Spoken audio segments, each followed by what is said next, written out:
destroyed, but Devron has been seen. Hello there, but what a dodge! Every single one of them! Are you kidding? Each round, only one of them's been. Oh my god! So that was really brutal. They've actually gotten it! What? Kind of like see that, but oh my god, not again! Behind and retaliates too, but he has the call.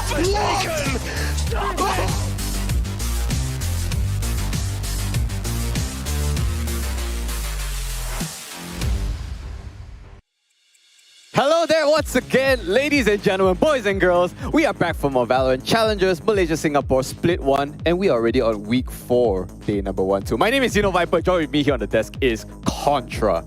And of course, this is going to be the final week where we'll see the top 6 within the bracket to proceed into the playoffs itself, and we will have to say goodbye to 2 respective teams. And it's grind time, baby, and we're going to be seeing what could happen by the course of the weekend. And today we have in hand 2 amazing series that will come by shortly. Absolutely. I mean, you guys watched last week as well. It was probably one of the biggest bloodbaths I've ever seen. Consists of a lot of upsets and a lot of overtimes and stuff like that. But since this is the, last week, Thursday, all the way to...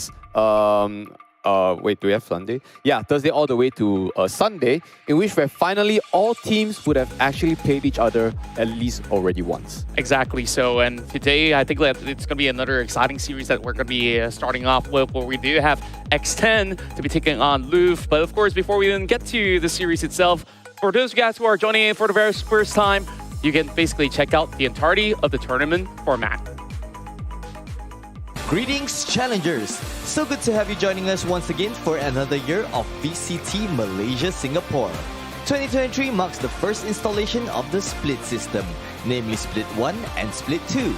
Each split will primarily consist of a Challengers Qualifier, Challengers League, and Challengers Playoff. Now, let's jump into the breakdown. Split 1 will start off with the Challengers Qualifier to obtain the top 4 teams via a double elimination bracket who will proceed to the Challengers League. They will be seeded with the 4 directly invited teams, Bleed Esports, Enigma Gaming, Toda, and X10 Esports to compete in a round-robin format. The 6 teams with the highest placements at the end of the league will move on to the Challengers Playoff as well as qualifying for Split 2's Challengers League, whereas the bottom 2 teams will be up for relegation. In the Challengers Playoff, teams will play a double elimination bracket for that sweet chunk of 25,000 USD. Now, let's head into Split 2. Similarly with Split 1, there will be a Challengers Qualifier to obtain the top 2 teams. The 2 teams from Split 2 Challengers Qualifier will join the bottom 2 teams from Split 1 Challengers League to battle it out in the relegation promotion bracket. It will be a 4 teams GSL bracket whereby the top 2 teams will be promoted to Split 2 Challengers League, joining the other 6 teams from Split 1. In the Challengers League, these 8 teams will once again engage in a round-robin table in order to obtain the top 6 teams who will move on to Split 2's playoff. The top 6 teams will now go through a double elimination bracket where the winner gets a direct invite to the Pacific Ascension Tournament. In this phase of the tournament, the top teams from the other Pacific domestic leagues will compete against one another for a slot in the international leagues. And that's all the rundown that you need to know about the VALORANT Challengers Malaysia and Singapore Split 1 brackets. And of course, we're going to be moving into our series really soon. And throughout the course of the weeks, we've already seen so many amazing surprises. And we thought, Bleed being the titans of the entirety of this whole circuit has actually suffered a loss in between. And Enigma is starting to rise up to the top to actually challenge the throne as well. Whereas, there's also many of all these new faces that have been able to also pop off and still get themselves a really solid chance. You know what they say right now? If gods can bleed, no pun intended. That also... Okay, it's way too early for this, I'm so sorry. But yes, gods can bleed, and they are still revered as one of the strongest teams still in this tournament. And also, we talked about the standings. Here we are right now, where Enigma is, tied with Bleed, I guess. There's no real number 1, number 2 spot. you know. But to see how Enigma rose from the ashes, if they were even in the ashes, all the way up to right now ranked number 1 there. 4-1 tie between the two. And then what's in contention, okay, is basically I think 3 to like 7 onwards, where you see it's all tied up. So it depends on how many series you win, you'll be in either for a tiebreaker or you actually be secured at least top 5. Exactly, and today's matchup does have stakes involved as well, and of course throughout the course of the week, they'll also be playing many other teams. So starting things off this week, we'll be having X10 Esports taking on Louvre, and that will actually be the decider of this current tie that they have currently on 3rd and 4th respectively, with the same amount of matches being played. Both sides have equally won 3 matches and have lost 2. So later on today as well, we'll definitely see Bleed taking on Team Path. And Team Path, this is probably their biggest hurdle yet. Yeah, not even biggest hurdle. You're like tossing David and Goliath situation right off the bat, where in this case, Goliath is probably literally going to be the strongest one. But I think for what Path has done so far, I think they will be very, very comfortable with where they are. Doesn't mean that they're a Sunrise team they're looking to get so far, but in terms of their exposure and their competitive experience, I'd say that's a good one to take away. You know, for Path. You know, so it's okay. It's more for like entertainment when we come to that part. But still, we need to focus on the first series today, which we talked about every time, is Louvre and X10. So we know that Louvre had a good performance past few years, you know, all the way 2021. Now to 2023, they've still shown really, really prospecting, I would say, players. But the issue is now they run into some recent roadblocks where you think that they should win a couple of series, but they dropped them. So what do you think about that? Yeah, overall, I don't think that it has really deterred Louvre into getting into the playoff bracket, where we've already seen how much they could basically put more in the line when there are higher stakes involved. And currently, if you look at the brackets, of course, the teams are currently in a much safer position. Of course, they shouldn't be slacking off. Whereas, same could also be said about X10. They come into MYSG with their esteemed organization, fielding all this entirety of a brand new roster altogether. This is their very first time working together. But of course, with the players that have been together for some time, we still see great dynamics coming in from these respective names, such as Nev, the main man that has been popping off on the radar every single map. They're literally back in the no-namers days, you know, when they became Galaxy Esports, and it's like literally they've been rotating around so much, and it's just amazing to see them still active in the community. So we're gonna start off with X10, where you talked about Nev first. This is their IGL, okay, and then look at the absolute unit of what Cresania is. Vera making his way back in as one of the most prominent Jet players in MYSG.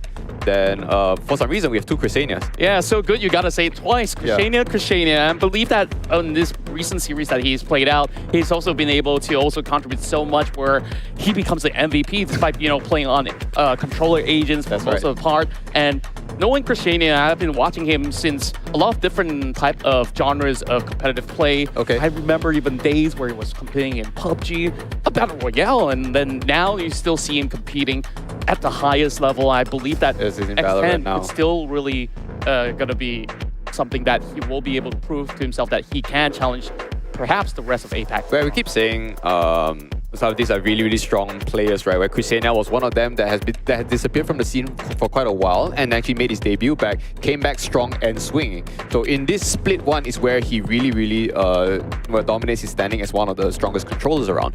So now with Louvre, of course, a couple of others again. A new player, which is Shinsei, making his first debut in VCT.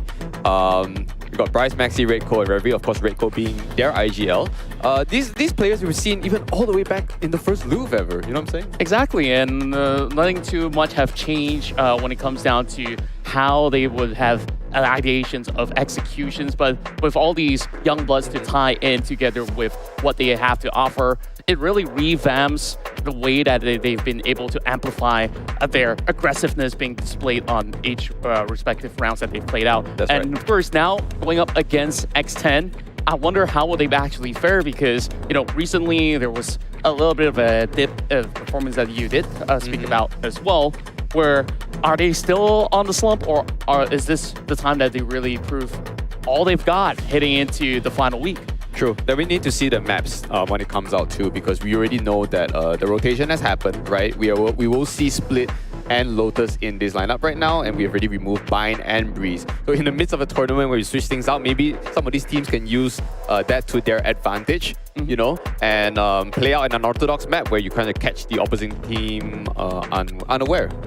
True enough, and overall, even with Lotus being played out, I believe that there's ample of time for all these teams to have had scrims with each other, to train, etc. As for Split, you know, some of these guys have been playing since 2021, so it shouldn't be too much of a hassle for them. Yeah. And I guess like it's great to have these form of changes being brought into the game where even with Breeze being an open pool map, we have not really seen that many teams favoring this map over the course of this challengers. So of course, with that being said, let's hit into some stats that we have on our screen. We are going to be having this head-to-head between Christiana as well as Bryce, the controller players for both teams. Well, what I noticed is straight off the bat, we are comparing two strong controllers with each other.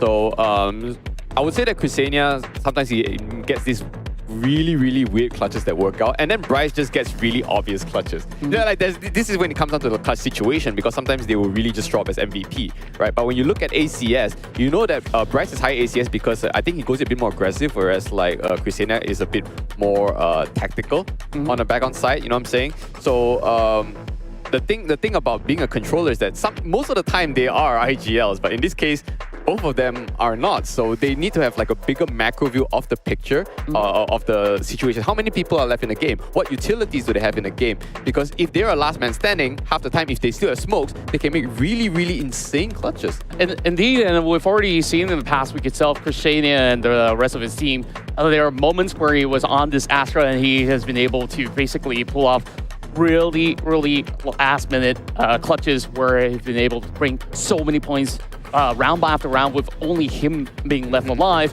Whereas Bryce, you see a little bit of a high ACS, and it's also due to the fact that there are times where you did see Bryce actually going on lurk mode. Yeah, exactly. And then that's where he actually catch players off guard. But it's been weeks since these teams can get to study majority of each respective organizations as well teams. I think like some of all these strategies could be easily sniffed out as well, and perhaps with that form of a read, we'll see them going counter against each other round after round. Usually, it's amazing to see players that get this focus on to see how their individual gameplay is like, because in a game that's as fast-paced as Valorant, it's hard to study individual players' movements, you know. But if you get more head-to-heads like this, you know, we want to see what the decision-making goes on in the initiator's brains, you know, in the duelist brain, as well as in the controller. Something like that, right? Sometime we might come to a Sentinel, but at this point, you know, we are in a dire need of a new Sentinel ever since Chamber has kind of been rotated out. Yeah, it really feels like, hey, we need a little bit more of that option. And then now we're also starting to see maybe a little bit more of a form of pick, such as Cypher, where, you know, it was left in the dust for a couple of seasons back. Yeah. You know, only from time to time on certain maps you did see it online. But after that buff, you see it being so effective where you could just hold sides down with a couple of cat wires as well as the camera setups. So, of course, with that being said,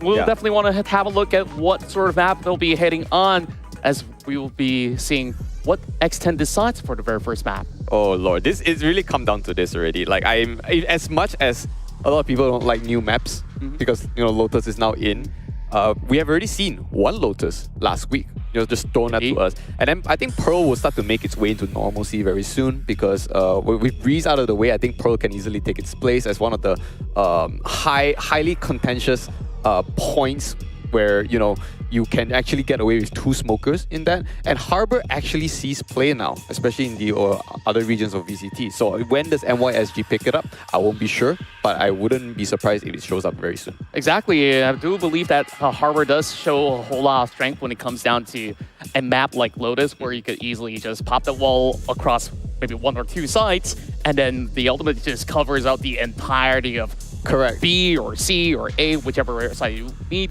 And X10, starting off straight up with that. I told you, man. Like, exactly. That's gone. We're in, but it's Icebox Fracture being banned out, so there is a very high possibility to see that Lotus. Exactly. Just saying.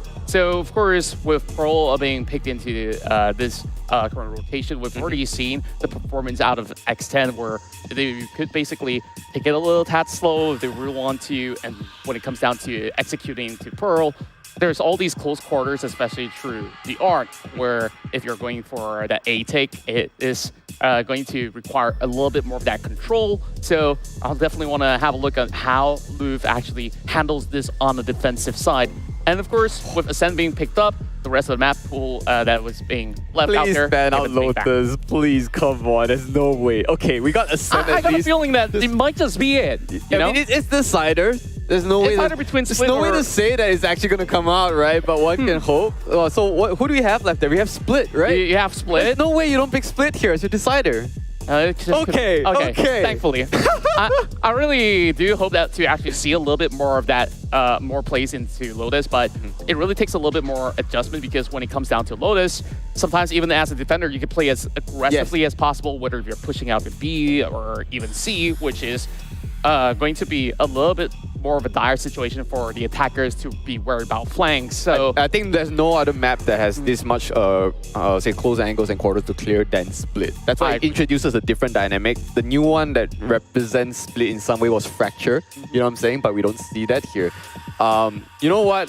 I'm going to say this here. We might actually go all 3 maps, knowing that we are facing at least one of the top 4 strongest teams in the region, arguably. That would be X10, of course. LVR, we've seen the performance in the past week. Not going to lie, it has been shaky, but I won't say that they're completely out of this just yet. They can still make top 6, I think. Exactly, especially when you are facing up against a team of this caliber. X10 is looking to prove a point, but if there's going to be anyone else that's currently lying in the wait, it definitely has to be Louvre to really flex those muscles against them. Correct. So with that said, I mean, Split has seen daylight for the past week itself, where this, what I would call a classic map, being brought back to life, only sees a little bit of changes where you really have to have great establishment of mid control in order to really negate the pushes coming from attackers. But would you say that it's still pretty much a defender's side of that? It's, even though they did try to enable attackers, especially for A side, they have this little ramp up on main at all, right, where you could actually look up to ramps. So that adds like an extra 50-50 for people to peek in, and anyone who's peeking on ramps has to be really careful about that. And then in towers, to say, that one, they kind of changed that angle a little bit in case you guys didn't know. So that for people who actually successfully pushed up to ramps, they have an easier time to deal up to the towers area. But that's only if they take Heaven control. So I still say it is surprisingly still defender favorite after all of that, but it's not too bad. Last time it used to be like what, 70-30 in favor for the defense. That's way too high. Yeah, I would say maybe it's a little bit more of that 57. I really don't want to put it at I still 60. think 60-40 at best. If you want me to be really honest, I'd say 45-55 right now. Okay. Because it used to be 60-40 before they got taken out and then Breeze Fracture came in. Yeah, I absolutely get it when it comes down to how you really want to handle situations and such. It definitely is a little bit difficult, but now starting on Pro itself, we really want to have a look into agent selection, where you see Breach to be a very common pick for most part, but this time around, Louvre, they opt to go for pretty much huge Sentinel lineups coming in. Of course, the double smokers will come into effect with Bryce as well as Redco going on Astra as well as Viper respectively, and then you have X10.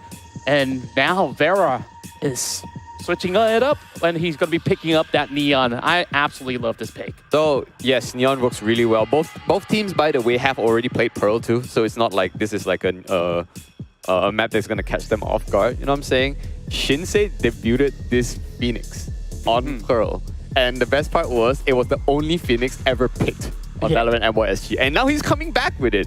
It works, you know what I'm saying? Like that, this many angles to clear, that run it back does wonders to just walk out and clear at least 3 before going into side or for a retake. That's just strong. But naturally, we're gonna need those Astras.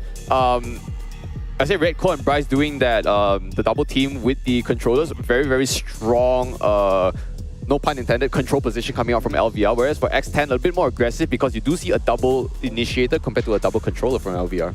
Yeah, I really do love on how they could basically handle each respective side with multitudes of all these utilities involved, and I'm really looking at Thames on how much he could basically offer on this Fate pick, especially on the attacking side for X10. So they really gotta find ways to open up space for Vera to really ring around the rosy to just get the entirety of that.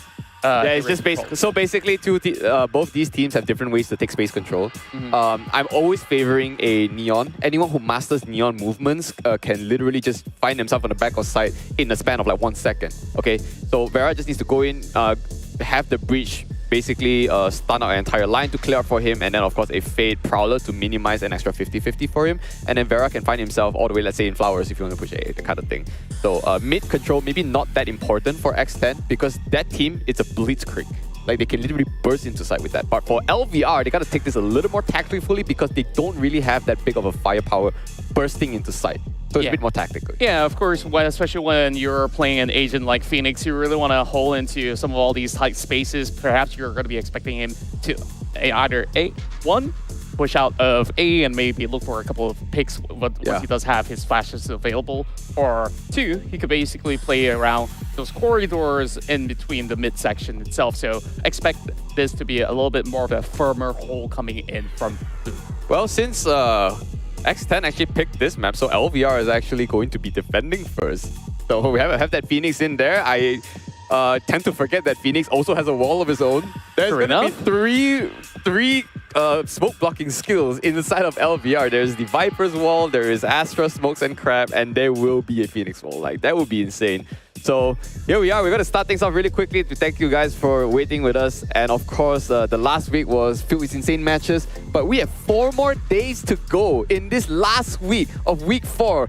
Yeah, this week feels very Contra. And we're going to go into literally playoffs very, very soon. That's right. And we're kicking things off here. Louvre starts on the defense.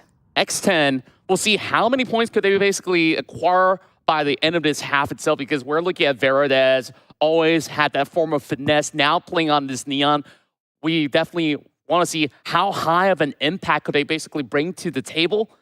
Where for Egoist, I think he's on his staple comfort pick where we've seen many times where he's playing on that Cypher.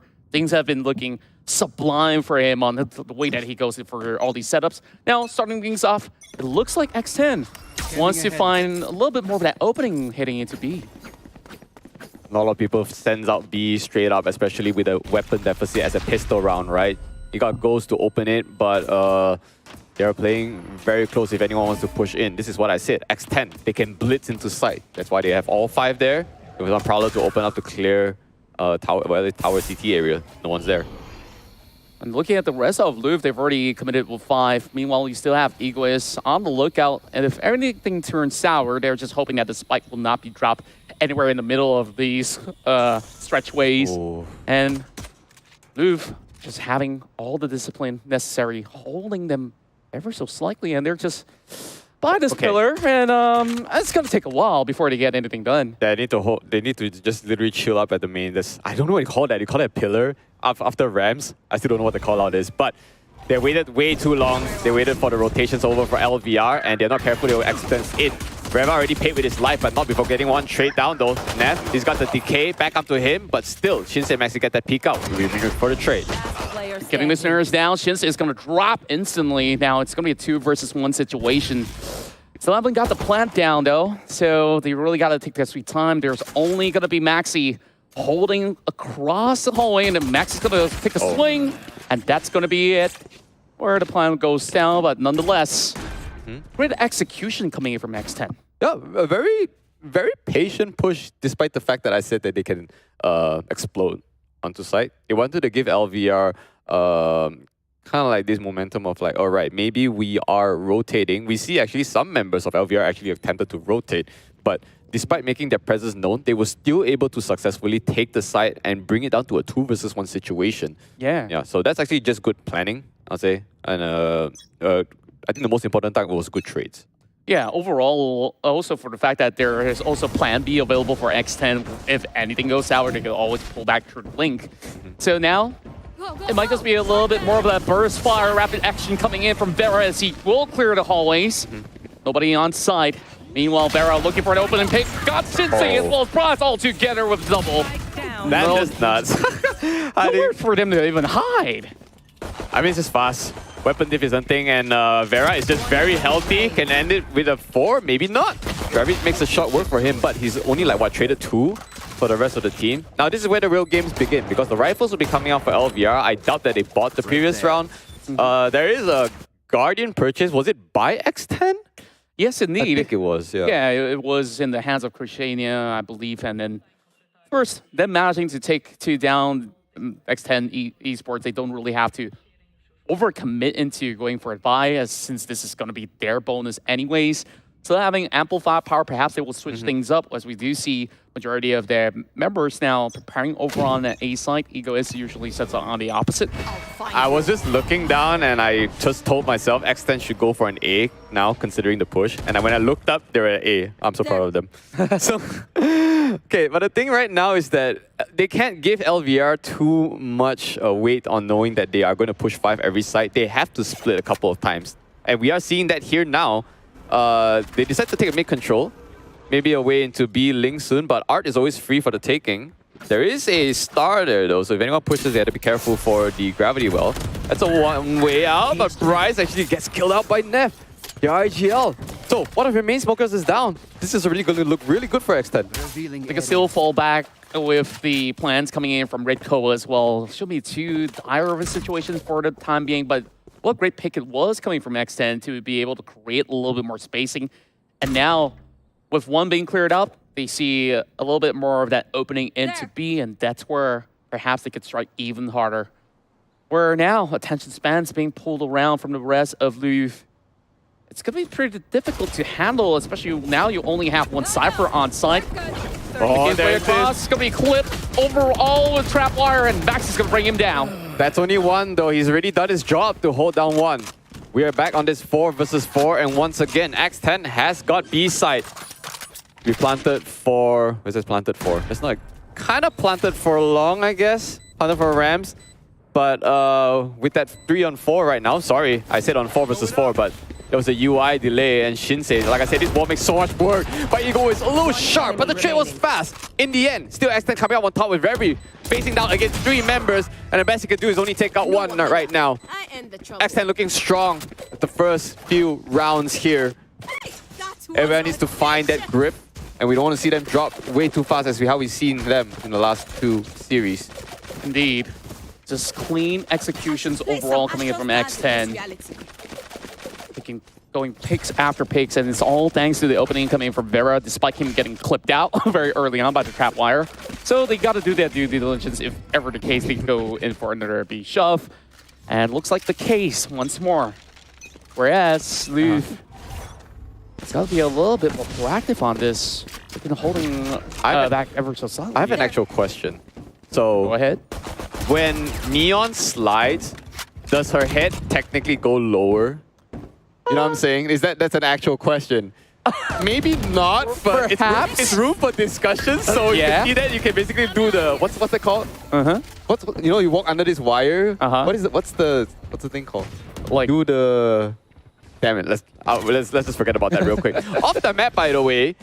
Got Shinsei found out Christiania that's a main smoker, so we already know one's flanking. That's enough to pull at least 2 members of X10's attention away.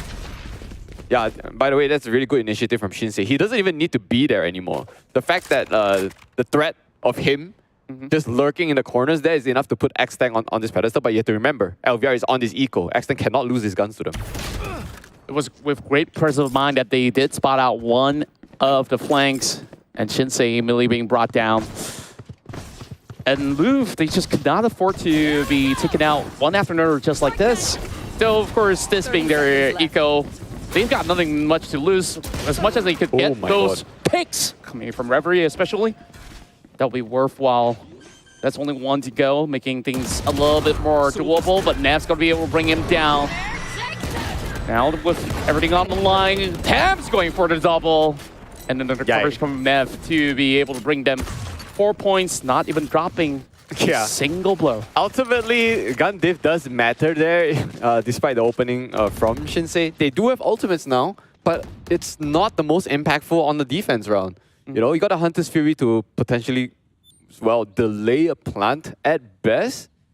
That's from Reverie side, whereas on X10, you're looking at a Rolling Thunder from Neff. And mind you, this is the buy round for LVR. If that Rolling Thunder catches even one, they've once again got side control. And right now, we already know X10 is very good at not just taking, but also holding side control. True enough. And of course, as you have run it back on the hands of Shinsei, they can basically play a lot more aggressively. Shinsei doesn't even require to run it back to be able to land the shot. And with Vera down, this is going to be a little tad difficult for the rest of X10 to go in for a cleaner execution. So really it depends on Neff how huge can this Rolling Thunder impact the course of the battle. Now, with them just overlooking onto Art as well as covering into a main, it will still take a little bit more effort for X10 to really crack this one open. Raquel spots out the fault lines, will be able to pull back. But this is going to require a little bit more of the attention being brought right in. Okay. A couple of utils being brought through, so Louvre could still buy some sweet time.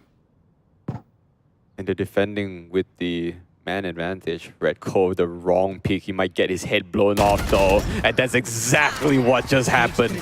With that, Smoker gone again. This is the cage that we're able to move in. And that's honestly just a... Wow. Yeah, that's just a zoning Rolling Thunder. It's a rolling zoning Thunder. It doesn't really matter. Here we go. Thames making his way all the way to Link already. And he just said, what? Nev is on fire. Running himself. That's I mean, that's a 2 kills considering you kill a run it back. That's only Maximum last man standing again. Look at 05 so strong. What? So really down to him. Not even standing a chance. Kashania goes in with wide swing, just clips him over back, and this is really going to dent the economy for Louvre. They're going to go for another round of eco, and Louvre is really going to force this one on the side. Okay, they decide to go for the hand cannon instead. Yep, Sheriffs all across the block except for Maxi. He's going to be opting for a Stinger. They do have the Neuro Theft this time around, but it really requires you to even get one pick. He's already got that Neuro Theft last round. Yeah, but the thing is, like, how can they make their way into, was it mid-connectors? Yeah. Neff is just running in and actually gets 2. Doesn't even die at that point after he got the second one. So that 05 is just really commanding now for X10. If you talk about LVR, what are they lacking? Like, they're defending, but is it due to the I don't know, it's just the firepower of X10's lineup? Or do you think the double smokes just won't cut it in Pearl? I think it does work in Pearl overall. I think like when it comes down to the retakes, they could have actually coordinated a little bit better. Give it a little bit more spacing over to the rest of X10, and then once you can actually get a couple of reads, perhaps things can get going much better. Maxi playing with fire right there. Won't be going for another peek. He's already soaked in a little bit of damage. Okay. At least these trap wires going to buy a little bit of space, but that's going to be taken out very easily by the Fade. That's just the beauty of Sky's Trailblazer at the Prowlers, right? They clear trip wires. So even though Cypher makes his way back in the meta, but you got to remember that those get destroyed by, grenades, tripped by drones, things like that. So it has a level of utility, but that's about it. Here we go. Cosmic Divide coming up online. Redco hiding by the shrouds, and this is where he's hoping to actually find an opening pick. Doesn't have anyone inside. He's gonna risk it, but there's just gonna be 5 HP left. He's gonna pull all the way back, waiting for the Caliber to arrive, and Reverie, coming with a shock dart, clipping onto Neff. One more, one more shot on the Redco, and he would have been in a lot of trouble. But so far, still, there's Thames just being an absolute monster with those kills. He's not just opening hot, but he's also closing the rounds equally strong. It's just, I don't know. So far, all I'm seeing is openers by Vera. Sometimes he dies. And then it's just Neff and Thames on the kill feed. And literally, they're 10 and 7. 10 and 7. It's just ridiculous numbers coming in. And Louvre, we haven't really seen them being activated for most part. Yep. Correct. I think activated is being enabled is the right term, but the issue is like, how would you enable them? It's not like you can really take that much I would say initiative to really push out. As you know, Pearl is such a huge map. You're gonna have to gamble on like a 33% chance that someone is out there at main peeking at you, and there's also a chance you might lose the gun duel. So they can't take those risks. Yeah.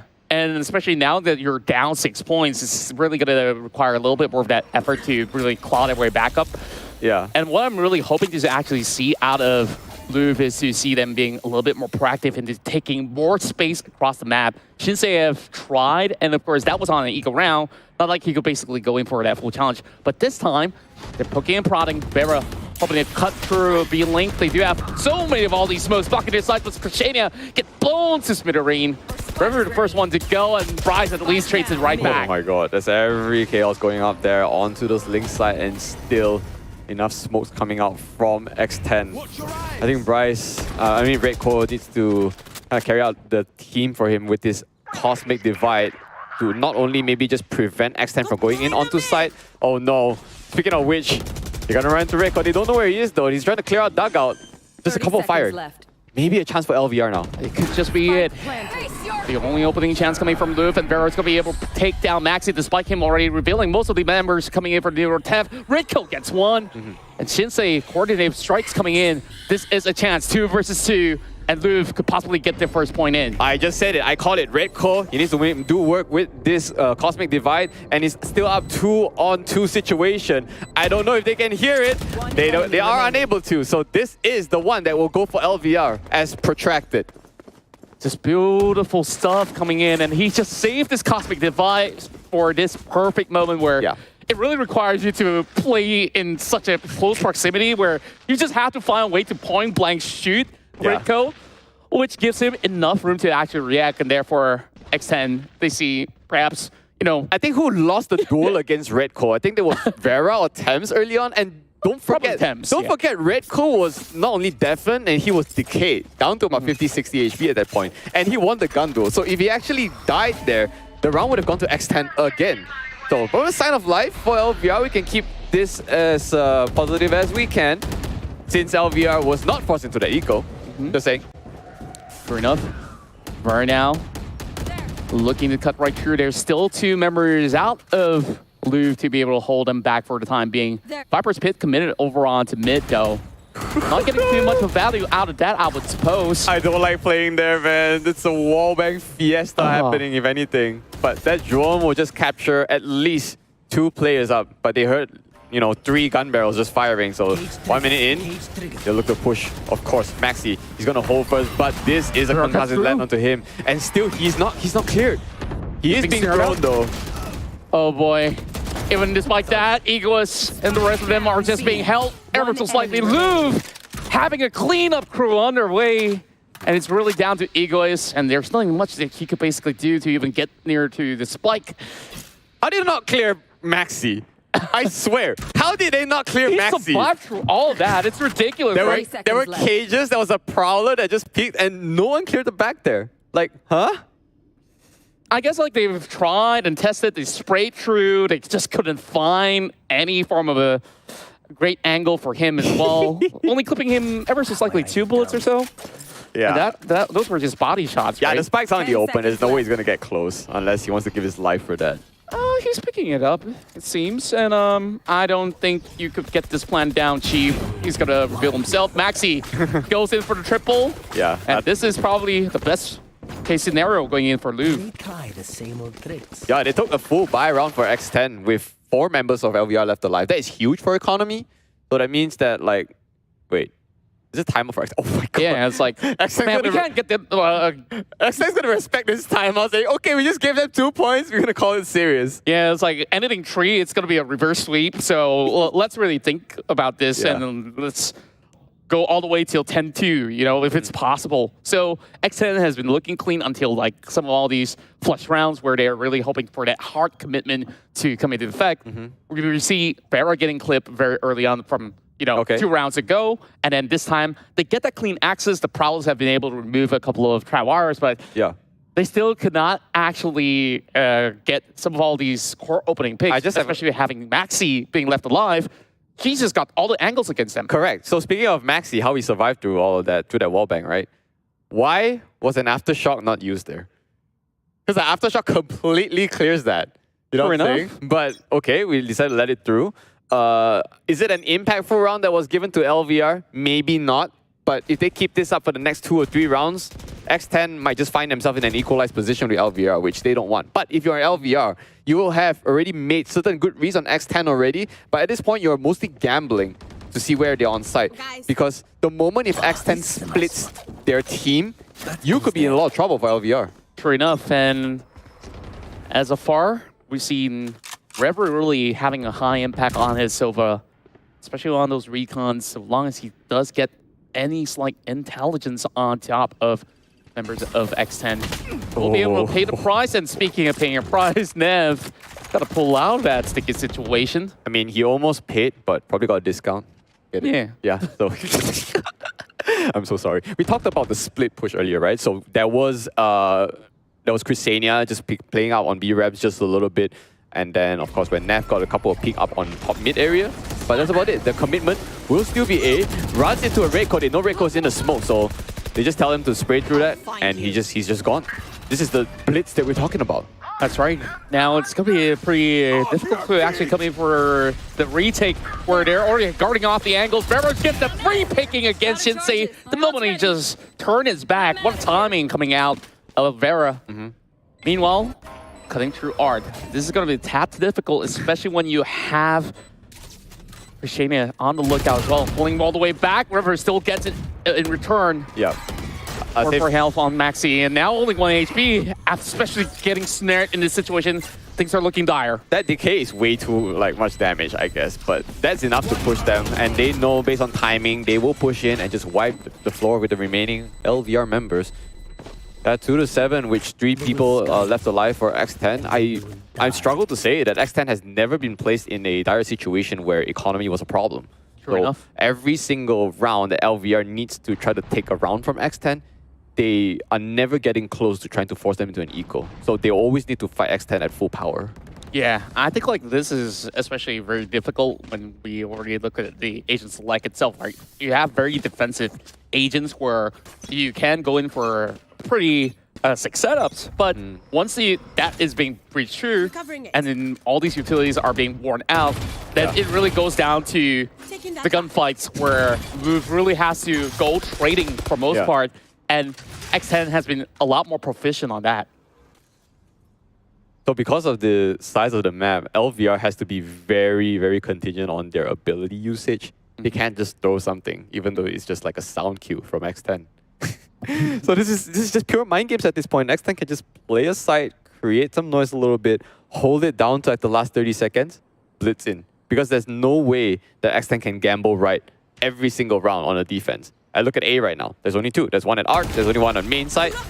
Red Cole. He's always been playing there. He's just 3 stars left, if anything. And Vera is going to block out for Flowers as well as building. And there's 3 members down from LVR just with a blink of an eye. Nev just going insane with that 3 picks at a go. Now he just cruised through all the way to spawn. What could Max even do? Oh, goes in for reload. Perfect timing as well. Nev now goes in for 4. Perhaps this might just be his ace. Yeah, Bryce is full HP and he is, well, playing relatively close. There's one pick out from Art area. I didn't know where he is. Christiana will take it away. But a round is a round nonetheless. And we look at 2-8. X10 starting to run away. And when I say run away, they are leaps and bounds, by the way. This is another eco round coming out from LVR. I've lost count. Probably 3rd, or some may even say 4th, right?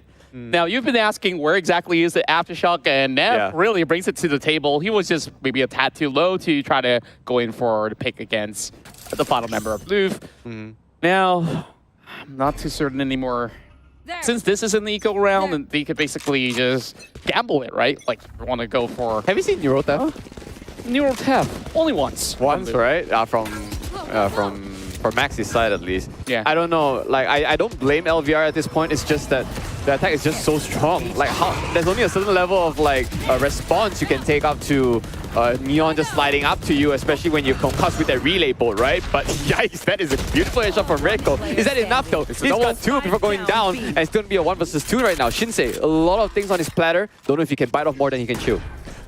Playing for long, Shinsei's the only one left though. And every point of angle is being cut right throughout. Get pumped. And I'm not too certain if he's going to be able to do much. And there goes the shorty to close off the round.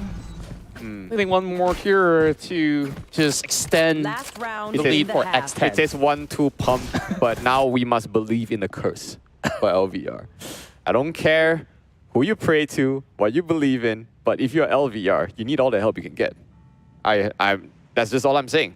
Maybe, just maybe, it is switch over to attack. We might see a different LVR. Because right now, what's only on the table is that I've always talked about X10's blitz, and LVR's defense is easily crumbled because also the size of the map.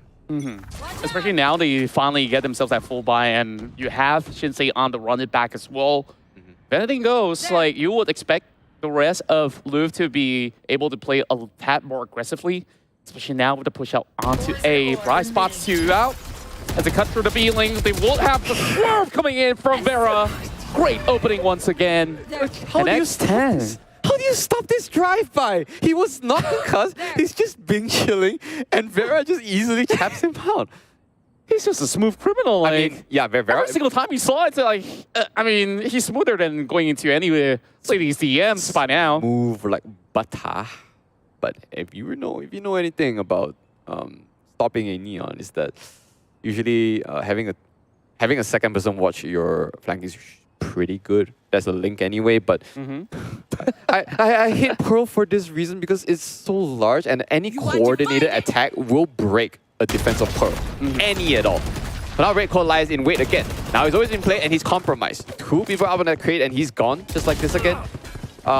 Getting that one trade, it's not strong enough. Shinsei has to reposition.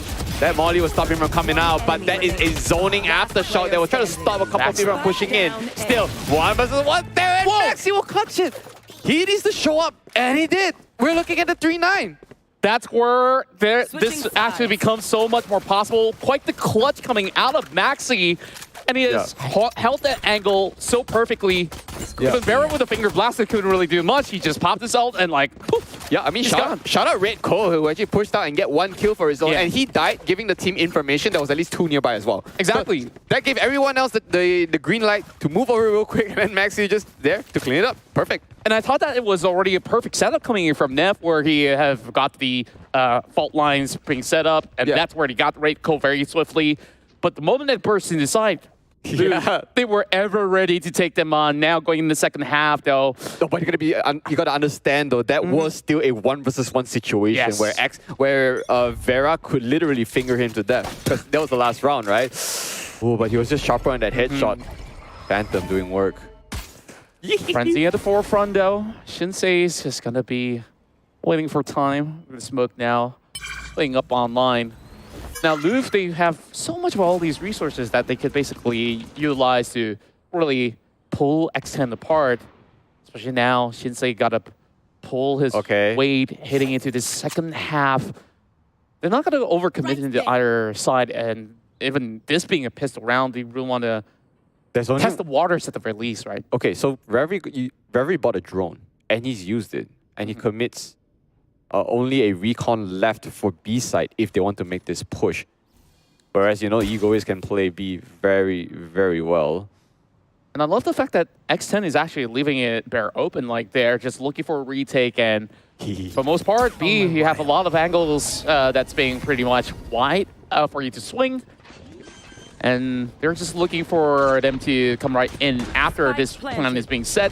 So Louvre has a little bit more space to take. Power link being addressed there, and X10 is starting to wipe their LVR. A clean one, in fact. What a retake. This is completely the opposite level of defense that we see from LVR earlier on. I'm trying to bring the situation because you just see that? It's a flawless round, and the entirety of Louvre just swarmed it into the spawn, which they could have actually held back. If they held back, it wouldn't be this cluster fiesta that funneled everything to the hands of Neff as well as Krishanian. You know what? You can just call it a clown fiesta. I won't give you that, okay? Because there's absolutely no reason for 4 people to push in. Yes, in their minds, they wanted to push in 4 to find 1, okay? But that is a cross from tower all the way to the defender side, right? Because like, what a play. What a read, if I can say, from X10. Wonder if this has happened a lot in scrims or even practice where they finally pull this against Louvre. Oh my god. And now, of course, with mainly Spectres in the run, Cristiano does have the Guardian in hand. It's a forced buy, though. It is a force for both teams. LVR has to win this one, no matter what the cost here. One trade out, Vera gone instantly, but still, Egoist trade, so it's down 1 versus 1 kind of death. Okay. But have they got sight? That's the question. The cage will stop out Halls, and still, Shinsei, the running gun is good. Once again, another effective trade. X10 now coming out on top with that. And if Ronnie falls, down to this 1 versus 2 situation. Now, LVR got the upper hand. Down to 1 member remaining. Krishania just got to take things a little slow. I don't assume that he wants to, of course, keep this garden in hand. Still got to get the economy back up for the entirety of the team. He's going to swing over onto Hall. Won't be able to catch him on sight just yet, and just misses the mark. 1 shot, not lining onto Reiko.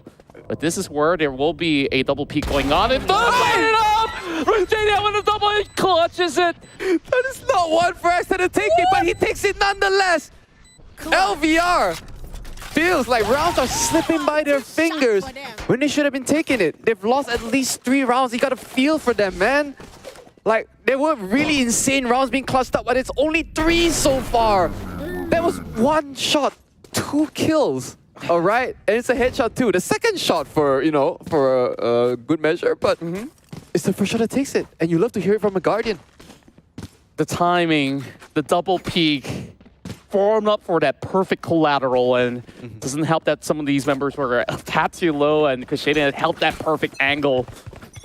Now, 2 more rounds to go for the rest of X10 to close off Pearl, and LVR down to all the shards in hand. Just gotta get the most out of the situation in order to pull off a miracle turn. You know, the best part is, like, X10 can just chill on bonus, if anything, right? And they're defending, so they are absolutely okay with the likes of Bucky's and Spectres. They don't have to push it. But LVR doesn't have the same aggressive firepower. Like X10, they have to be more tactical. Oh, but what is that headshot again? That's Temps just to open up. Temps is just an insane initiator in his own right, but we just forget he frags sometimes. But we talked enough about him. Reiko is going to open and try to address the issue, whereas Vera, the final bullet in the chamber, managed to land 3, but that's just good. You think that was a good one for X10, but suddenly LVR sounds like they're about to retaliate. Down to 1 versus 1. Ample of weaponry down on the floor, but Reverie says, I'm good with a hand cannon. 60 HP left. It's a slight window onto Egoist as he draws all the way back. Spotted out for the time being. Doesn't really matter all too much. He's just going to rotate. No time to even take out the dart. Finally, he does. Now, ample of opportunities to pick one up. He's going to be able to have a Phantom in hand. He can plan for safe and play on main, honestly. Yeah, that's exactly what he's going to do. There's no rush, too. Like, he's got the better firepower, to be fact. Because Ego always only has a Spectre. But you got to remember that Very is very, very low. He's very low. I'm sorry. I love that. That's a good one. Yeah. But Ego is going to be moving right in. Hunter's Fury committed very early on, buying a little bit more time and space. Going to clip 1 time. And Egoist is just going to fully commit into it. Shock Dart in place. Not enough to take out Egoist, and that's just about enough. Reverie with that 4K to close out the round. And Louvre sees a glimmer of hope, but it's still match point. Okay. 1 more point to go to close off Pearl. I guess what Reverie didn't consider was that angle, right? Because only Shock Dart can reach it. So maybe if he wants to play from Art, he would have just planted out a little bit further. Because I thought if he plants deep, then he's going to be playing from main. So, you know, just for players out there, if you want to play at that angle, maybe just plant out a little bit. That might work. But still, it's going for X10. They're already potentially match point. How's the comeback? How's the comeback potential? Well, I'm looking at, what? 30% chance? That being 3 points in their hands for the time being. Now, finally, full weapons coming in from the side of Louvre. Perhaps they could keep this one running throughout the course of this series of battles that they will be signing up for. Neff now holding really tightly through the doorways. The rest of Louvre has already reached into the quarter mark of the site. Look at how much respect they're giving X10. Like, no one is playing on site. They're all the way back into a link. But the flanking angles, though, 3 members going for a flank. This is going to be pretty difficult. Bryce is the only one holding across. And my goodness me, just by the corner club, he hears two. Shreds one down. There's more to go, and he will be able to break two. Opposite Bryce can't work with 2 bullets though. He's got no time to reload, but he's buying as much time as possible. Has really done enough work for his team, yes, even though X10 takes him out. But the man of the hour was Bryce in order to prevent this game from going down. One trade from Egoist, and that's very down on site itself. But still, that's out. I think there is a glimmer of hope for LVR. Only Christiania has left. So yes, they have survived. If you heard it, Sova is on 4-12 now. 8 points to even it out. Much better momentum swinging in favor of Louvre after some of all these huge rounds. And my goodness, Bryce, looking at the tenacity of that hole and just read them out like a book. That's also due to the fact that Vera revealed himself, just started running right directly. And he couldn't really respond. Like, that cheeky angle, nobody really suspected. Yeah, no one plays there. Nobody really looks deeper into that pillar itself. You know what that place is called? It's called Club, so it was deep in the club. Oh, yeah. Yeah, so he was ready to party. He danced, though. He was dancing, right? He was dancing with two. He definitely made them really jiggle, if anything. Oh, that's classic. Ooh, that's Bryce has to force to be back a little bit because he was kind of concussed out. But Vera pays. Both cages going to be used there, and Bryce will kind of make this push out just in case. He just lie in wait for the cages to go down, but they already made their way all the way to the side. So, side power go for them. Thames on a big flag, gets found out by Maxi, and that's going in for the trade. Only 2 members left, and this aggressive trading coming in from X10 hasn't been working all too well. Neff did pick up a Vandal though, now playing close angle. Referee now obliterates them. That's all that they will be able to remove. Only Shinsei out of this match, so there's still ample of economy for Louvre to still go in for that full buy, and X10 finally showing a little bit more. There's 4 ults on X10. Yep, 4 ults.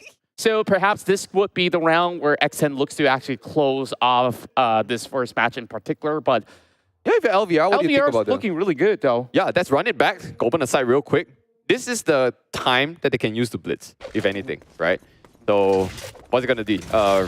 They say blitz in, Red Coal, Cosmic Divide to lock out A if they push A, but it looks like a B. They look out for Rolling Thunder as well. I feel like they don't really need that considering they have a Bryce Viper wall for that. So you don't really want to use a Cosmic Divide in that sense. Yeah, and Nav's currently in position by the corners of Link. If Louvre really fully commits to this could be fatal where they could all be clipped under that Rolling Thunder. So, gotta see where or not will they be able to sniff him out in time. It's not really easy to actually clear off that whole angle coming in from Link. Now the trap wire is being taken off, where the rest of X10 is being alerted. This is where Cosmic Divide comes up online. Okay, so in the end they might use it, but see if there's enough ego in him to actually push out, which in reality he might. Ooh, what an angle. Yeah, because Vera spotted one at least, but now they know there's at least one that hauls. This is the road. It's out! Ego 6-1-2, but this is the wipe you're talking about for X10's ults. It looks to be over. I'm sorry to say, but those ultimates are just way too impactful for LVR to handle right now. So oppressive, and the moment that they move directly into the side, Nev just clips them all across, and Christian is the one to take the final picking, taking down Bryce, and X10 starts off with a win.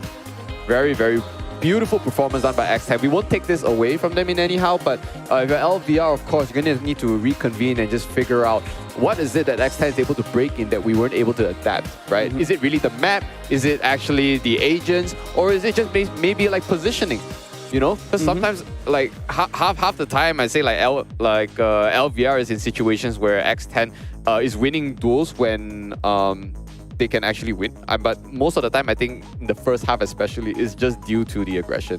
They pick defense first, I can understand, but literally X10 is just so strong on offense. Yeah, and I'm looking at the first half itself where I would actually say Louvre could also pile in a little bit more pressure to perhaps establish more of that middle control where they could maybe find ways to actually clip them with a flank itself. There's only maybe 1 or 2 flank attempts that's been seen in the first half. And for most part, they're just playing very reactive into how X10 has been coordinating as well, right? So X10, the moment that they get 1 pick, they say, okay, that's all that we're going to get out here. We're trying to bring them into this side, and we quickly rotate to the other So that's how they actually find these openings efficiently. And I really hope that they could adapt better on the next round. So in the end, it's basically more on like what can we learn from the part of like X10 is that it's actually just discipline. They know that they don't really overheat. Like we see Vera has a lot of control. And if you know anything about most Neon players is that they love to overheat because every angle that they can cover is information for the team. But no, Vera plays with his team, he plays with the information, and the moment his teammates need him to reopen another side, he just goes in again. That's perfect. Whereas there's still some pop-off moments though coming in from Louvre where we saw that it's collateral. It's messy and very side at this point. Yeah. Even though Bryce got one I think a good clutch for himself.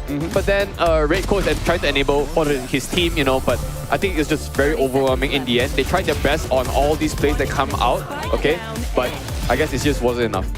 True enough. And for Louvre, I would say that Maxi definitely played his best on the Cypher, whereas it's just the Neff show for most part where you just see this guy just doing so much for the team. And of course, just to correct myself, it was Kashania with that massive collab.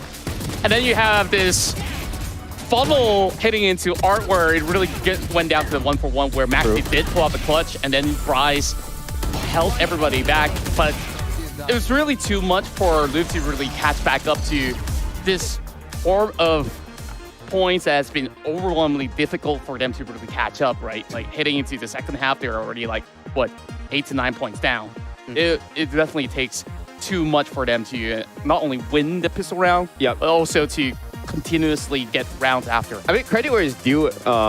LVR did try to do unorthodox plays, especially like, you know, that mass push into the tower after that plant. They need to take certain gambles to try to close the gap. After all, that 9-3 point is still a lot of rounds. There's like 6 rounds in between, right?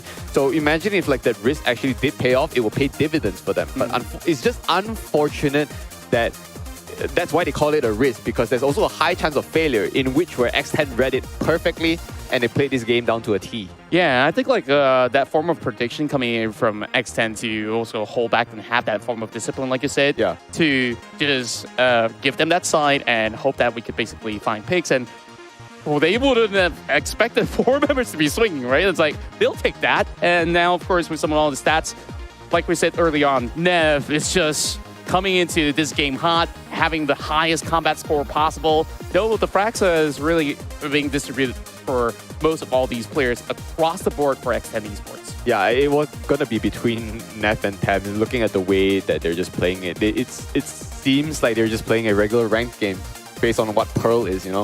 I think a lot of teams are also still trying to get used to Pearl. I'm, for one, part of it.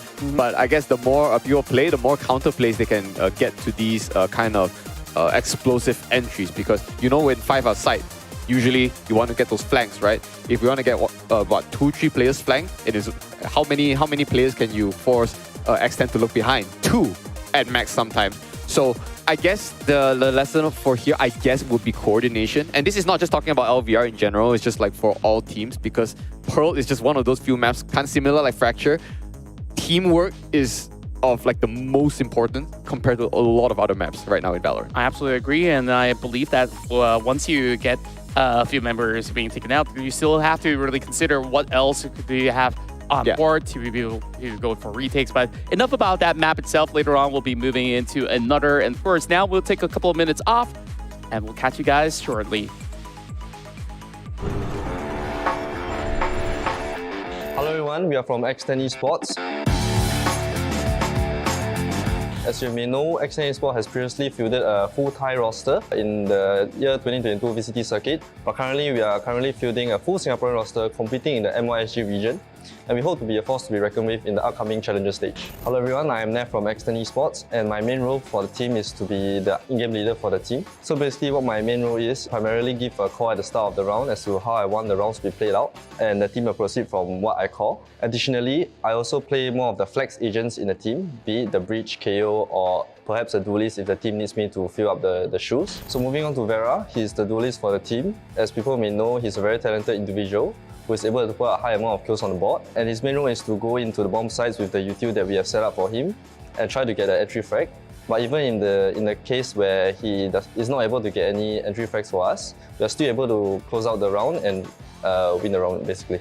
So moving on to our next player, we have Thames, who is the initiator for the team, which means he plays most of the Sova on Fate on most maps. But more importantly, his role in the team is to keep our team morale up, even when we are facing a deficit and when we are losing in some games. He's always the one cheering us on and ensuring that we always have a chance back into the game. So moving on to our next player, we have Prisenia, the role of the smoker of our team.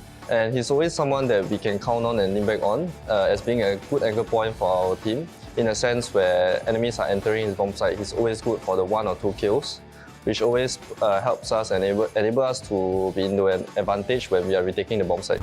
So lastly, we have Fane, who is playing the sentinel role for our team. So what Fane does is that he is mostly the lone wolf on the other side of the map and is always catching the opponents off guard when they're rotating off the bomb sites. As for himself as a person, actually he's a man of few words, but it's a very deadly one when he's in the zone. I think I can only perform in Singapore server, man. I think the only way we lose is if the opponent somehow manage to convince the admin to play in Hong Kong server. I think LAN tournament will be easy for us. It's quoted by Nev. I don't think we have any notable opponents. For us going into this tournament is to eventually become the champions of this tournament. But we should also be proud if we manage to get a podium finish amongst all the decent teams in this tournament.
destroyed, but Devron has been seen. Hello there, but what a dodge! Every single one of them. Are you Each round, only one of them's been. Oh my god! So that was really brutal. They've actually gotten it. Kinda like see that, but oh my god, not again! behind and retaliates too, but he has a call.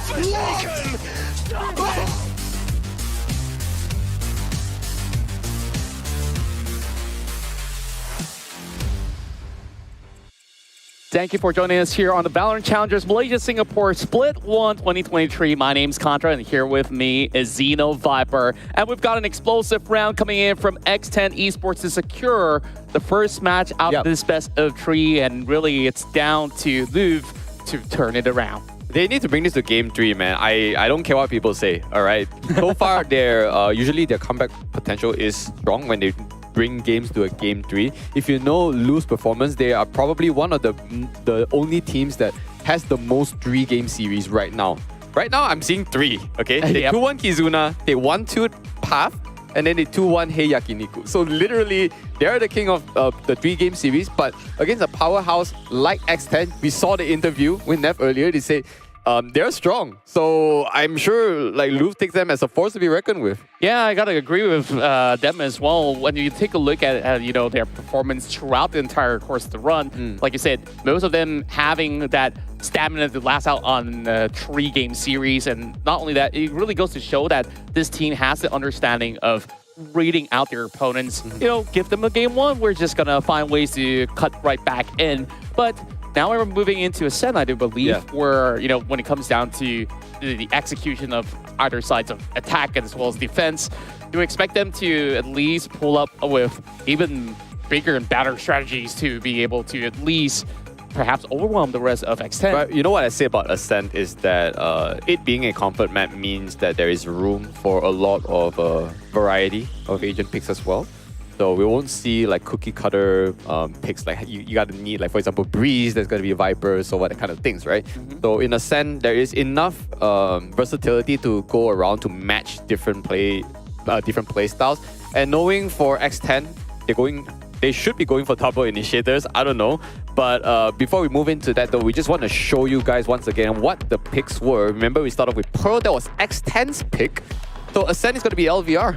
Yeah, this is definitely their playground. We've played so many maps inside of Ascent that this is going to be just like a map with them knowing it at the back of their hands, where we've seen them really going with very efficient retakes overall. So consider this to be the comfort pick of the team itself, where X10 have also played multiple games in their own respective series across this map in particular. So I would say that it's even grounds still, where it's really down to how much more can they actually get points out of X10 in the first half itself, because from the past game, the first half itself kind of determined how the course of the series would have went by. Well, I wouldn't really call it the whole entire series, but Pearl itself, somewhat, right? Yeah, it looked a little bleak going into the second half, and I think like halfway through, really, it's down to how they would want to commit into, you know, trading back round per round. Well, that's Pearl. It's just unorthodox, but we talk about Ascent though. We're coming back in. Okay, since you know, we're talking about Ascent, let's just pull. I just want to just say a little bit about the head-to-head for these two teams of Ascent, okay? Just for fun. I mean, memes aside. So right now, LVR has played 5 Ascent games with an 80% win rate. That's actually relatively high, right? That is high, by the way. But considering that, how many games have they played against each other? 6? 6, right? So by the end of the maps being by the end of week 4, day 4, all the teams that have played 8 games. Okay. So right now, X10 has only played 3 Ascent games, and their win rate is 33%. 33%. So we haven't seen. It just means that we haven't seen too much Ascent coming up from X10. That's the thing. So will you say that this is a map for LVR to take? I like to think so. They have more Ascent games played. They have more games won. You know, so I like to think that they're more comfortable with this. Yeah, like I think the stats itself definitely proves something in return. But when it comes down to how they really want to execute into taking this one now, so X10 will definitely need to look out for a few things, right? Where I think Cypher has been played for the most part for most of their games, where you will definitely have this whole guard into this A. But the B side itself is definitely the big question mark here. That how are they going to be assessing these form of situation? And of course, how do you really want to control that mid area where you gotta have some guy watching over the catwalk as well as market? So yeah, it really goes down to this agent select to see what type of style do they really want to bring to the table. I think I may have statistics for their plays, I guess. Well, Louvre goes for a double initiator too, actually. They do have the KO and a Sova. Alright, so KO being played by Redco, Reverie plays that Sova, that's double initiator. Whereas for X10 side though, I think, okay, I just want to say, last few times, Thames is like an insane KO player. And he has actually relinquished that role to Neff, I believe. So if I were to see here what their plays are, I think...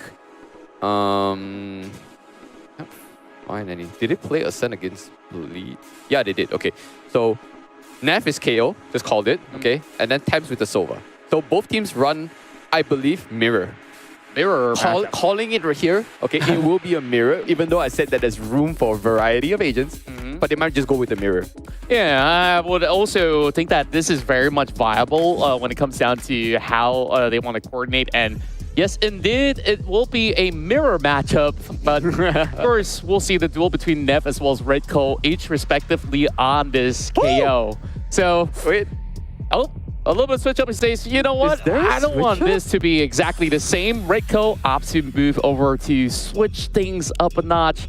And they will bring in double controllers into the picture. Are they sniping? Are they sniping? Well, I think like they really want to prove a point like, hey, we'll continue to play on this Phoenix and we will try to make it work. And I believe we're seeing some glimpse of amazing stuff coming in from Phoenix now that, you know, every time you go into the site, you still have to cut through corners. And I believe that Shinsei will have a really high impact, whether on defense or attack, heading to B. You know what? I don't hate this at all. I actually like this lineup coming from LPR. Triple controllers. Okay, this is something extremely different. So you're basically talking about huge vision control coming out of Louvre. So they got ample of resources to just basically let X10 sit back and maybe force a move coming in from Vera. And that's the first person that Louvre really wants to punish. If they want to blitz in, it's actually fine if only X10 doesn't have a Killjoy. Yeah. But if they, if they want to just bomb rush in with this smoke, it doesn't work if there's a Killjoy playing close. But otherwise, it's going to be funky. All right, we haven't seen this since the earlier ranked days that I've been playing. Yeah. But it works. Let me tell you what, it works. This is a 5 smoke / wall lineup. Yeah. Right? And you can imagine this, right? Whichever side this Cypher holds, like you set the trap wires, you block every form of vision that you can't even see where these traps are coming from. Somebody steps on it, bam, one member down. Gone. So this could be the game plan that may actually work out for the rest of Louvre on the defensive side though. But on the attack, I really wonder how effective can this get? Is this just going to be like, hey guys, our strat is just to go, rush A, block every single door, block every vision from heaven as well as hell. And then you think about it, the Cyber Cage itself is just another form of vision control. Oh my god, I can't believe this. We are going in with a 5 smoke lineup. I will consider Phoenix as smoke because he has walls, all right? So he counts. I guess. He counts. I guess it ain't a smoke, but fires can actually lead up to smokes. It's a wall, right? So the firewall itself is... Yeah. What is the name of that skill again? There's hot hands, let's run it back. There is... What's this wall? It's always that wall that nobody cares about, right? Like, they always call it the wall. It's Phoenix. We don't care about it enough. It's Phoenix. It's sad, but somewhat true. You know, maybe in the early days, 2021, you see a lot more of that Phoenix being played out this time around. Yeah. We're going to kick things off with a little bit more of a hot tick into B. It's called Blaze. The wall is called Blaze and the splash is Curveball. Okay, let me try to remember that. Yeah. I don't play enough Phoenix to justify that. Curveball. There we go. We are in, but for some reason, Nev is out. That mid to market, really strong. And then now they're in. Now we know there is one person 100% playing Boathouse. And then Ego is on his plate. And he's gone. He's got so little spacing left, and Reverie gets that a double trade going on. Nev now being tunneled in by Vision, and X10 is just struggling to even see anybody inside. And this game plan out of Louvre is absolutely bonkers, right? Like, how do you fight them when you don't see them? That is a lineup to default, and it clears it out, but very little too sharp on that. Makes it a 4. Wow, that's LVR coming out strong. This is their map pick after all, which shows very good statistics over the past few weeks. I am excited for them to take this one, unless X10 can pull this an upset. Yeah, and like, I just love how creative they get week after week as well. Perhaps like they played so many ascendants, like, you know what, we're getting bored of our usual setups with the Sovas. Reverie did pop up in that particular round inside of Pearl with some high fragging results, though of course the points didn't really yield back into their favor. But it really doesn't matter. It's so fun to actually see Louvre going for such a take. And even despite me second guessing on how are they supposed to coordinate on these attacks, they really made wonders now with a little bit of a push coming in. Shinsei. There's way too camera changes happening here. I'm not sure what's going on, but we just know Left lost his life just like this. Ego is with sharp. By the way, he does wonders with the classic. He's been showing up so hot with those headshots at this ridiculous ranges. But that, honestly, still a one-on-one trade with LVR weaponry being the superior one. They already made the presence known on to 3, but not sure if we're going to commit this. Shinsei also commit this Blaze, sorry, I almost said Phoenix Wall, had a habit. But they're not committing, and that's a very expensive util. It definitely is. But, of course, they just bought a lot of time as well as attention, especially clipping a lot of health bars coming out of Vera. So now, this is the entire of the B side being left open out, only having Egoist to guard it for the time being. And he's hiding inside of this shroud of smoke, where this is just going to happen every particular round. So the rest of X10 really has to play for retakes for most part, wait for all these smokes to subside, and then that's go time. No, so, but you don't play against 5 smokes every single time. So the moment you think they don't have smokes anymore, there's going to be more smokes. Yeah, there's going to be more smokes. Oh, there's one retake on already. There's Vera down. But Redco playing a very aggressive angle. They're going to push out from CT. They will find it. Chrysania down. There's going to be a 4-on-2 still. X10 can try to go in, but they need to make that death work so far. And they can't keep themselves alive because they need the creds next round. But only taking out Maxi is not going to be good enough. That's Shinsei with 4 now. Eco-fragger as he is. Yeah, just going to see where there's going to be any form of exit frags. Shinsei not getting tagged just yet. Long range. And Redco could still do it with a Spectre from long. So things are really working very, very well for Louvre. Things are working very... Too well. Yeah. Way too well. So now, finally, X10 gets to buy. The bonus definitely played so much in dividends. Things are working too very well. Yeah, very well. Dude, he's 4-0-1. He's absolutely fragging for his team. Just saying. But no, on the flip side, they're definitely. Are you worried about X10 considering that this is now their rifle rounds, and after all they're defending, so they should be able to hold angles more effectively unless they can really rinse and repeat all their smokes to rush in every single round. It might work out, but they made this market push in earlier already. Let's see how X10 reads and adapts to this one. They're just holding really tight angles into the side attempts. He does find a double move that they go in for the entry into B. Time will still be set. There's ample of time for them to do so. X10 is going to be able to seek one more out, and now making it pretty much even. Though Louvre still has 3 members still intact. Nev cuts right through. Damage being done towards Reverie, but it's going to be a 1-for-1. Redco with a final take into mid. Oh, the spray control a little bit questionable from Nef's side, so it's just an unfortunate whiff. If you're LVR, you can't help but wonder if they actually practiced this comp last week or something. They might have been. I'm pretty sure that they've prepped this from perhaps ages ago. No, definitely not. Because if they played 3 weeks of VCT MYSG with the same lineup I mentioned earlier, and switched to 3 smokes right now, something is off, okay? Yeah. I'm all in for it, but like, I'm all in, and like, I just love it. You know, if they manage to take this a clean one, I'll be very, very surprised. That means X10 cannot have seen this coming. Yeah. It's just a little bit overwhelming coming in for X10 to deal with such a treacherous situation as such.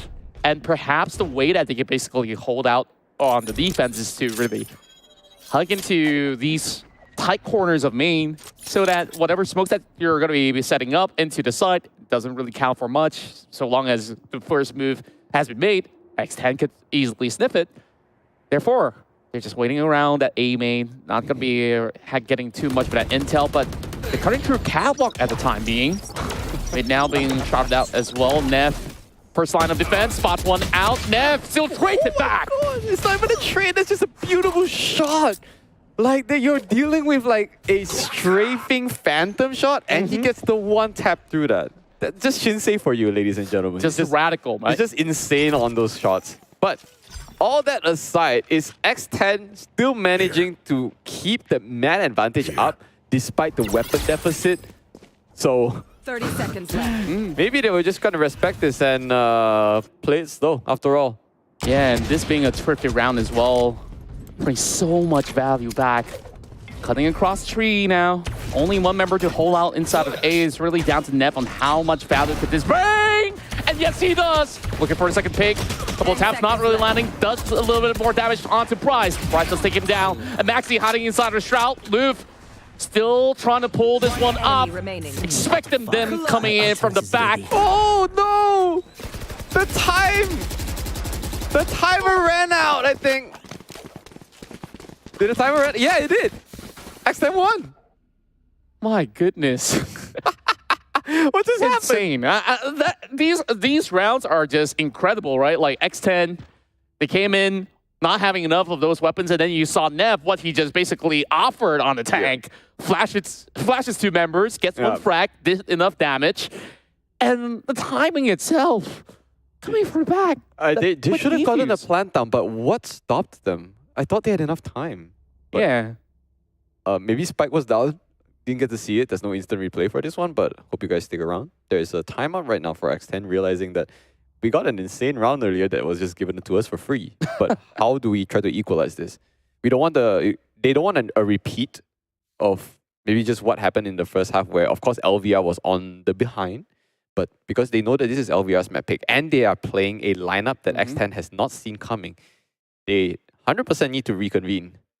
And as a matter of fact, taking a look at X10 Esports, you can actually go for this discussion. You have enough for the operator, but does an operator bring value when you have so many shots of vision control coming in from Louvre, where perhaps you won't be able to actually utilize that operator into full effect, but he says, you know what?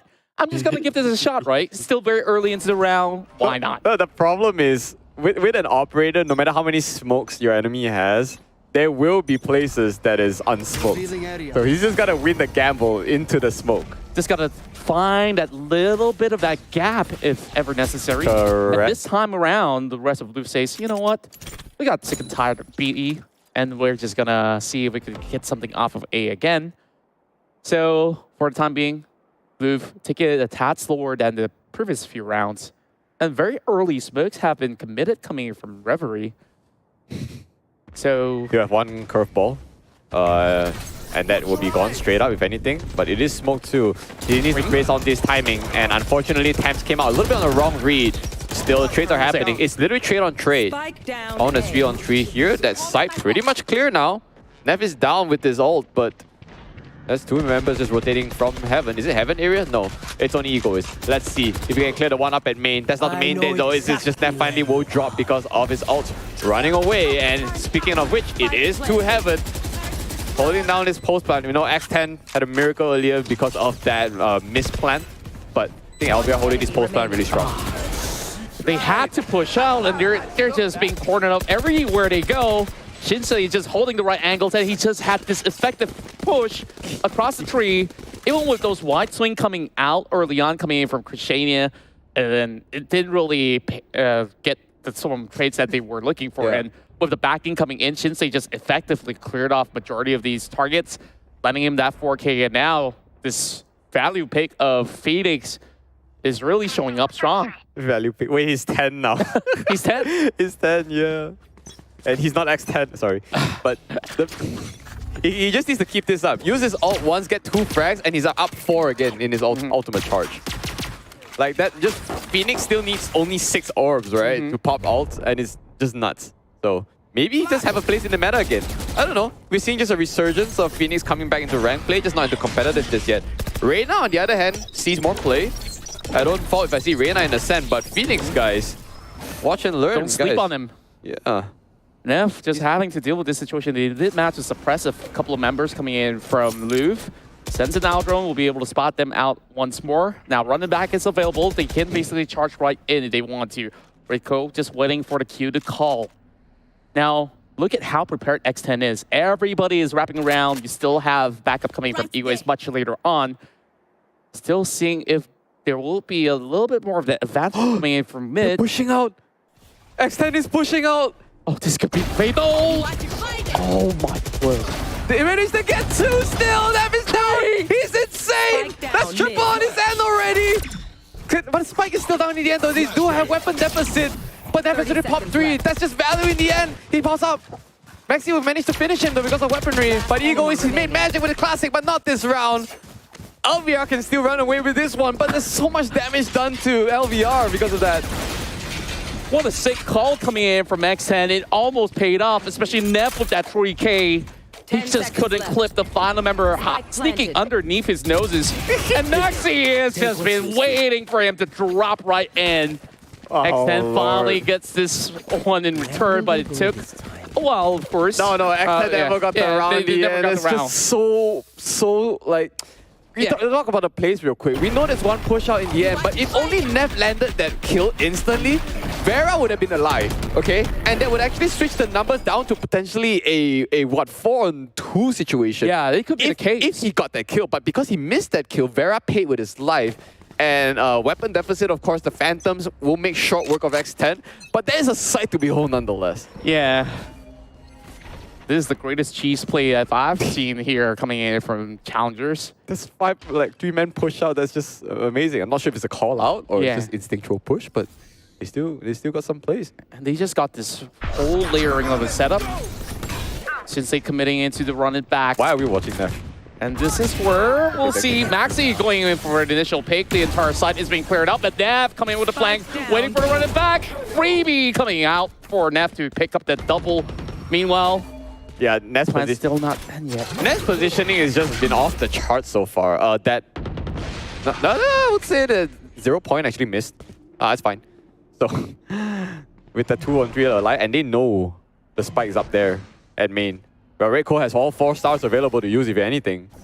They need to isolate the kill. It's really down to Bryce as well, and with Redco sniffing out the push, Neff now being taken out, but Vera coming up close. Oh, the timing. He was just trying to pull up a star. And now down to Bryce, shredding through the wall. We'll be able to find him eventually. X10 now making it much closer. Wow.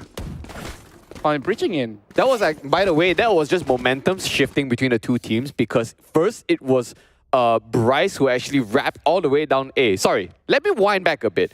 First it was Neff, right? Who rotated through mid, killed Shinsei when he just dropped out his ult, and then he got reversed sweep by Bryce who came from that flank, and then he get reversed again by I guess it was who's the one who clutched it? Was it Neff or Crusade? I don't remember who it was at that point. Yeah, I think like by then it's like, okay, enough of all these games. Like, I'm sick and tired of it, and this is where they go. One-on-one, Bryce gets the first picking. People are angry first too one fast to today. go down. And next 10, they have got ample of resources. They got 4 of these ultimates available. I'll make it 3 since Vera's already out of the way. Neff now taking this control over on the mid, looking into the lanes and not finding anything in return. Whereas this is going to be a full-on push. I did say with a final clip actually fight 2. And a couple of the personal Christiania does it. Okay, I'm just gonna say that final Phantom bullet shouldn't have found a head, but it did anyway. And then there was a freebie walking right in front of him and he couldn't finish the shot. That was Shinsei, by the way. Yeah. But yeah, I was just staring at Chrisania. Imagine if he had his knife out, just one right click to the head and he would have done it. But wow. The decision making just flew by everyone's heads, no pun intended. And it still land up being LVR gonna take out this round. Very convincing. A complete reverse of what we've seen in Pearl. That was a 2-6. Now it is in favor of LVR in their own respective map pick. It's just so difficult for X10 to deal with all these high pressure situations, especially that was one of the first few instances where Louvre actually burst into sight, and you got so many of all these utilities come from Reverie, Bryce, and Redco. It's like you just take turns. Like it doesn't matter if the Stars is played wherever. Like you just don't want to be suctioned into some of all these high angles at the same time. By the way, X10 just giving them a little bit more spacing to play out. Now, a little bit more priority over onto A. Neff made his presence known onto Cat, which he saw someone at top mid. Sorry, not top mid, mid link. But that was it, no one.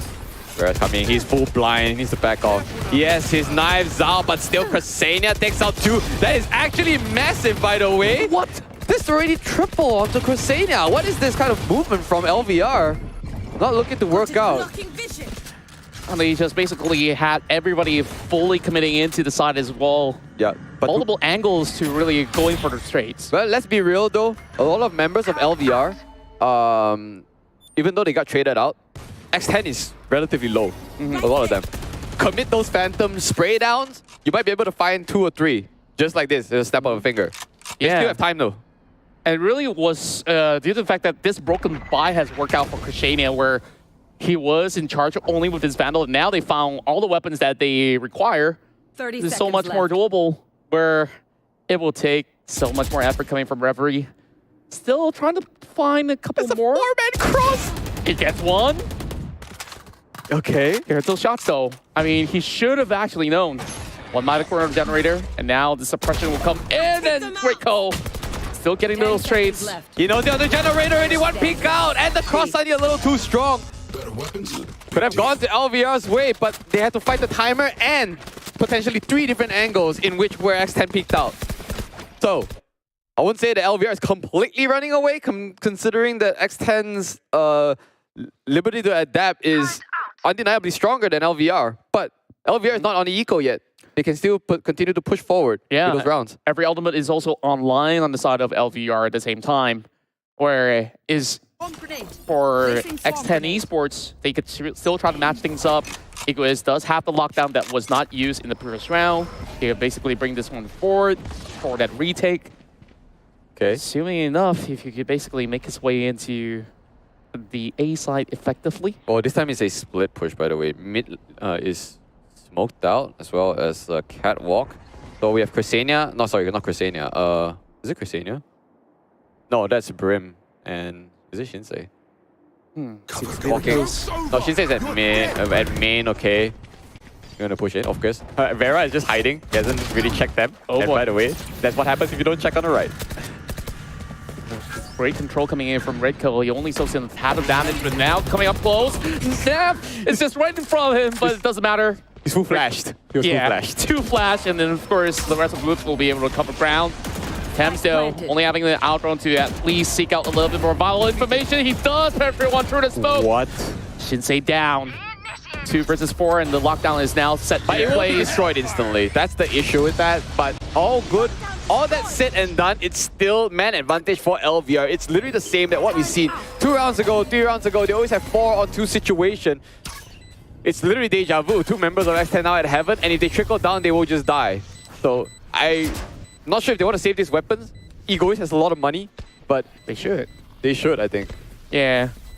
It's really not worth the time, but there's already a push coming out of Maxi, and he's on the hunt, looking for Thames. I think he has a slight clue, and he snaps, finding every one of them. Not enough space to create to save any of these weapons to the next round. Yeah, okay. No, you're talking about the save? Ain't gonna happen, they say. It's just 4 rounds. Boy. Okay, 4 rounds deficit here. That is an eco round now. Is it eco? Or is it broken? It's kind of broken for X10. So I think LVR love to see this. And the best part, they actually save quite some impactful ultimates on that. So if LVR get to get 1 kill where Maxi's in range, pop 1 Neuro Theft, and instantly they will know if they can just commit to sight. So, and they got price for TP as well. They're staggering their ultimates very, very effectively, where Shinsei already used to run it back earlier, and he's got 1 point up now. Yeah, I also do like the Bucky buy coming in from Cresania as well. I mean, put whatever smokes you want, like, so long as you go up close, like, it's just gonna be an instant snap to the head. coming from Krishania. So we'll be able to hold out for the time being. No heavy commitment coming in from Louvre for the most part. The committants are intermittent, if you might understand my drift. I absolutely understand, Yeah, good sir.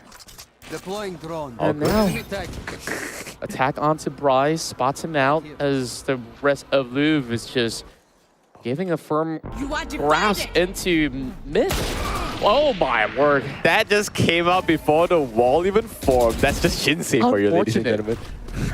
So unfortunate. He clipped him down to 49. Yeah. Is it enough though? Okay, go push out. That is Maxi being caught out. That pump ain't gonna be enough. This is the neuro theft we're talking about. It will spot the rest of X10 coming, but I think the push a little bit too soon. Shinsei should have died there. But still, Neff will be traded because of Maxi. 30 seconds left. Down at 4-2. 4! It's 4-on-2 again! LVR is just so good at now maintaining this. Yeah. These poke and prod type of ways of playing just working in their effect. And Reverie, the first one to go. Now there is a slight chance that they could basically pull it back, but the time is slowly dwindling down. Egoist with 21 HP has got to really snap at Bryce. Putting close angles, Maxi now being smoked up and will be picked by Egoist. Going for a quick defuse, but we'll have enough time just to do it. Yikes. And they finally overwhelmed the rest of Louvre. What happened to the dogfight there? It was just pure bullets and then camera switch and we saw a collateral by Egoist. That's about it. Like what just went down there? I just gotta say, like, Vera really set up some really good smokes as well, just to cover grounds for them to actually get a clean entry. The moment they snap right in, Reverie is supposed to actually catch them through that flank. And unfortunately, couldn't be able to take out Vera while in position. Okay. So Vera gets another operator into this round. You see, the issue here is, alright, for LVR, is that they... Okay, it's not really an issue, but you see they don't have initiators, but technically they have 2 flashes. So yeah. it acts like a pseudo-initiating moment, you know, which is exactly why they're kind of in the lead right now. But the lead is dwindling. Yeah. Okay. Undeniably, the X10 can take rounds from LVR, so they cannot rest on any laurels whatsoever. Not even in the second half. And as for the effectiveness of the curveball, like the rest of X10, he just gotta wait that one out. And now he does find a pick and punch and say no flashes available for the rest of X10. But look at that swing coming out of Vera with the shorty. Secured a double. That was just impeccable. Man, that thing did sing like a melody, if you catch my drift. He opened up with that insane operator shot already at that close range. So now LVR has to already play at a deficit. You lose 2 agents that literally looks alike. Like, look at their stance. Like, hey, they're not of the same gender. They're not of the same gender, but shout out to whoever designed them both to make them look uncanny. They could be siblings, if anything. But 30 seconds left. One's Brit and one is Ghanaian, so I digress. Thinking of that, they got 20 seconds left to burst in. And we know now Tep is playing on Broadhouse, and it's just a worry on lane as well as stairs. He still gets it. Yeah, it took a couple of times, but he lands it down. He runs out of bullets in the end. What the shorty will do? This is Shorty gaming. Like, Shorty's gotten 2 kills this game. Towards full loadouts. Towards full loadouts, my man. It's just insane. Like, I just really want to go back to the reaction speed of Vera. You saw how much he's done within that split second. Pop 1 with the operator. Yeah. Tailwinds into the corner of Cubby and gets his shorty out. Can I add? Boom. Can I add a cherry? Let's do it again. Oh wait, can I get a cherry on top? He popped the nano swarm as well. Yeah. And he runs into it like the biggest balls he's ever had to take some damage and zips out of there. My man. And like this guy like has probably a brain with a processing speed of God knows. Guys, it's Intel 13 at this point. It's not even released. Yeah. Intel 20. We are not sponsored, I'm so sorry. But please, if you hear us, we can take some sponsors. Shout out. Yep. All right. So first I9s will do. I9s will do. No cap. Oh. Ooh. Jinsei got his head blown to Narnia, but they're kind of reminiscent of what LVR did on the first round. This is just kind of burst through market. It's relatively safe. You just need to get 1 flash in, sure. We have a dash. Dash is ready. Onto Vera. He's in, and he's clear so far. And he'll take out Maxi as well as Reverie. Good rounds, good entry from X10 and looking strong to even take this hold. The Master beeline into the side without too much of a hassle, especially them taking out Shinsei as well as River again. And down to Reiko as well as Bryce. How are they supposed to set this one out to just cut clear out of dangers? Krishana is holding them back by the main as well. So that will be the first line of attack. 1 HP left on the side of Matthews, looking for that trade, and this trade works in favor of the side of Krishana. Down to Reiko, still finds him through the smoke. And X10 is adapting all too well. Okay. No more shenanigans for Louvre this time. Okay, that's pistols, right? So we're gonna get past this anti-eco and see if they can actually equalize this first. We saw in Pearl that both teams decided to go for, well, double anti-eco on both sides. I think LVR recognizes this and might just actually save for the rifles. I think that might be a little bit more important. But on the side of X10, there's already 2 Vandals being picked up. They are committing. One Phantom though, sorry. A full set of equipment's coming in from Vera. He should be able to pull some numbers back at the very least, especially on these rounds where they're already cutting through market without any form of interrogation coming in from the rest of Louvre. And now, VALORANT will spot one out. Reverie still holding very tightly across main. Trust in your right click, my man. Just let's see it. Trust in the right click. Never mind. Beat it. No, but it's still, the Vandals are doing more damage than those secondaries, I would say. So it's okay. Yeah. He got one. That's the best you can ask for. And just look at this second half itself. Krishana is only one more orb away from getting a Cosmic Divide. This guy is just fragging out his mind from the get-go. Yeah. And now... Oh, look at Blake at close first. Oh, he's got a tornado. It's way too close. He needs to pick up on the pump. He doesn't even need a shotty. Bryce is just better. Yeah, great coverage overall, but he needs a little bit more helping hand. Reiko now. Swift his way throughout. Krishana still finds him. Nonetheless, they recover all pressure. rifles, so that's all said and done. That is the equalizer we talked about.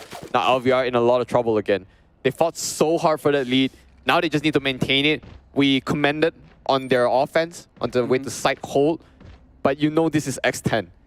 It's just one sentence. This is X10. You know, it's not like any other teams you have to be worried about on the current group standings in the round robins. Okay. X10, one of the most feared ones up there. LVR. Every single weapon in your arsenal and play that you have. You pick 3 smokers for a reason. I want to see how it works on defense. That's all I'm saying. Yeah. So long as Louvre could basically buy as much time as possible, retakes can basically happen so long as they keep themselves intact without having any members taken out. Perhaps that's where you'll be able to actually get members of Louvre to be able to hold out on this defensive setup. Whereas the rest of X10 is just hoping that the rest of Louvre would commit to some of all these utils very early on. That's one of these covers coming out of Bryce. And he could basically hold this out on his own. There is the help of Reiko if necessary so. You are divided. That as well will be committed, as you mentioned. We'll cut off CT and market. But due to the overwhelming utilities, especially the Brimstone Molly, they have to respect that. That is a lot of damage, but right now Vera is in. Have to be instantly, but Bryce is there. Just run ready. But the site is already opened up. The spray, not enough from Krishana. He pays insanely with that. 30 seconds left. And the spike is now being dropped. Pressure is on, and the rest of Louvre, they're just fighting back, giving no room for recovery for the rest of X10. Yikes. This is the first real mistake. Not really a mistake, but a downplay I've seen from X10 in this entire series. Which means they're not invincible. And LVR can capitalize this. 10 They seconds did a beautiful fake onto B, but Bryce, being the disciplined one, just held down on A and actually takes him out. So Neff gets one out real quick, but Bryce finishes it. LVR will staunch the bleeding, at least for now. This is the light at the end of the tunnel for them if they can just keep this up. Yeah, almost flawless run, by the way, for the side of Louvre. This is what we want to see. Efficiency in terms of those form of setups. And X10 perhaps have committed a little tad early. I think, like, as for Vera's entry into the side, he has the best of clue of where exactly Bryce was hiding out, just that he couldn't really snap him in time into that tiny little box, you know? So provides so much of that space for Rise to get that free pick. And after that, they were trying to come in with a recovery to supplement of that form of push coming in from Vera. Okay. But it just came in maybe a second too late. And after that, the spike being dropped, there's just no going back from there. Tripwire at mid if anyone pushes market, but that's about it. There's a one-way smoke being thrown at Bryce up an A.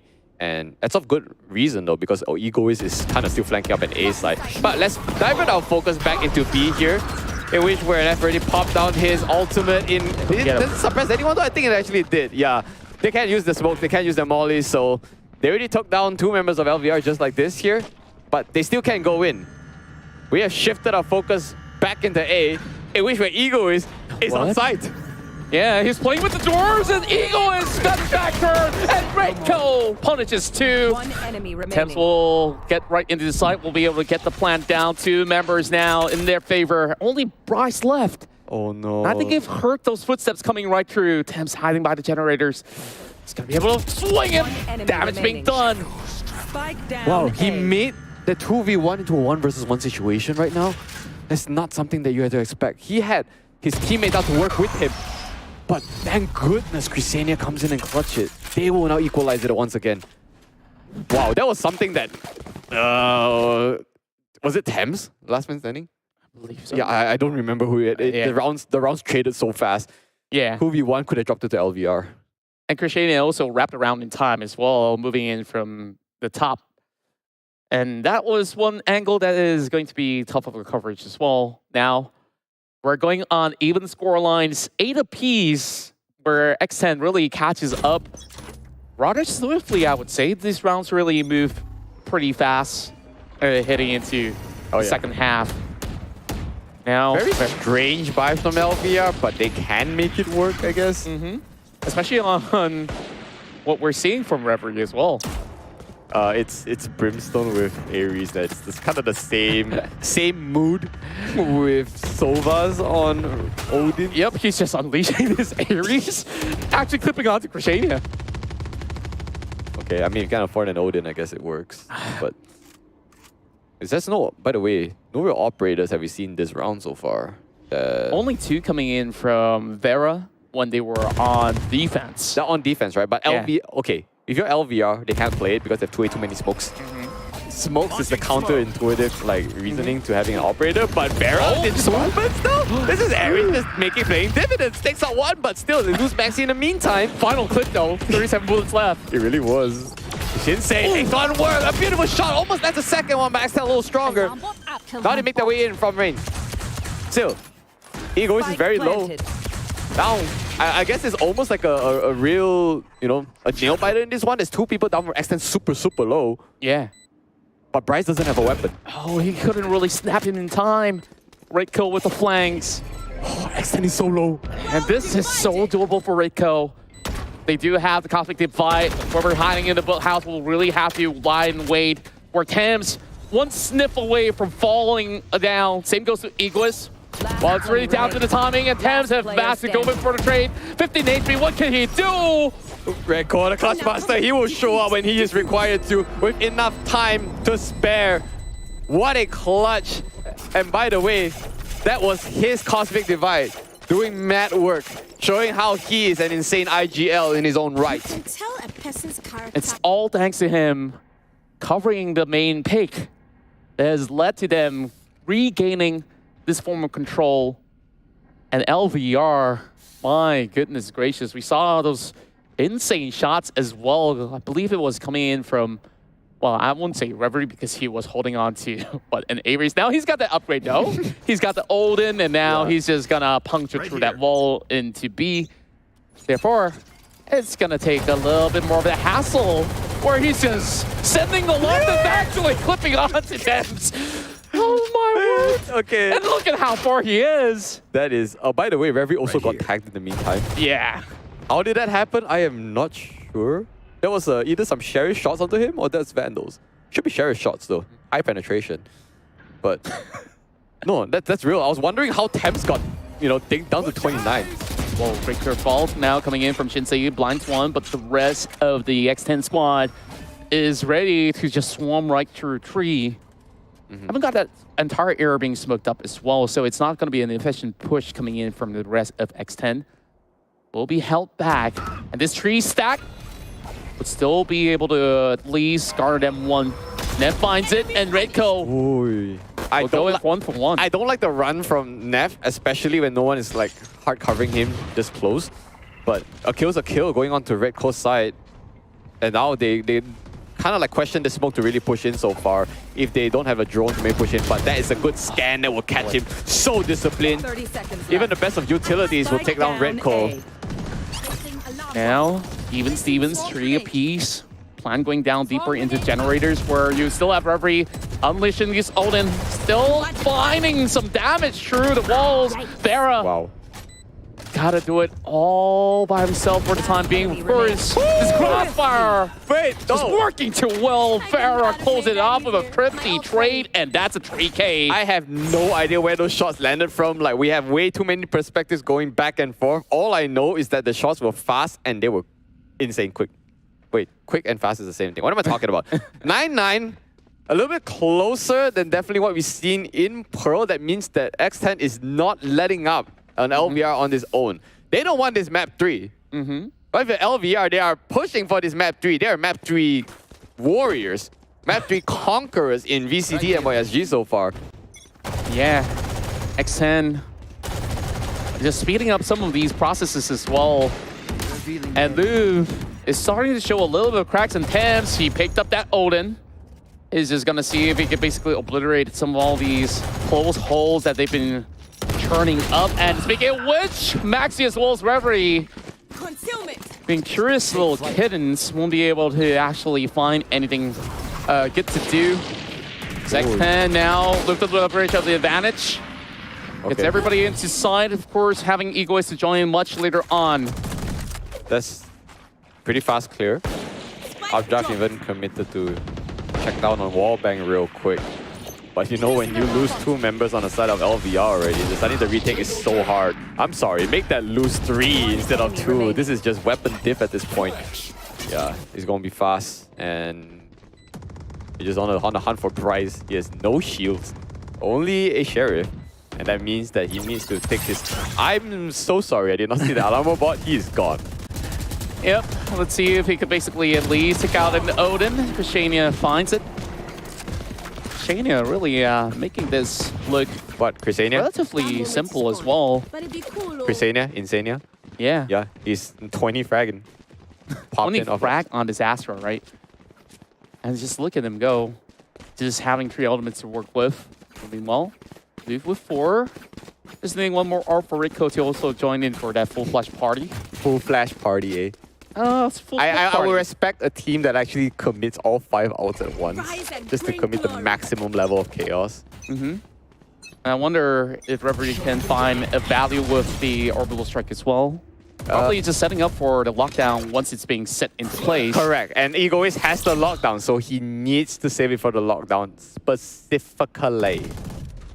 Oh man, this is tighter than we actually imagined, for sure. So which means that LVR is putting up a great fight against X10. But all in respect to X10 is that they are able to hold up LVR's own map pick, in which way they showed dominance on that 4-round deficit that they had during that 2-6 round. And just look at this great read coming from X10 as well. Vera now being so much more disciplined and even knows where exactly these cameras are being set into place. Now that that's being cleared up, that also leaves a little bit more spacing involved. Okay. Now slowly rotating it back into this A side where they have found a couple of successes when they do get control of market as well as tree. This time, instead, they're just looking to brute force their way through main. One of the few slow rounds that we see X10 try to commit here. I like that they switch up a lot and they switch up often, you know? But it's effective. Now the cover is blown. Vera needs to actually blitz in. If anything, he needs to be safe. So he's fine. He's got sight. Checking on the hard right, and he still finds it though, despite LVR lying in wait. There is a orbital spike for good measure, but it is not necessary. Kusenia, last man standing, only got 10 seconds left. He doesn't even have spike. Maxi lying in wait. This is going to be done and dusted. We have an equalizer again for double digits on these 2 teams. really both teams don't want to let up. What a swing coming out from Shinsei, right? Like, that timing has really caught majority of all these X10 members, and no, they have been able to really spot him out of No, in the but nick of timing, time. but Vera had a good entry. He even picked out Bryce, which was on the hard right, and LVR just started to have this immense ammunition dump to them during their come in. Like, what the hell? Yeah, and of course, with Bryce in that position as well, he can basically relay that info that, hey, okay, guys, I've got this situation. I'm all alone. Please send help. And, you know, he waited until he gets those angles against Vera, where, of course, it was blocked with those form of vision. And then, as much as he doesn't get that trade, Shinsei really lurked right into this corner where none of these members could have actually cut in time to even reach that button to shut the doors. LVR has not called a single timeout. Yeah. That's how confident they are in this match. That's what I'm saying. Like, X10 has used almost every single timeout for every round that I've noticed. And I just really feel like they're just enjoying their sweet time here throughout the course of the battle. And like every single round, wherever you does have battle, doesn't even have much worries or concern. Where this guy's like buying Odin every single round. It's like, nah, I don't care about aiming for hits. I'm just here to really. I mean, you gotta hand them suffer. Let's hand it to LVR for having 3 smokes and being able to like almost close it out against X10. But at this point, I'm not sure if it's planned or it's a meme. Okay, I need insider information. It's a planned meme. Oh my god. Oh, by the way, you see this Omen like one-way smokes? I heard that it's gonna be addressed very soon. Like, Omens aren't supposed to be able to clip their smokes in certain angles anymore. But by the way, that is one Odin that landed onto Vera, which... yeah, there's only one clip. It still lands though, and it's down. Unfortunately, Vera can take out the Odin in time. Super long wind-up, but they need this in. LVR waited so long to have another successful entry, and it is a bloodbath up there on main. Still, they've gotten sight, and they should just need to hold this down with only 2 members of LVR for this retake. And they didn't really have the orbital strike because it was utilized last round to force the rest of X10 into side. This time round, X10 perfectly executes with lockdown, giving them so much more spacing. Reiko as well as Maxi to work alongside each other and trying to actually come into the same angles, and that's where Thames, he's got that Odin in hand. Yikes. Oh, he still swings him though. Reiko, can he make it work? No, he does not. This time, the man advantage a little too strong for X10 side. We've seen Reiko did a miracle, but you can't replicate it. Yeah, I said the neural theft was going to be huge, right? Like it gave them information that all 3 of X10 was playing down side. They can move in, but the problem is they didn't have the right utils to go in at all. Exactly. Yeah, it was like with Maxi, I wasn't sure if he had any cages left. And it's Redco, I wasn't sure if he had stars left either. So it was definitely not the best retake situation to be in, considering man disadvantage as well. And you're going against an Odin. Yeah. Let's be real. So, and I like how they deal with the Odin as well, right? You let him waste a couple of bullets and it will take forever for you to reload that Odin before he gets prepared for the battle as well. Now, it's a different stance coming in from X10. They're looking into the market. There is going to be Bryce waiting along the lines. This is still going to be an eco coming in from Louvre, and this is going to be a little hot to handle. That's right. I mean, X10 was X10. Now they're X11, looking to make an X12 soon. But the problem is you can't start off the round with Shinsei being dead as one of your star players gone straight, right? Well, let's just hold it and see how the rest of the members retake this. Oh, he shuffles it right into it, and Vera still has the discipline to check right back. That also with the cost of Reiko's life, so now only down to Maxi as well as Gregory. Let's see what value does he bring, and it will just be a flawless round. They have just write them like a book. Every single member left alive to hold every angle. That was not one for LVR to lose out. I already said, man, you lose Shinsei's start, it's going to be gone. But I also wasn't sure if it was an eco round. I think it was, considering now they can buy. It was an eco, right? Yeah. So that was just an unfortunate situation. Can they bring his overtime? 2 flawless rounds, I guess. Very much doable. When we look into how X10 Esports have committed, like those past 2 rounds that they've won is all commitments with ultimates. Now Christiania brings an operator into the first attacking side of the second half. So every util being dodged by X10. One-way smoke as well as 0 point gone. Only a drone shot up at mid, so which means that LVR should know they're at mid right now. But the spike's not even with them. They can obviously play this as fake, take control of pizza area, even hold it. They don't have to move if anything, you know? Yeah, Neff can just chill here at this point. Yeah. Just make sure they get control of catwalk and top mid, make sure no one flanks, and they're good. They're golden. Just hold this down to the final second, and X10 just makes a blitz into A, B. Yeah, looking like the rest of X10 is just finding ways to get their initial pick, and that's where they will find a way to reconvene, and they've already find a little bit more of that commitment. More members into B, they finally take out the trap wire, and now every setup is currently online. Referee holds Vera down, and he's still got a whole lot more to work with, though. He does have enough time to cut right back into the boathouse. Now that's where he will come in with another 2 more smokes to work with. That's a bit questionable. Where was the flash? To let 30 seconds Vera left. just dump in like this, where was the flash? Big question, but it's okay. Let's see if you just lose Vera. Can his team cover for you? Looking likely to be strong. There's 2 people playing up on site now. Here we go. We want to open it. Maxi gets 1, gets 2 already. Oh, they can't That's commit. Yeah, that's the wall that's come Last out. player But the problem standing. is, this is LVR having this man advantage now with Red Coast Wall doing so much work. 10 Down to seconds left. Christiania. Now he's hunting out for Reverie. He's gonna swing. He misses the timing, but this is where they have to jiggle for it. And this is where LVR needs 1 more What to an pull this to overtime? overtime. Dude, I asked this question. If they can deliver, I would be, well, I'm more than entertained. I'm on this hype train already. I want to see this happen. But the thing is that X10 is never forced an eco. Like, they can still full buy pretty much here. Right? 7K on the Thames. He's got that Odin now, too. That is very deadly. No ultimates on X10 side, so that could be LVR saving grace. True enough. As for X10, I mean, so long as Farah gets a pick as well, it doesn't seemingly necessary that he needs the Bladestone up online. Where now they cut right across. Sensei hoping to actually get this shot underway. He does actually land 1, but Vera swiftly takes him down. Hopping Phoenix, you'll love to see it. That's on defense at least, so that's fine. But he will not get to retrieve that operator, if anything. And that is a that was a B site, literally on this lockdown. But very soon, and Maxi will say, Mikasa Sukasa. My house, your house. We're going to join together and sing Kumbaya. That's exactly what might just happen here. Where Vera, he will open. Check out, and that's very gone! Straight off the bat! And that's Maxi also going to be addressed there. Now this is just looking absolutely horrifying for LVR. And Vera's just literally dunking upon them. What a swift move with the Bladestormer as well. Now down to Reiko as well as Bryce, and this does not give them much more of an easier time with the Hunter's Fury dropping right in. Even clips onto Vera, not that he's all too worried. He still gets the frag, looking for the final 4K. And they're not gonna give them an inch, but Bryce turns this back around. This is where 1v3, he has to make it happen. I don't know, man. He's sleeping in. He makes it work already. Just peek out there and it is over.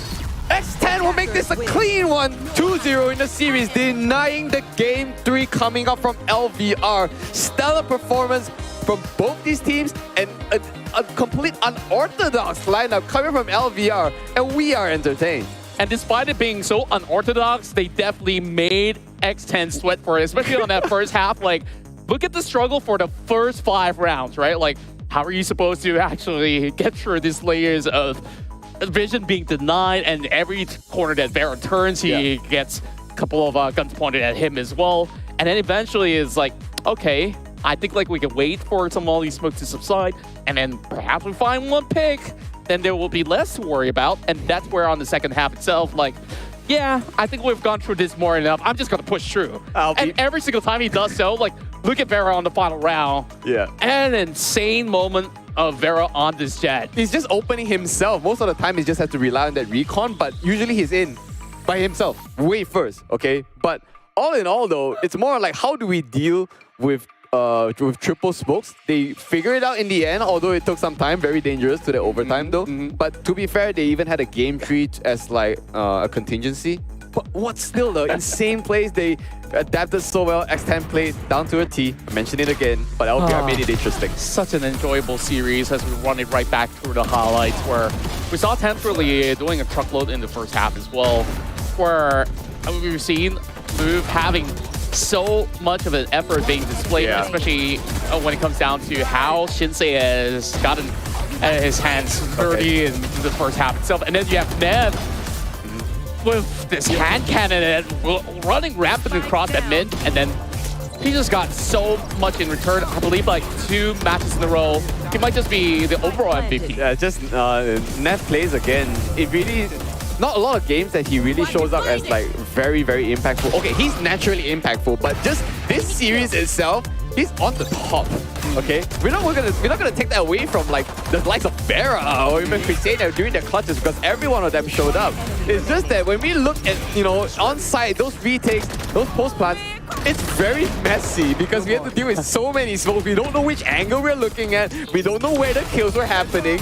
But at the same time, this chaos is what transpired into the interesting, you know, 2-0 that X10 managed to close. Yeah, and for the fact that, you know, smokes are only smokes, sometimes you can just rely on your guts to know that, hey, this is the right angle, and then you just tap a couple bullets. Sometimes you will actually find something in return.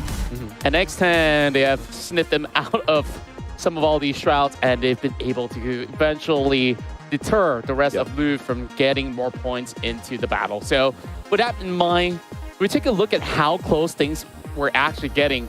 Despite them really having successful hits, it was Louvre that comes in with majority of all these first bloods. But when it comes down to getting the post plans down and also holding it back, I think X10 did an exceptional job at that.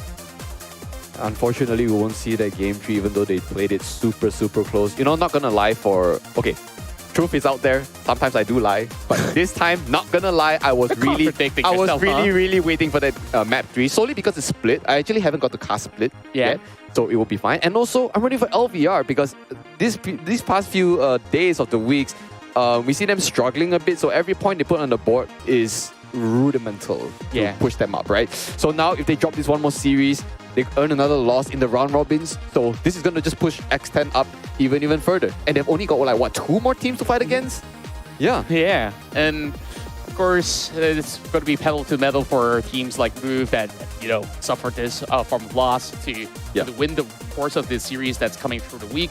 But Cristina, though, look at this result where, you know, we talked so much about Vera as well as, you know, Nev doing so much work. But Crisina's here got insane combat score. That's why I said, like, remember with the head-to-head with Crisina and Bryce at the start of this round, I said that Crisina is very impactful, but Bryce sometimes likes to play insane clutches.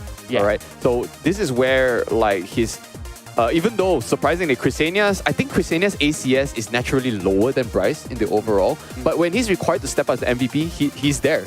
So we're not looking at the average. If you're looking at just series to series, Crisina usually really pops off. Yeah, and of all these Astra players out there, he's probably my favorite. The way that he knows how to utilize every single star on whether you need it to be set defensively or offensively. Like, he knows how to make it happen, and there are times where even without these form of resources, he would basically take some really huge swings. There were a couple rounds where he actually walked away with triples, and you know, it seemed like he does it like it's just a walk in the park, and it's the 25K hitting into this battle, and this 286 ACS, I guess like he even landed much more of these nifty shots with 31% hit shots. Yep. I mean, I didn't see any super funky plays coming up from Cristina. He's just landing kills. Yeah, he's just killing people on site. You know, compared to, like, let's say on Red Cole on Pro earlier, Red Cole had to use some brain power. Black you know, magic. You literally black magic. Yeah, just circumvent certain situations, get insane kills. But this is just pure dogfighting. It's straight up. You're in front of me. I'm gonna shoot you. Gonna land these shots. 286 ACS. Nothing to be scored that, and it's just insane showmanship actually from X10 to be able to make the read onto LVR, and not just make the read, but imagine closing the round in time before the victory. And I really have to also commend Louvre. They definitely put exemplary effort coming into this series itself, where, you know, first half, as much as it looked to be too much of a dominant fashion coming in from X10, they really break the conventional setups to really entertain us with this triple smoke. So I absolutely love it. We'll definitely want to see more VALORANT action, and I guess in a couple more minutes or so, we'll be back for another series to come.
destroyed, but everyone has been seen. Hello there, but what a dodge!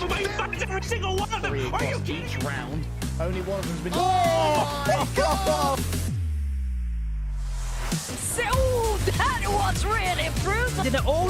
They've actually gotten it! Kinda like see that, but oh my god, not again! behind and retaliates too, but he has a cross.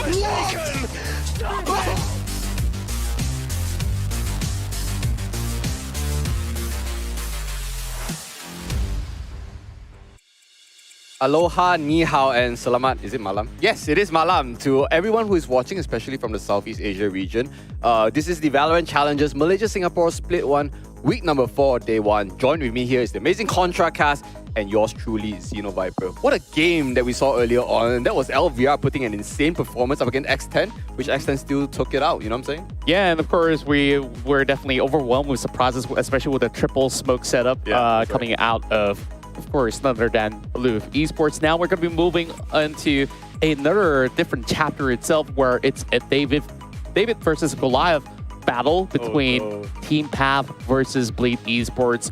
Currently on the verge of getting their way out of that red line. Of course, Team Path will really have to find ways to defeat the Titans. Currently tied for that first position, Bleed Esports, where currently Enigma Gaming is also within the same zone.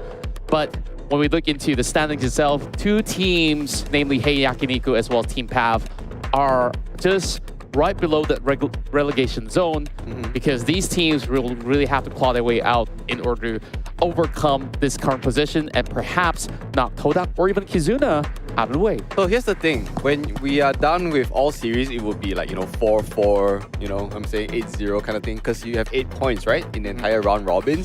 So because X10 took that one game against away from Louvre, so now they're up 4-2. That's about it. I won't say, by the way, Hey Yakiniku and Team Puff is not just out.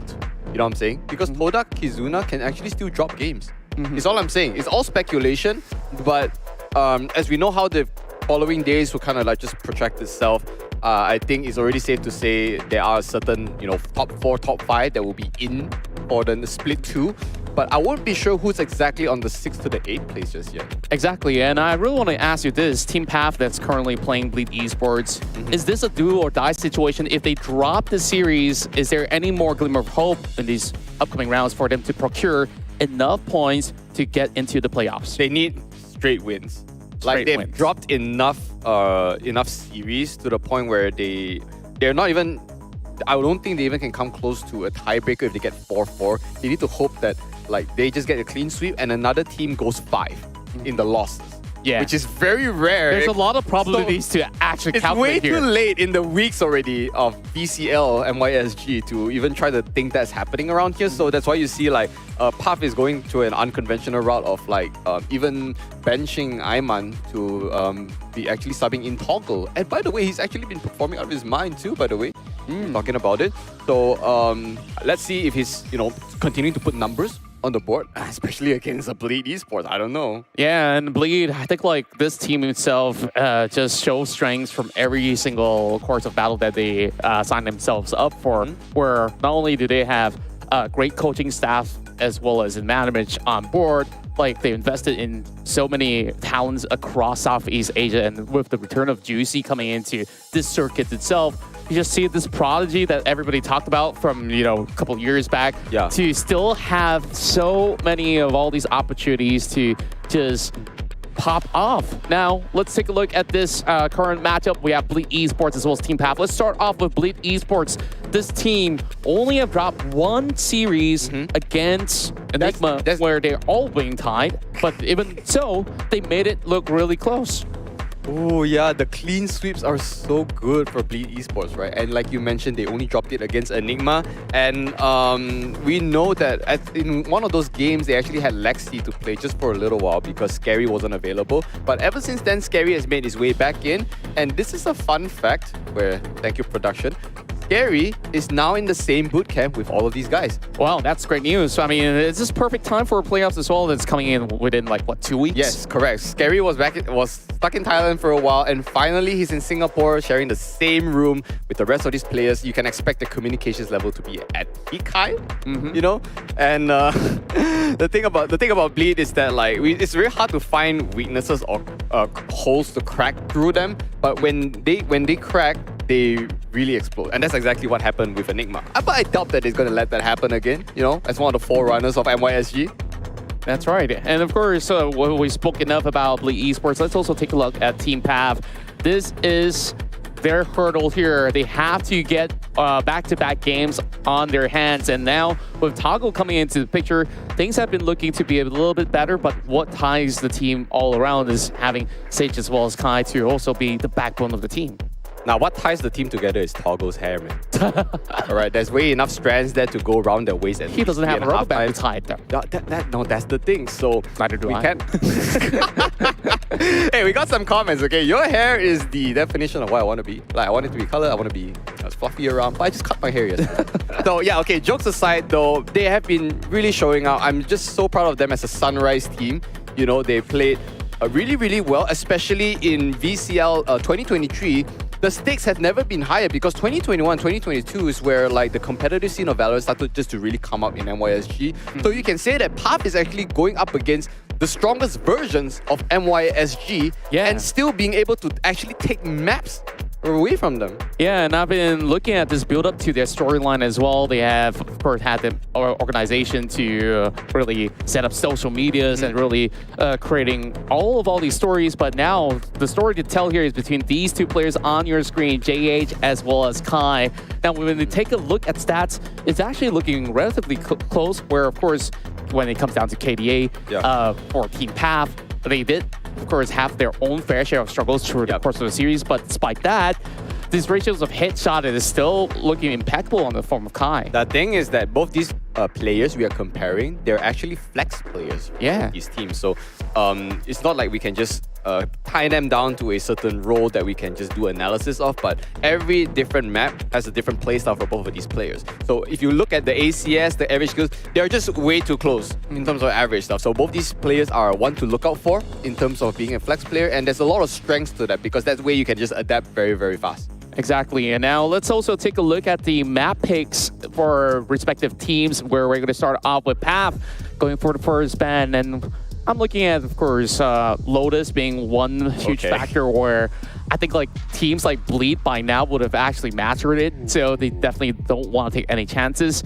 Whereas Ascent, this is where, you know, you kind of want to eliminate a little bit more of that form of momentum. But I do love Team Path's very first pick in particular, where they try to open up multiple sites with Haven, with giving him more options to actually go in for executions. But Bleed instead says, hey, if there's no Lotus, let's go right into Split and let's test these new boys on the block. But why would you think about the Ascent being banned out though? Bleed actively choosing to ban that. That means we will see Icebox. If Path knows this, they need to ban Icebox, because Bleed is super strong at that map. Yeah, I would also say the same, but when you also have Fracture on the line, you also want to consider that Bleed can be ultra aggressive even on the defensive setups. So with that said, we are going into Icebox, and you know what, speaking of Icebox, just to pull it into the lock-in stages, if any of you guys have been watching, Team Secret of APAC has done it for Pacific. So I saw this comment coming in from one of the casters across Southeast Asia, and they did say, the guy did say, in Southeast Asia, we probably have some of the best teams to play around this map. Most of all these top teams, they just have crazy ideas on how they just get through on this specific round. So I wonder how well does Team Path fare if they ever go into that decider. That is only if we go decider though, but if they don't want to see an Icebox, that means they need to clean sweep Bleed, and that is a extremely tall task, knowing where they are. But I won't say it's impossible. Whenever the games have not started, nothing is impossible just yet. But we have to only go in to talk about the Ascent being banned out, because that is actually Path's most played map. All right, 8 played so far, but only a 50% win rate. So for Bleed to even take it off the table, they are just, you know, denying any sort of chance for them to win any map. Like, this is just showing no mercy, dear God. That's right. Now, of course, when we go into the agent select, I don't think that Juicy have really strayed too far out of all these options when it comes down to duelists. He's mainly favoring on the Jet pick, especially now that you're starting things up on the Haven, where you can have great absolute control, even coming into the seaside. And as for most part, taking a look at Team Path, pretty much of a standard graph coming in, as Toggle will be trying to match up to speed with Juicy. So consider this to be an exact mirror matchup. I'm not sure if they just studied each other or this is actually their decided map pick, but this is the strongest, I would argue, one of the strongest lineups we have for Haven right now. If you want to argue to sub out a Jet with Arena, sometimes that's fine. But Killjoy naturally stops pushes from coming fast. Soa just naturally open sight, even though his drone is still heavily nerfed. I don't like it.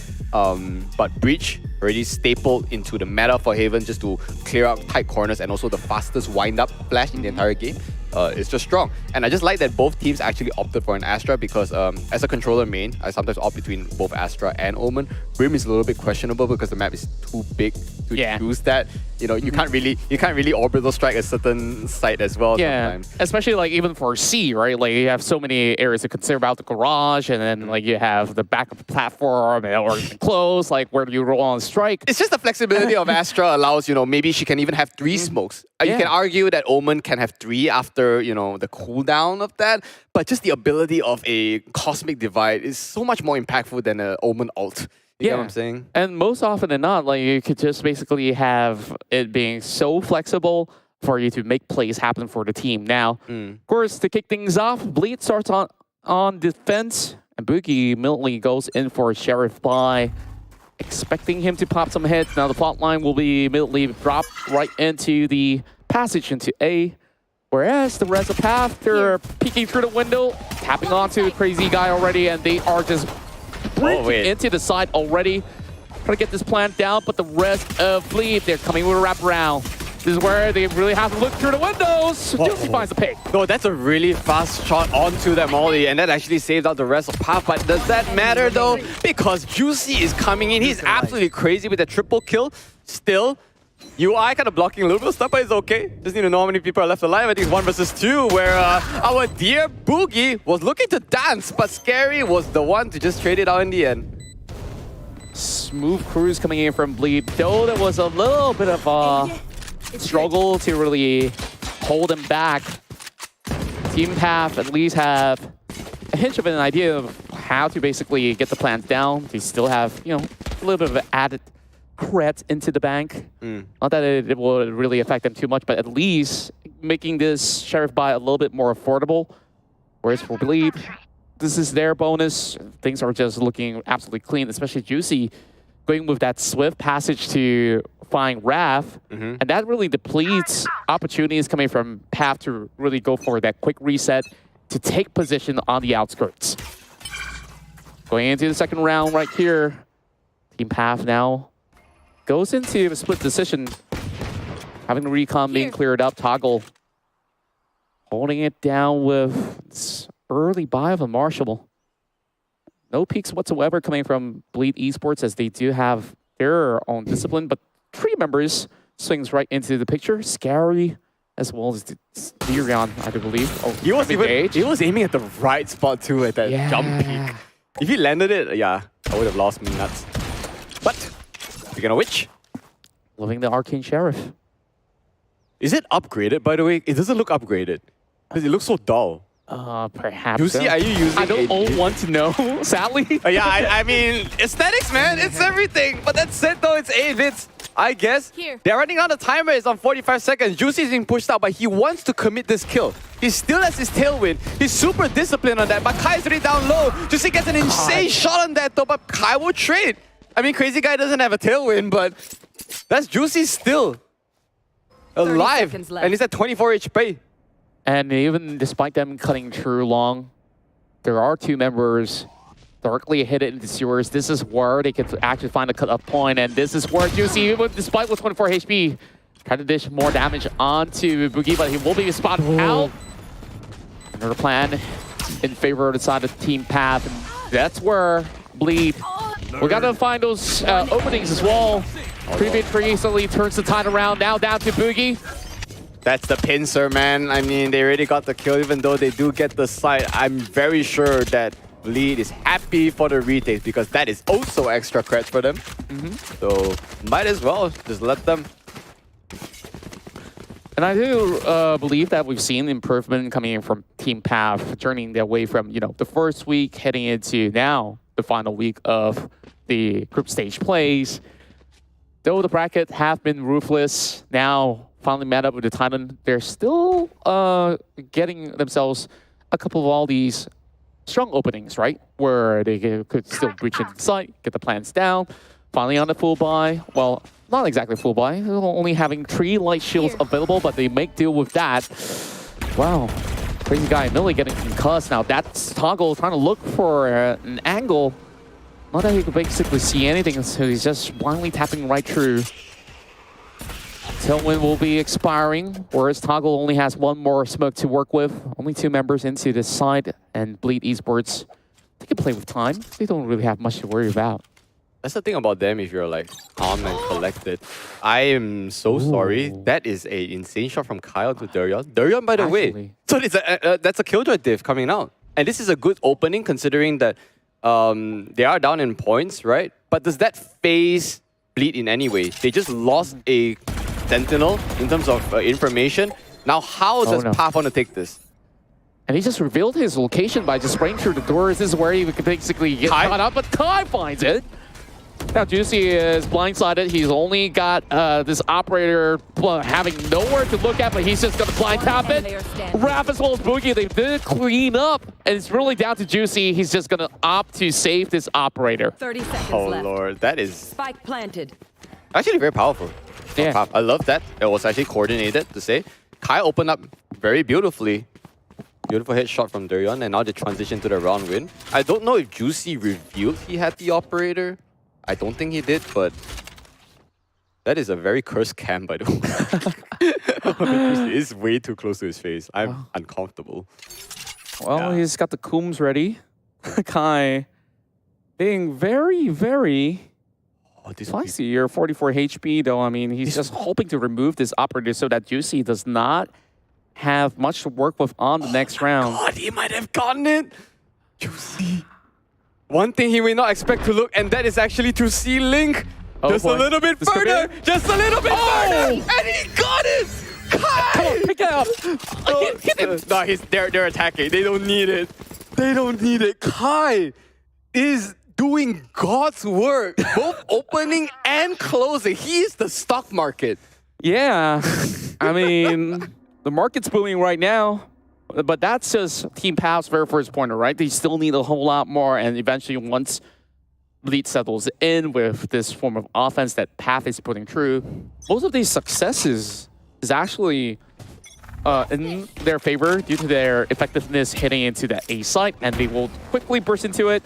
All right. Recon not spotting anyone out, and that's where it looks like the rest of Bleed, they're just looking to open things up. Okay. Lockdown now commit from Team Path. Nothing to break that lockdown, so it might be good. Oh Lord, Raph is on this flag, but he gets found up by Juicy, doing his due diligence to check attacker spawn. Okay, this man leaves no stone unturned, but that also signals that everyone is on the flank. And Boogie looking to dance away. I need to stop making dance puns, but he's finally taken down. Now Toggle is having this cross with his teammate. Is it enough though to come against this crazy guy? Nah, Odin a little bit too crazy. He may have toggled, but it did not shift in time, and the rest of Bleed shuts him off. Very clean work, especially coming with the flank. And Bleed just regaining their momentum from here onwards. Thankfully, not needing to break the bank for it. Breaking back is one thing, but now Bleed is, I think now the ball is always in Bleed's park as to how much rounds they just want to take away or give Path at this point. But if you're a Path and you want to work for it, it's just a matter of seeing how they move around Bleed. You know what I'm saying? It's a matter of like chess, right? True. See where they are, maybe make another move that's a bit unorthodox to try to circumvent the situation. So it's all about adaptation for Path. Yeah. Would say the same about Team Bleed as well. They've made their own adaptation. That was an easy read, but here comes Juicy playing very aggressively. He finds Kai. And instantly, one deletion will lead them just being swarmed in. And the rest of Bleed eventually have to react to this. He's standing on a now Swamp Toggle, just clearing the entirety of the site. They still did not get the plant down. A little bit of time being bought, and Toggle finds another. When was that kill? I'm not exactly sure, but Heaven, I believe. that just is really good for the taking in here. Wow, that is the most aggressive line I've ever seen in my life. Rolling Thunder all the way into A-Link, sorry. Wow, they pushed up in, and they made Bleed suffer. Down to 2. Scanning ahead. But that scan is in. Where are you looking?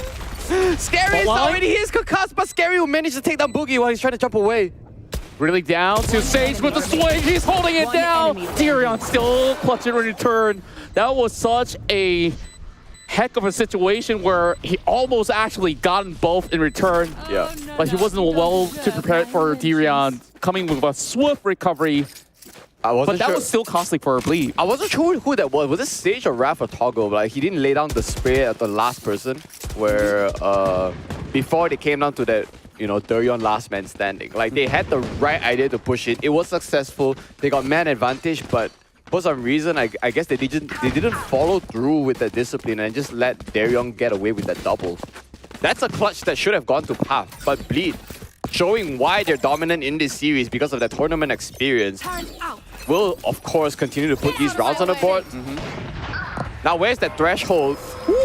I'll put that thought on hold a bit about the threshold because Toggle is literally just toggled on. What is it? He's basically very healthy. And this is a fast B in. Run in, get the headshot in. He gets his knife resetted. Get let on the triple though. There's only double for him. Sage with only 20 HP, but he will put the pain and put Raph to sleep as well. Toggle has such a high impact. The moment he stepped into the ring, 14 path, this guy took Juicy out on that operator. Yeah. And despite that, now Bleed suddenly being overwhelmed. It's really down to Crazy God. He's trying to go in for the defuse, but these angles for him to hold. He really's got to find ways to snap right back, but Boogie does the trick. Points in. You don't need no Kai for the biggest wraparound of his life because like he just wins the gun duel. That is a respectable round for going the way of Path. But Bleed, they had the... I'm not sure if they had the right idea what transpired in there. I guess they just lost Juicy very early on. Yeah? Because of Toggle like having that insane shot onto him. Yeah, respect where the shot it is, you know? Yeah. Especially with, of course, the Blade Storm accuracy as well. Now, Juicy doesn't mind. He finds himself another operator hitting into this matchup.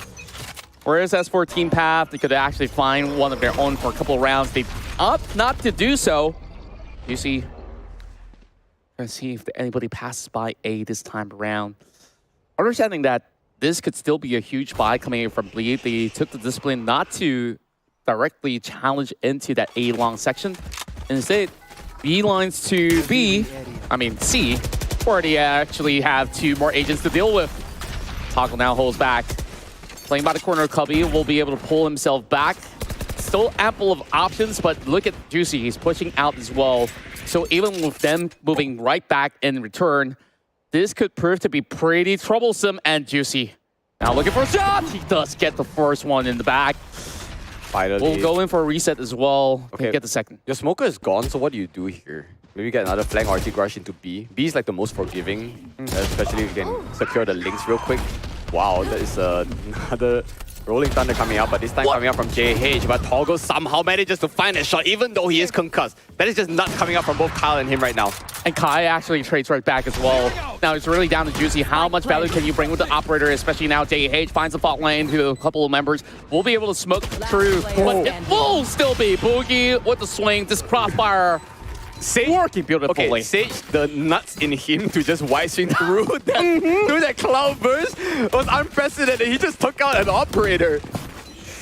Bleed is, I would say they're just getting read at this point. They still have the upper hand, but they have to start worrying about Path. Yeah, look at the willpower of this team. We talk about this David versus Goliath situation where now they've got a sword in hand. They're trying to look for the back and just stab it right through the neck. The funny thing about David and Goliath is that David actually used a slingshot.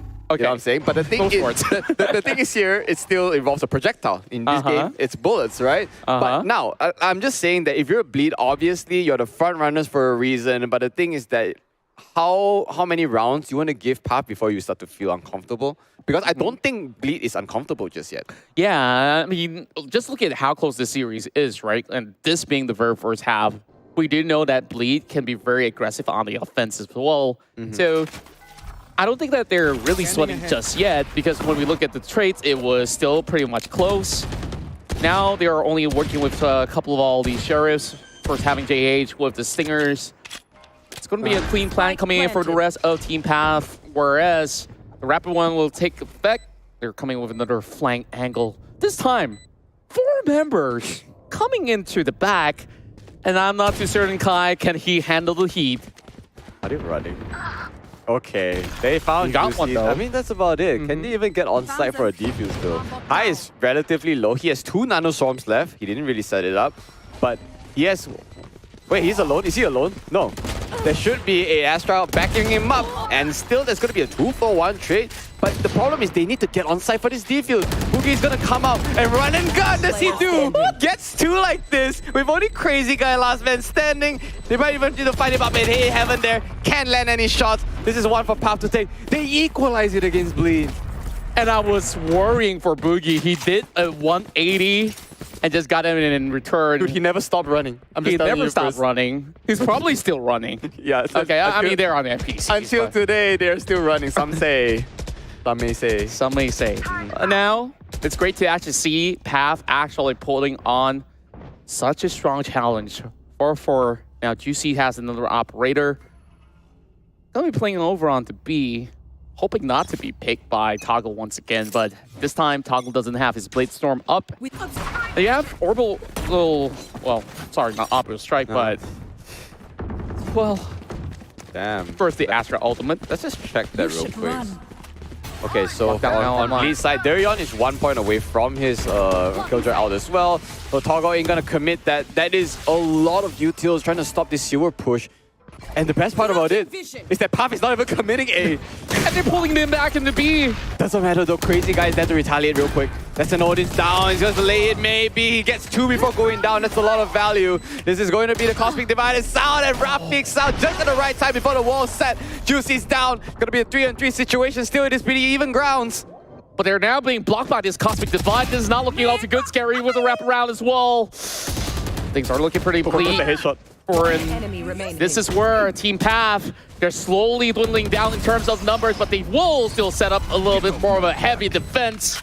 No, Blade gets it in turn. What was this unfortunate? Was it outside where Scary peeked out from like garage area? Yeah, he caught him looking at the wrong way, the wrong time. Sorry, this is an actual timing issue. So a bit of luck going onto Bleed's way. And by the way, every round that Bleed wins is actually a retake round. It's a defuse round. And I believe that they're definitely training on those retakes as well. Like, most often than not, when you see all these A takes coming in from the side of Team Path, it's just Bleed giving space to them instead of like direct challenging onto long or so. No, but what I love about Path is that they switched. Oh my god! Didn't expect that. Somebody set Kai down 6 feet under way too fast. They had enough of this Killjoy for sure. And you just love to see it. Bleed. I think that the responses are amazing, and Juicy with another amazing shot. Yeah, this was hitting by the edge of it. This is just beautiful opening by Bleed. Like, putting Path down before they even had the time to actually swing out, but Boogie was there to do some work first. Darion is addressed, and that is... anytime a Killjoy is addressed, it's going to be better, right? You don't hear a turret, you don't have to deal with nanoswarms. So now they got garage control. What are they going to do with it? They heard footsteps, and that's definitely coming out from CT. I think they will not relinquish this control back to Bleed. They will just take this. Unfortunately, Scary is holding up so close there. Just miss-swing him. Oh. But also, thankfully, Boogie did not fully commit just yet. They really need everybody by main to be able to regroup, and that's where Scary will just reconvene, and they do get a trade going on. Toggle still gets an exchange. Crazy Guy will not be having that Odin to be unleashed, but Scary, he gets 2. And that's just about it. Bleed finally breaking this tit for tat and finds that 2-point opener. Not that it was a problem for Scary to be in another country, but if he's in Singapore right now, you can't even say ping div. He's just running on like what 5-4 ping. That is just crispy headshots to the max, holding down that angle. Just great work with the Nebula as well.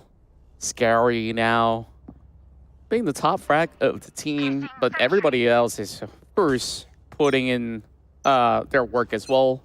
On an average, 8 kills across the board for VCT Esports. Juicy being denied of peeking right far into main space. Cosmic Divide now segregates into B, and Toggle have already infiltrated all the way into this A section, and that's how they really want to wrap into A. I don't think he needs to overheat. They've got sight and that's about it, but this is an A-link control. Where's the angle? We need these sights, we need the vision, but now this is the Rolling Thunder. It goes straight into A, but Kai is addressed. They don't check there. It's a massacre. A crazy guy just lies and wait for that. It completely wipes off path. The audacity of this man. To put scary in his name, he's got 2 S's, but honestly, you could put 9 in there and it's still an understatement. It takes 2 S to spell flawless, and that was that perfect angle. You just take a look at the minimap as well. Even without Scary Guy, this guy itself, put the Odin aside, whatever weapon he holds, that was an angle that Team Path is supposed to check as well. Yeah. And him having the discipline to let the first 2 go, and he just got them basically in that picture-perfect scenario. Gonna go into the clips for quite some time. I got confused for a second. I thought Scary was actually Crazy Guy, but no, it's actually Crazy Guy. Crazy Guy. Yeah, it's just Crazy Guy going crazy. I remember there was someone actually said Scary Guy once, and I was amazed because I had the same thought before. Yeah. They both play so well, they could be the same person. Probably that's a tag team duo name where Dirion will just shut them off. No entry to these doors. You know what? Fine. Getting shredded as well. 2 men just holding it down. They need to hold down this mental. Like, Path still got this in terms of trying to equalize up with Bleed, but like I said, Bleed can always let the rope loose just a little bit and try to tug it up in the end. They're okay with that. So which is why they always allow these from a room where you see those rotations actually coming to effect really swiftly. Crazy Guy still staying onto the side this time around. Fault line now being utilized, whereas Bleed now finally gets the spacing over. Team Path, they can still play from heaven. Though there is a couple of Nebulas blocking their sight for the time being. Toggle opting to actually get those angles through. Still couldn't strike them apart though. It could have worked, but that is the shot that somehow lands on Kai. Was Kai already low? I wouldn't know. We talk about these openings. Now these retakes is just so good for Bleed. Somebody tell me what's going on. It's either like Path is so good at attacking or Bleed is intentionally trying to play retake. Intentional. I would say it's actually intentional. It has to be intentional, right? Yeah, you just look at the way that they've been playing through the course of the battle, like they can and will actually stay on site. You know that Juicy usually can find those picks, especially when he has that operator. He decides, you know what, let them use whatever utilities, right, to enter, and then that's where we can basically strike back. So this is where Team Path also really have to ration whatever they have than to, you know, commit everything and then leave none standing to actually hold that post plan. I'm not sure in the camera in Team House I saw a little bit stressful situation going on, huh? No, there's a couple of supporters in there. I think I saw Combat Baby. Oh. Stage's partner for now. Shout out to anyone who's supporting both Bleed and Path, by the way. We all can't do this without you guys. So here, second half of this already, and of course Bleed still holding a dominant round. That's seen right now with this really quick plan. Already going to overextend and push out, and that's Bleed open up hard already. Not enough bullets in the chamber. Toggle finishes 2 before being betrayed. This out. They aren't even playing a post plan at this. They're just blitzing in. Crazy Guy, one tap will do the trick, and now they have the Sage! Right click! Let's go! That's all I'm saying, man. That's all I want to see. You got a classic, gotta end this with this right click. It's a classic way to end a pistol round. Sorry. Indeed it is. So, with that said, that forms a bigger deficit for Team Path to catch up, but, you know, first half, it looked to be pretty close. Now, Bleed has that upper hand in terms of that bonus buy. They're just gonna go guns blazing with everything that they had, having that full confidence to purchase a Phantom, a Vandal, a Bulldog, a single variety of everything. That's just about good enough. Crazy is just going to be okay with a frenzy. What is that opening? That's on C, and they straight away lose their smoker. That's okay, never mind. Stage is in, but unfortunately, he can't finish the shot onto Juicy, even though Toggle will be the one to finish this out so far. They have to play back into CT. This is just gun diff. So much power going in. Yeah, they can just get this fight for free. No problem. Who's left? No one. That's the finisher. Yep, so that's all that Hero. Well, they still bring all these weapons forward where, you know, Juicy did drop it, so they saved that Spectre. And you know what? Juicy's just going to go in for upgrades, right? I've got enough time to go into that. So, for now, Team Path on the defense, I think like the Blaze have a hunch of how Bleed will be able to have Blaze execute in sight. We did see Toggle to hold him back, and that was gun difference, like you said. Or now, maybe with those weapons, Team Path could actually change the course of the battle. Good fault line now. Also does have a recon to spot out Toggle, but that will basically suppress some members of Team Path to play more aggressively. Rare Bleed, just giving them a little bit of a challenge, but not going to be over-committing into that C site. Wrapping things back, Toggle finds the head. JH takes taken out so early on. But they will still commit into this. Now Swarm will only zone out a little bit of that angle. But Toggle is not going to budge. That's enough for him, but Boogie is already pushed out to Seals. He needs to pick out with Toggle at the right time if he wants to get this kill. Toggle might not looking to commit this though, but enough is enough is enough. Because Boogie is in. He manages to take out Juicy, but not before Durian finds one trade at least. He was looking for two. You could see his movement was ready, but Toggle kind of just left him for dead, which was unfortunate. He needs to back off, but still, his backing off amounted to absolutely nothing. Trying to push out the moment that Scary just pushes in. Now it's really down to Sage. Could they actually hold out? Two more members pushing right through. Bleed! Enemy remaining. We'll still have Durian be in charge. 2 versus 1. If anyone could possibly pull this off with a clutch, it has to be Kai. Now he's trying to actually get this one from heaven. With him needing to jump. He knows the spike is directly underneath him. He could hear it. Swing though.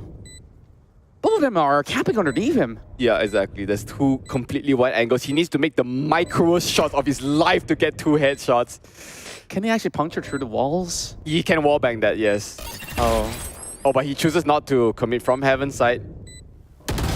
Not a chance. He got two angles swinging that. He had to pre-fire that, if anything, right? So that's 11-4 now. Suddenly, the second half seems to be a little bit easier for Bleed. Not to say that it was a tough situation to begin with, but if you were Path, you would say that the earlier first few rounds was somehow going in their way. I think just the Odin rounds were starting to tilt them off course by a slight bit. Just slightly though, like we saw how that course of battle went for that previous round. It was still a really close battle until the point that Toggle got eliminated, right? And then Sage was trying to go in for a little bit more of that recovery. The moment that they have been able to breach through sewer, that's where they couldn't really have ways to formulate how they could basically get more room for that retake. Ooh. Therefore, now, with Bleed, Toggle has got the biggest flag of his life. The turret didn't spot him. There we go. The biggest whiff that we've seen. This is unfortunate. Oh my god. Path is not on form after that round, I guess. That was a free one for Toggle. You got to feel for him, man. I mean, it happens. Like, it really does happen. Yeah, it really was pretty rough because that could have actually been a huge opening.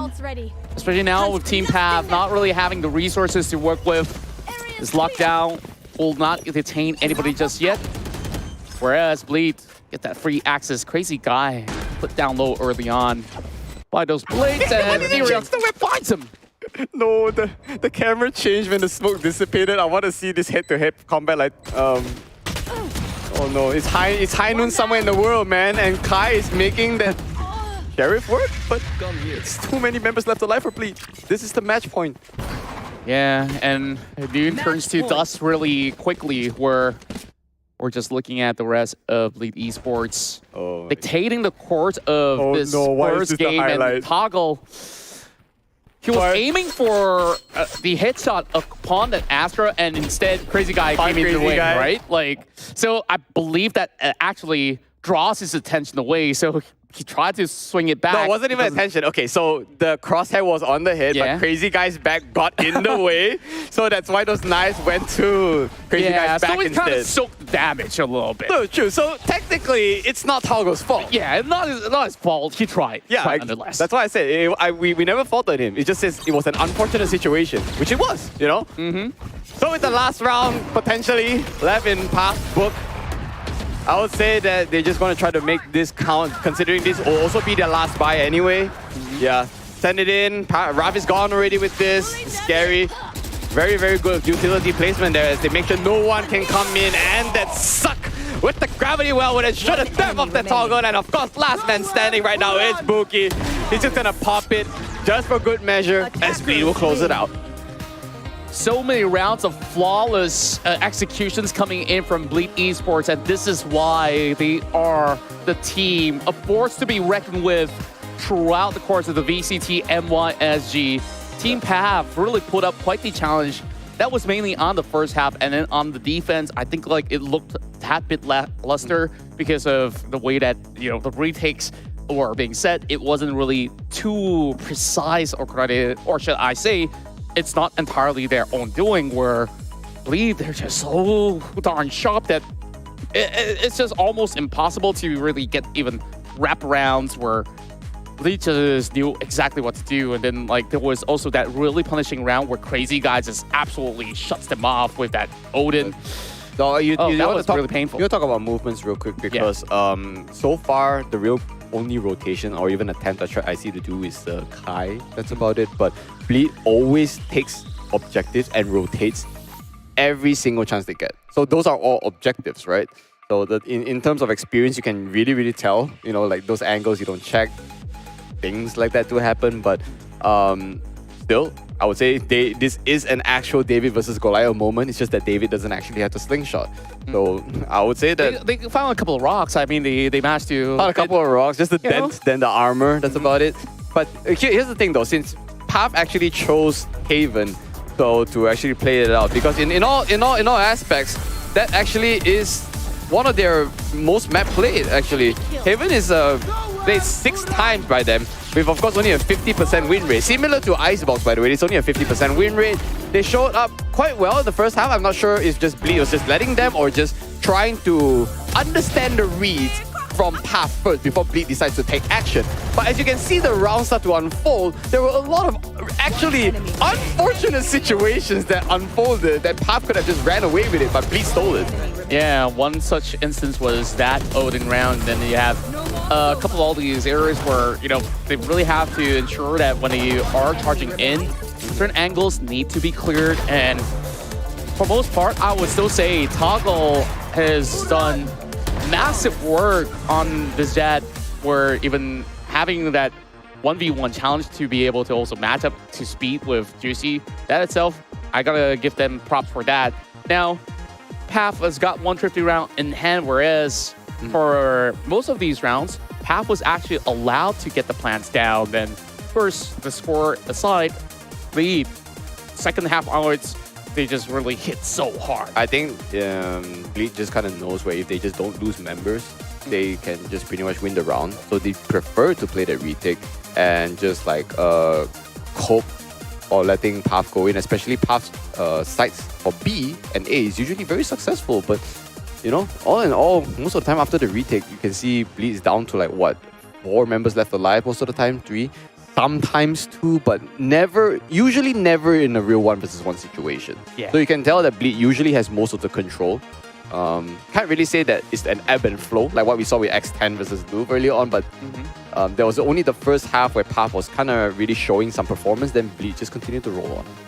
Yeah, I absolutely am on your sentiment right here. And then where Crazy Guy, I think he was an exemplar of what a Sova can actually be played to perfection inside of Haven, where most often than not, those openings of those recons have gotten multiple reads onto Team Path as well, onto Toggle, where, okay, you get those form of information, get back away, and then you got him sometimes Guys, whipping out weapons like the Odin, like sometimes It's just 311 overwhelming. ACS. Okay, this 311. guy is out of control. 19 kills with like how many rounds played total? 13 plus 4, right? 17 rounds total. Oh, 19 kills so far. So He's just talking to most I mean, of the it. rest of the team actually kind of showed up as well. It's actually just not a crazy guy show match, right? Everyone is still doing work. It's just that I think Path was just really, really suppressed early on. I know that Path started on like this defense first, but Path started on offense. But if we know anything about Bleed, is that their aggression is strong. So naturally, when they switch over to the attackers, I'm sure Path is going to have a hard time even holding down, because the moment it's just a single player on site and they don't get a trade, you know, it's already a straight up 5 versus 4 situation where Bleed would have actually just gotten the site. Yeah, and of course, moving into the next round, I still got to commend them when it comes down to how Team Path has read situations. They have managed to do so. It's only down to execution, and therefore, we'll go on a little bit of a break, and then let's see how will they execute the next map. Yeah, so don't go anywhere, guys, because remember, this is the final series for today. Will Path bring this to a game 3 or Bleed make this a clean sweep? We'll be right back. Hi guys, I'm from Bleed Esports. Bleed Esports is the Singapore-based organization. Currently, we are competing in the HKMY region. Last year was a bit unlucky to take an international spot. So this year, we are one of the invited team. We're gonna try our best. My name is Ngo Kong Anh. My IGN is Crazy Guy. I'm the in-game leader for Bleed Esports. My role is initiator. Mostly, I will play the information agent. I will help my team to get information, where's the opponent, how they set up, they can find the way to win the round. My first teammate I want to say is Tyler. His IGN is Juicy. He's our duelist and the youngest in the team. Sometimes when you play the game, you will feel like struggle a bit. Like you can't win the round. That's the moment you need a teammate to make a play. He will open like 2-3 kills. Like he will win the round for us, and we will have momentum again. The second one is Jay. His IGN is JH. He's our like, flex player. Whenever we have a new map or new agent, he will always take that. He's like one of the best supporters in this region. Whenever we need a stun, a flash or anything, he will always ready to do it for us. Third player will be Derek. His IGN is Darian. He's our Sentinel. Derek is a last player from Bleed roster last year. But this year, he sacrificed his role. He stepped down from the duelist and played Sentinel for us. And he still play very well. Last player will be Pon. His IGN is SK. His role is controller. He's the one who went to almost all the international tournament. He's the most expensive player in this region. Whenever he's still alive in the clutch situation, I know we are gonna win. Fun fact about Gary, his English is not the best, so sometimes it's very funny to talk to him, but we love it. And I hope we can win because we are the favor and we practice a lot. Practice like almost every day, like 8 hours. We are the best and the most hardworking. Okay guys, be ready.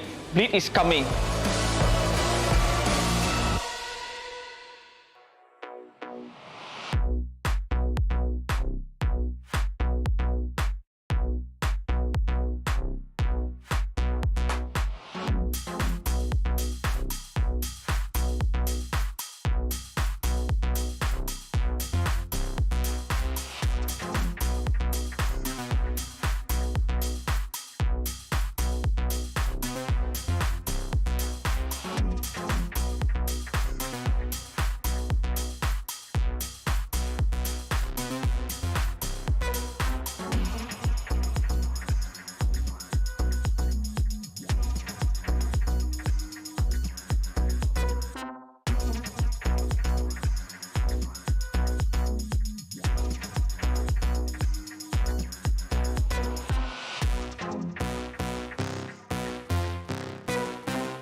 destroyed, but Devron has been seen. Hello there, but what a dodge!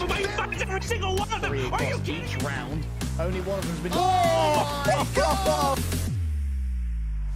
So that was really brutal. They've actually gotten it. Kinda like see that, but oh my god, not again! behind and retaliates still, but he has to cross.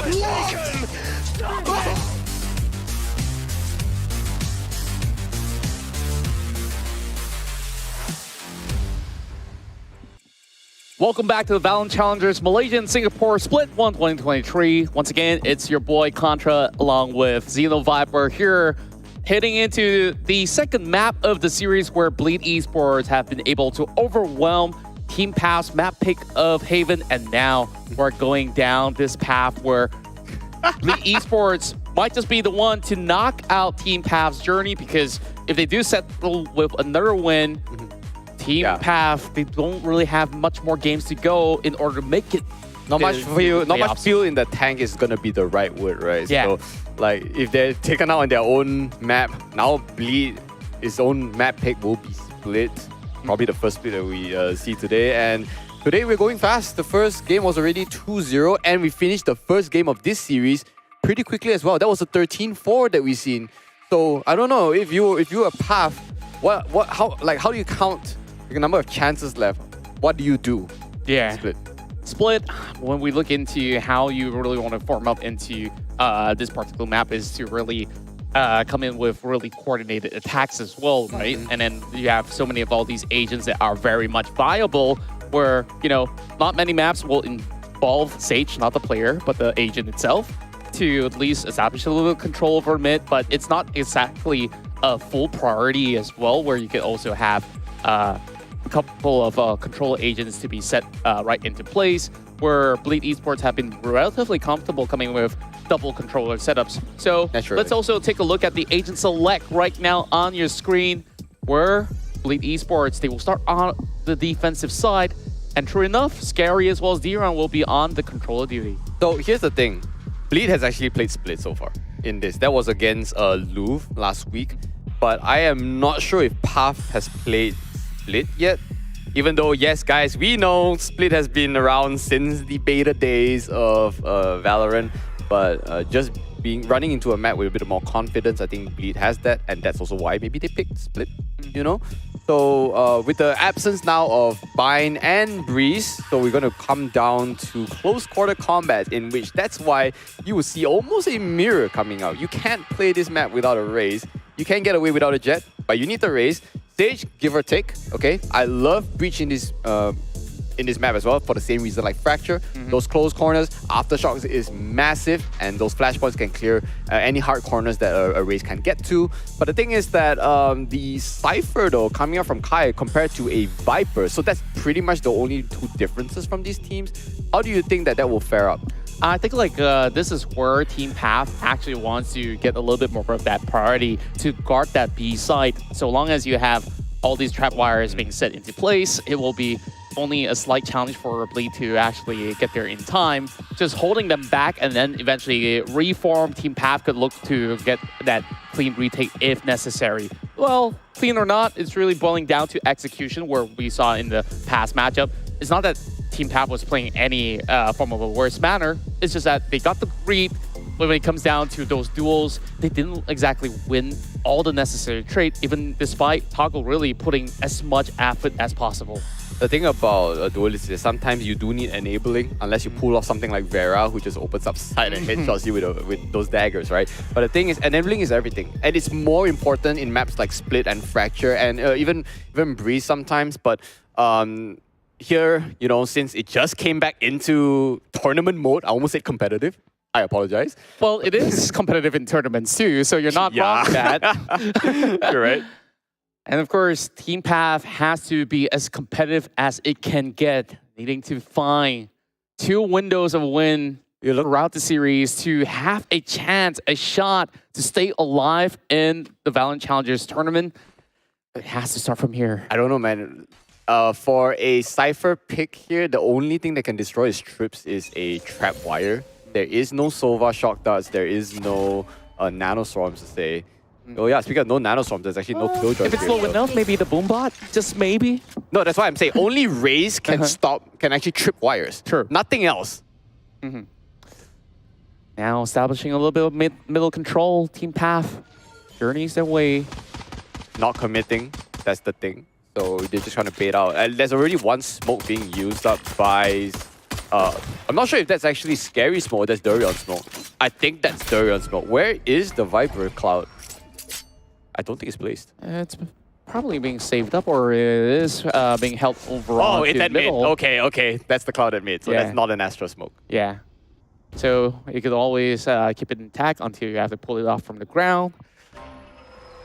They're still trying to see if they could basically find those picks through middle, though. With such a firm hold coming from Scary. Scary does get the headshot. Down mid. And that's where Grav comes back to pin it up a notch. One for one trade. B, but someone is holding up close. That's Juicy in here. He gets run and gun by Toggle.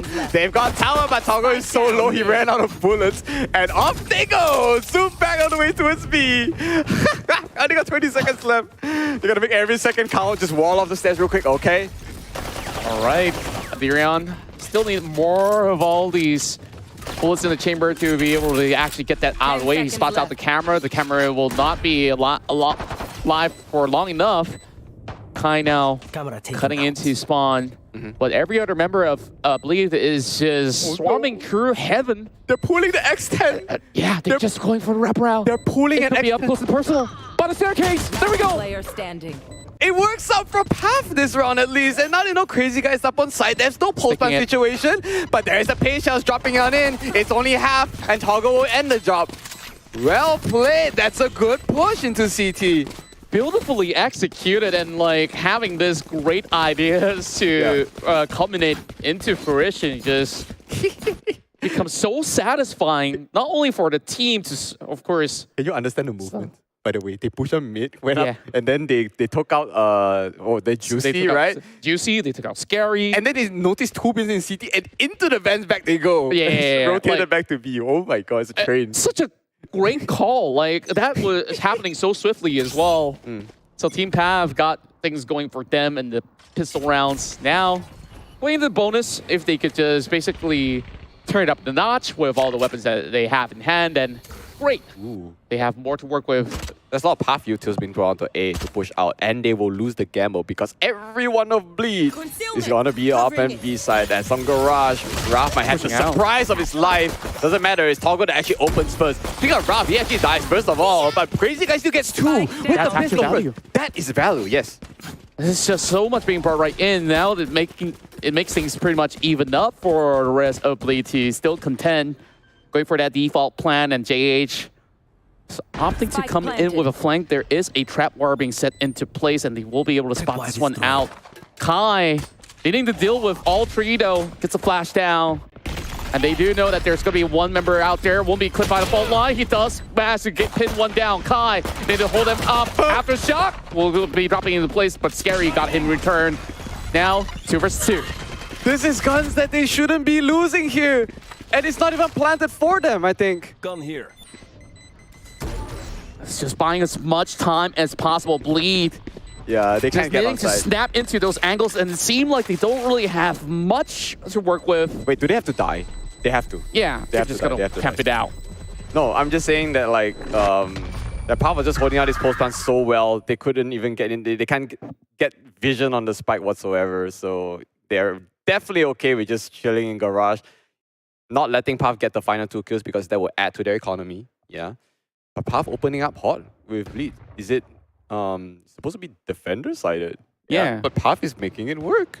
And they've already reaped rewards out of the bonus round that they had, and they don't really want to over commit. So they're going for another one with only 2 more shares to be added to the block. And Boogie this time, he's got the judge. So let's see what he actually does with it. On that round itself, we see Boogie actually going for full utility buy, saving it with the Ghost. Now, Virion goes into shut-in while he tries to take the orb. A little bit of a... He pinged orb. There's no way, right? I think he pinged orb. Probably doesn't need a ping. This guy has already know his angle, right? There's a couple of pings there earlier, but just maybe. But that is a good kill nonetheless. Laid it down, the final bullets land. Toggle gone, so that's your boombot out of commission. Nade also never really used. Was it really used? I didn't know. But look who's had this. Is this going to be a counter wall play? It looks like it. Path.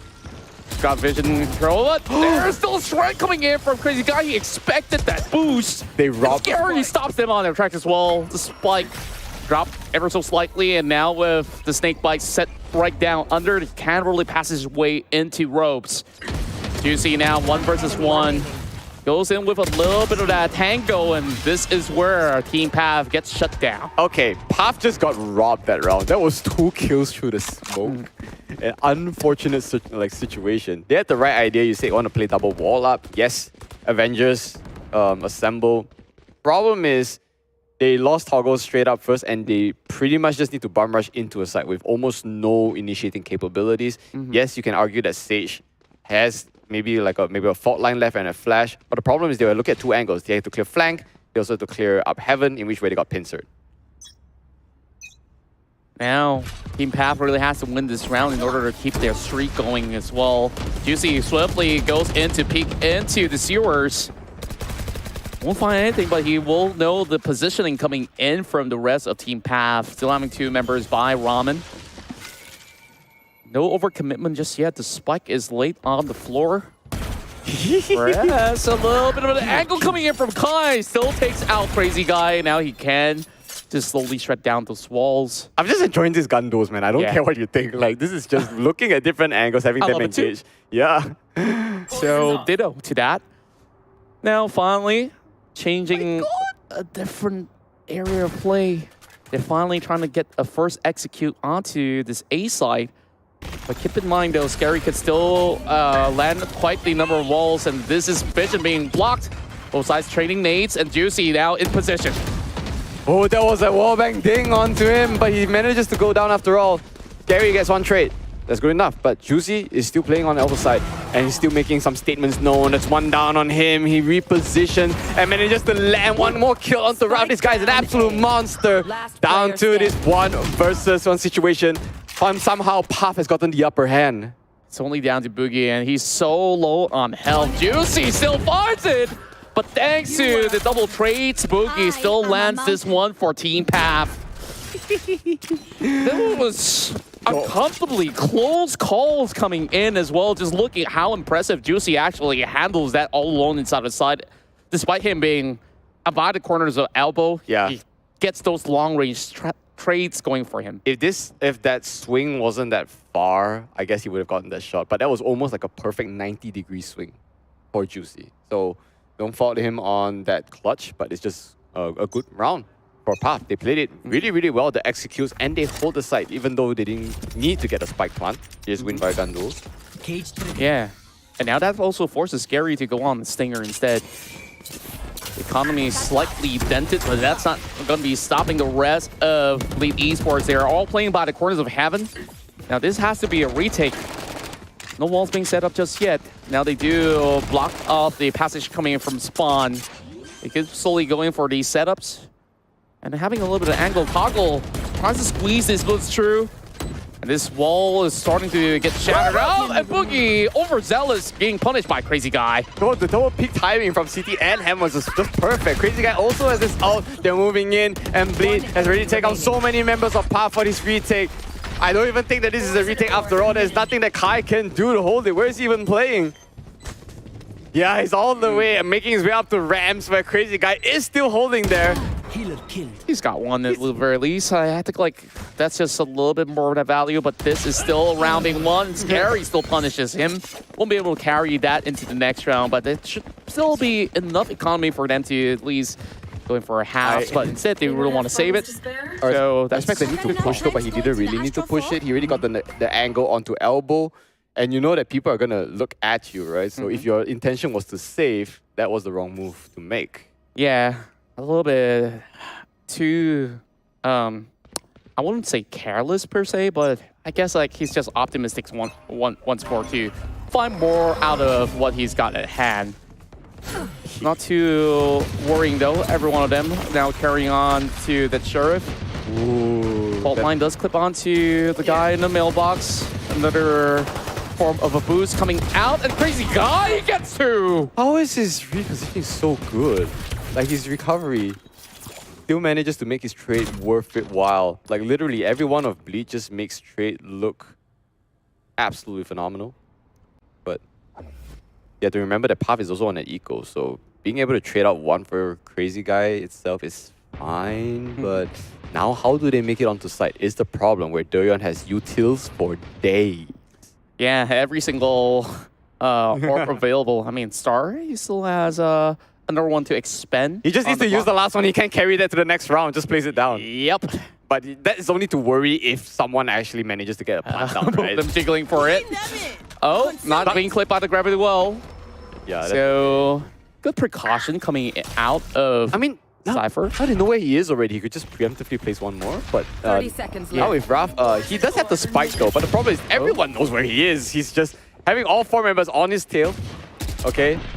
They're trying to burst into A, but this is going to be a crossfire being set up by Juicy as well. JH does land the spike on the ground. Toggle tries to go in for a peek, but he couldn't even zip up out of his way. JH in charge. That's a whack-a-mole situation where you see he just launches head slowly and then his crosshair was trained. So this is going to be an equalizer for Bleach here, knowing that Path can't get the plant down in time, while also going in to sacrifice the final life of his. Does he have to die though, because the spike wasn't planted? So does he have to die for the creds? Yeah, he still has to actually be eliminated so that they carry forward slightly more creds into this round. And okay, so I thought it was just you had to have the spike planted for that to work. Not exactly. Okay, so long as you try to save something, like because you have got that weapon advantage, then like everybody loses a little bit more. Okay. Team Path, at least now they have 4 ultimates available. Sage could basically pick up one for himself so that they can get that rolling thunder going. But which side is safer for you to get your hands on it? It has to be B. And speaking of which, Toggle now gets a great opening on top of Crazy Guy, which they've been challenging mid for a long time. Wow. Finally getting things done. No, but not that. Kai actually got traded out somewhere else. Where was that? I think that's at A main. A main. Yeah. So all in all, it's still 1 for 1. And that means that Bleak can still hold this, even though Heaven is completely available and free. Toggle has Showstopper. You have to use it right now. And in which where a little bit of an awkward movement, he noticed one's there, does not actually clip it, but will trust his gunplay to clean it. So at least they've gotten his old sight. Boogie has a resurrection to use it, if anything. But, you know, if anything, for Bleed's retake, it is very strong, naturally. Yeah, and they're also coming in from main. This took a while for them to actually wrap things up as they push out of A initially, getting that pick upon Kai. Now trying to trade right back, Toggle in charge, but he's also being zoned away completely with all these grenades being tossed right in. You see? Wow. Tries to clear more angles, and Sage finally pins one down. JH is already done and dusted. It's scary! Basic work in tandem. And, he hops downwards, but couldn't actually land the mark. Scary with 21 HP, but there's not enough time for the defuse, but they will find those pickings. Yeah. And Juicy will carry forward this Vandal through the next round. Well, still Pop actually takes this one. It is very, very good. But the thing is that, okay, one important thing I'm going to need to address here. We need a smoke kill counter. Because it's all about who gets first smoke kills that will decide the round. You know what I'm saying? Yeah. And the problem is we can't predict this because we don't know where smoke is going to be at. So far, smoke kill counter, 3. Could be at 4, but I'm just going to cap it at 3 right now from what I've seen. Well, at least we see a showing of confidence coming from Team Path the moment that they found that opening upon Crazy Guy. Like, they say, okay, go time, go time. This is where we can basically take charge of that B Haven.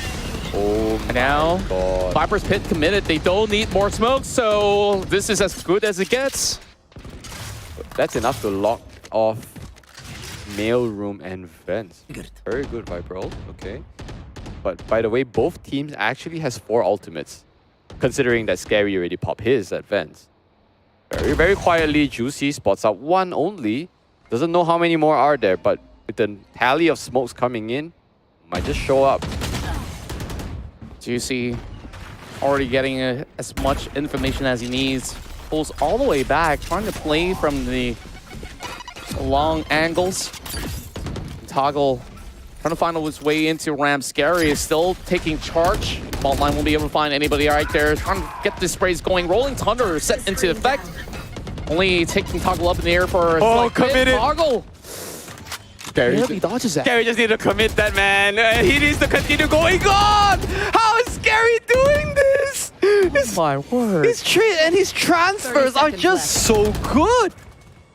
And they just have the presence mind to just basically cover all angles from there onwards, especially with the supplementary shots coming from Juicy. Yeah, do it. Scary really had nothing too much to worry about. Now Rafi's spot up too. Yes, he does get one. Couldn't actually hit the final few bullets in. Okay. And Bleed secures this to tie up for a piece.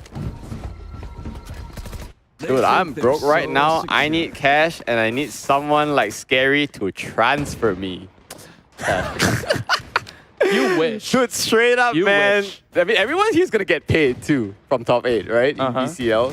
Yeah. Give me some of that. Give me some of that, man.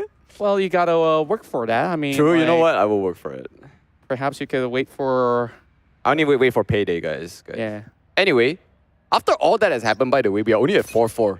It You really believe that? felt like we're already up by the second half on the pacing that they've been playing. A lot of jostle of control being shown from Team Path as well. Yep. But we really have to commend this effort coming out of Crazy Guys. Well, Scary, the way that they just handle most of these situations over on the mid has been looking to be pretty much effective. Now Boogie starts off first, and he takes out a very important member that's on Bleed's side. He's gone. But the thing is, they need to retrieve weapons. And considering they are attacking, they need to kind of bide some of this time. They need to play every angle pretty tactically. And this is a split map, man. Like, every angle is just so difficult. And Juicy denies them that weapon. Oh, but they're cutting through a mailbox. It's 2 for Crazy Guy the moment that they move across. Steel gun? Yes? Wait, no. They got... No, they got none. Where's the gun? At least having one more member to work with will actually be sufficient for them to just get this crossing done. And they wrap things back around to Rose in order to cut through A. But look at that swift rotation. This time, they actually double-picked it. Oh, but still it's enough to know that. How does Darion get that? 82 HP left. He might have just got a second one. Toggle denies that though. But now they got sight. 18 seconds left to spare. Toggle finds himself a weapon. And he's not enough to get this angle peak. Not enough. Juicy still max HP. And he gets the one tap gone. This is Puff stealing around from Bleed under their very noses.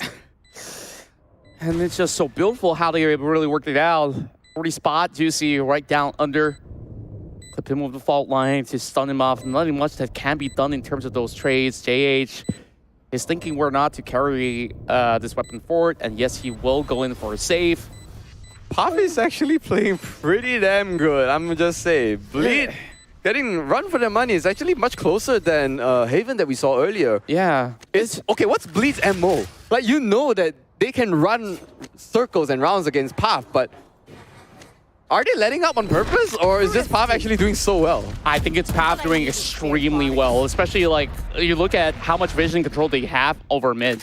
Barely any, right? Because you already have like the smokes coming out of the Viper, and then you have another wall. And usually what they do is they try to puncture one hole through the wall and then try to find something. If there is Crazy Guys swinging, then they would try to have a little bit more bullets committed towards the top left of the wall.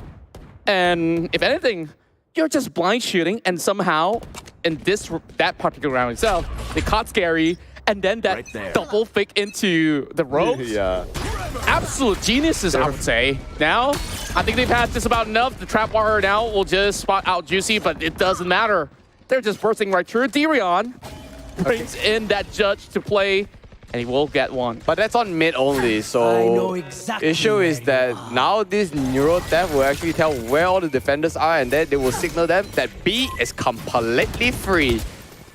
And B is where you'll go. Darion being tagged down a couple of those phantom shots. He's dropped down very low himself, but it's still a 4 versus 4 situation in which Puff is lying in wait. Almost gets a double though. He gets some wallbang shots. Gotta be really careful. Scary still pushing right through, and Kai does not let him loose. Now all pincered out, and there's only solo angles to work with. They are busting through the mailbox, and that's where Boogie goes in for a wraparound, coming in from the rope side. Round 10-1, Pav setting their side for a massive comeback. Okay, you know what? When you say a map is, like, let's say defender or attacker favorite, right? You know what beats that? If a team is attacker favorite. You know what I'm saying? So they don't care that the map is defending or whatever, but if your team is able to get the dynamic of attacking, which is what Pav is doing, then I think they can actually just roll out beat for the remaining rounds. There's only 2 more rounds in this first half. What's the worst that can happen here? 6-6 to end up? And I think that's still a pretty good scoreline, right? But if Pav imagine takes 1 or 2 more rounds of this, I say Bleed is in a lot of trouble. I can't believe I'm saying this. True enough, Team Pav, the only way is upwards for the time being. Toggle doesn't spot a wall out, but this is just a little bit more of a different formation coming from Bleed Esports, where they're having the Viper to commit into A instead. But it still is 2 members out of Bleed. Can they actually hold out this time? That wall will be saved out. Perhaps Crazy Guy can buy enough time. They did put that slowing orb right down on the ground. And now reconvene over on to Heaven. You're on first line of defense. First things first, the positionings from like Pav is actually not bad. Like they're kind of split most of the time, and the decision making to either engage or to commit to a flank is relatively respectable. So now looking to commit here, Crazy Guy hasn't really got a chance to use his. Did he actually use his res? Don't remember. I only know Boogie did. Crazy Guy has it. Boogie used it on the past round. This is where they got those clips going. Toggle will be stopped by Juicy. And that's where every single trade lines up for Tyrion.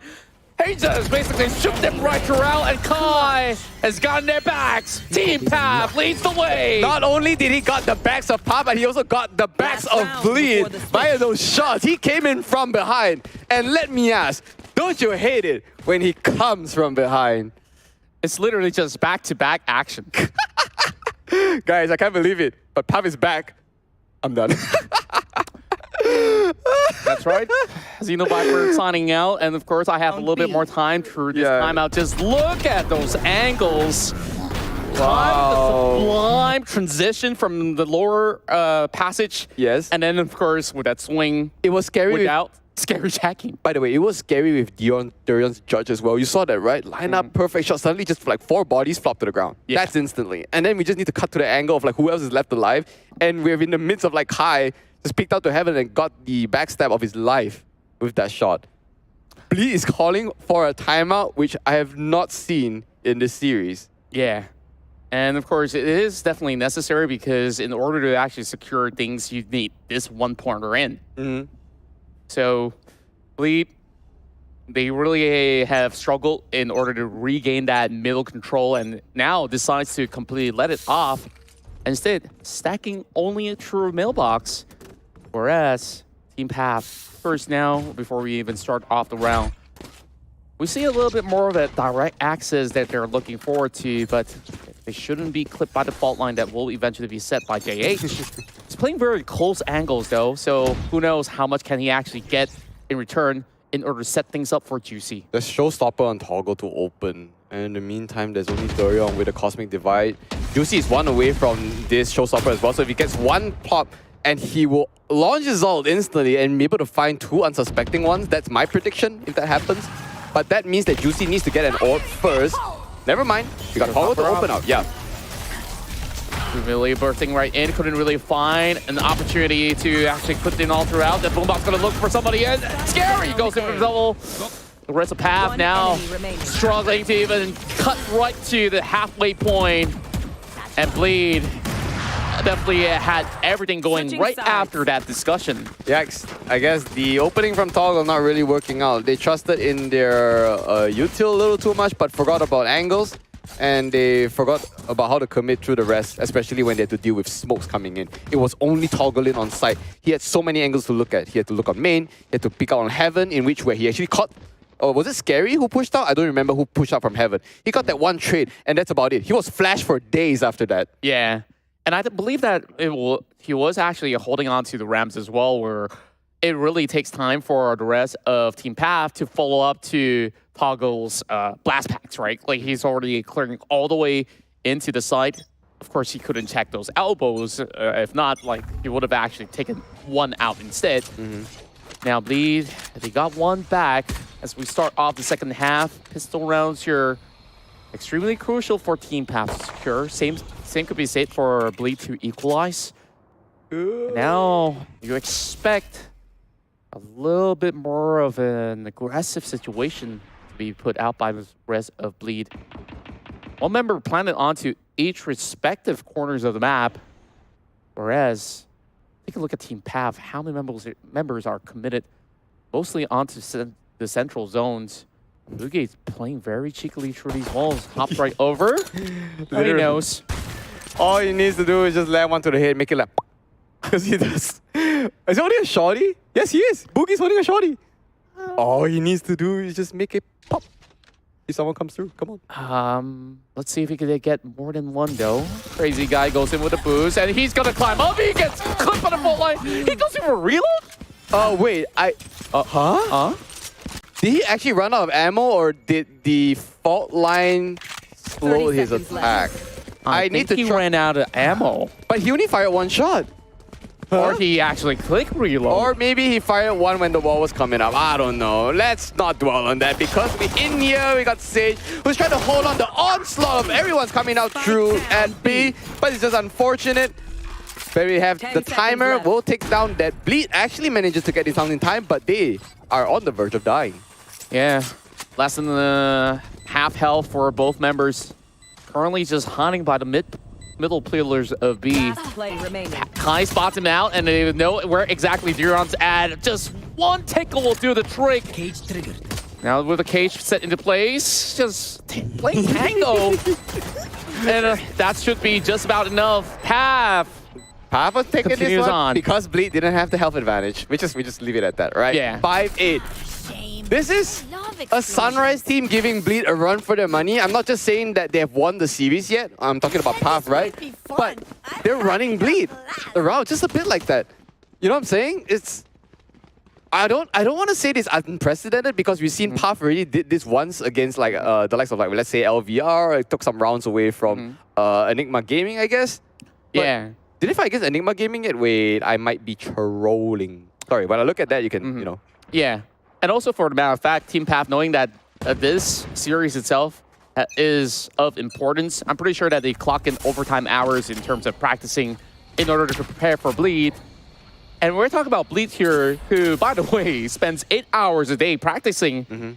So meaning to say, Path, they got to put in 10 hours or more. I mean, I'm sure Path is also practicing the same amount. It's just that everyone watching clearly knows the Bleed's history in this competitive scene compared to Path, right? So I would say everyone should know what the protracted outcome of this series might be, but just to see Path putting on a huge performance.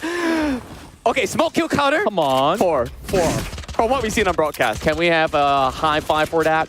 If we come to that 5, yeah, but it is going to be at least a successful plant despite the man disadvantage.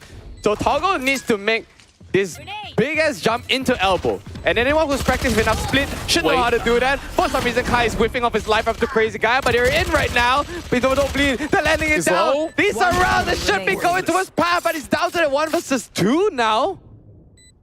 There's only so little spacing left for Sage to work this one out, and this wall is not doing him any favor as well. He kind of knows that Scary's going to be across the corner now, checking into the elbow. And this crossfire is going to work out eventually. Scary will just hit the mark. And Bleed, please, inching closer round after round, moving into 15. And finally going for mostly massive buys where Team Path finally will be halted back for a save. Wait, didn't both teams anti-eco? They did, right? That's why. So a little bit of a weird buys from each side. Albeit Path gonna definitely be on the weapon disadvantage. So maybe a 7-8 coming out from Bleed, but of course we don't count out those insane gun rounds. Honestly speaking, though, Pav has been running away with rounds that we can't believe, so we can't predict anything at this point. And just look at this push out coming in from Bleed. They're just seeking them out, and now they absolutely know that they're all funneled into A. Taken out. So if anything, Team Pav really have to pull this one off quickly and just look at Sewers. They're about to cut right through, and this might just be the flank of a lifetime. And oh, Darion, they snipped this one out. Team Pav, no cheese for them, but this fault line looking to be so perfect. Toggle did not land those shots.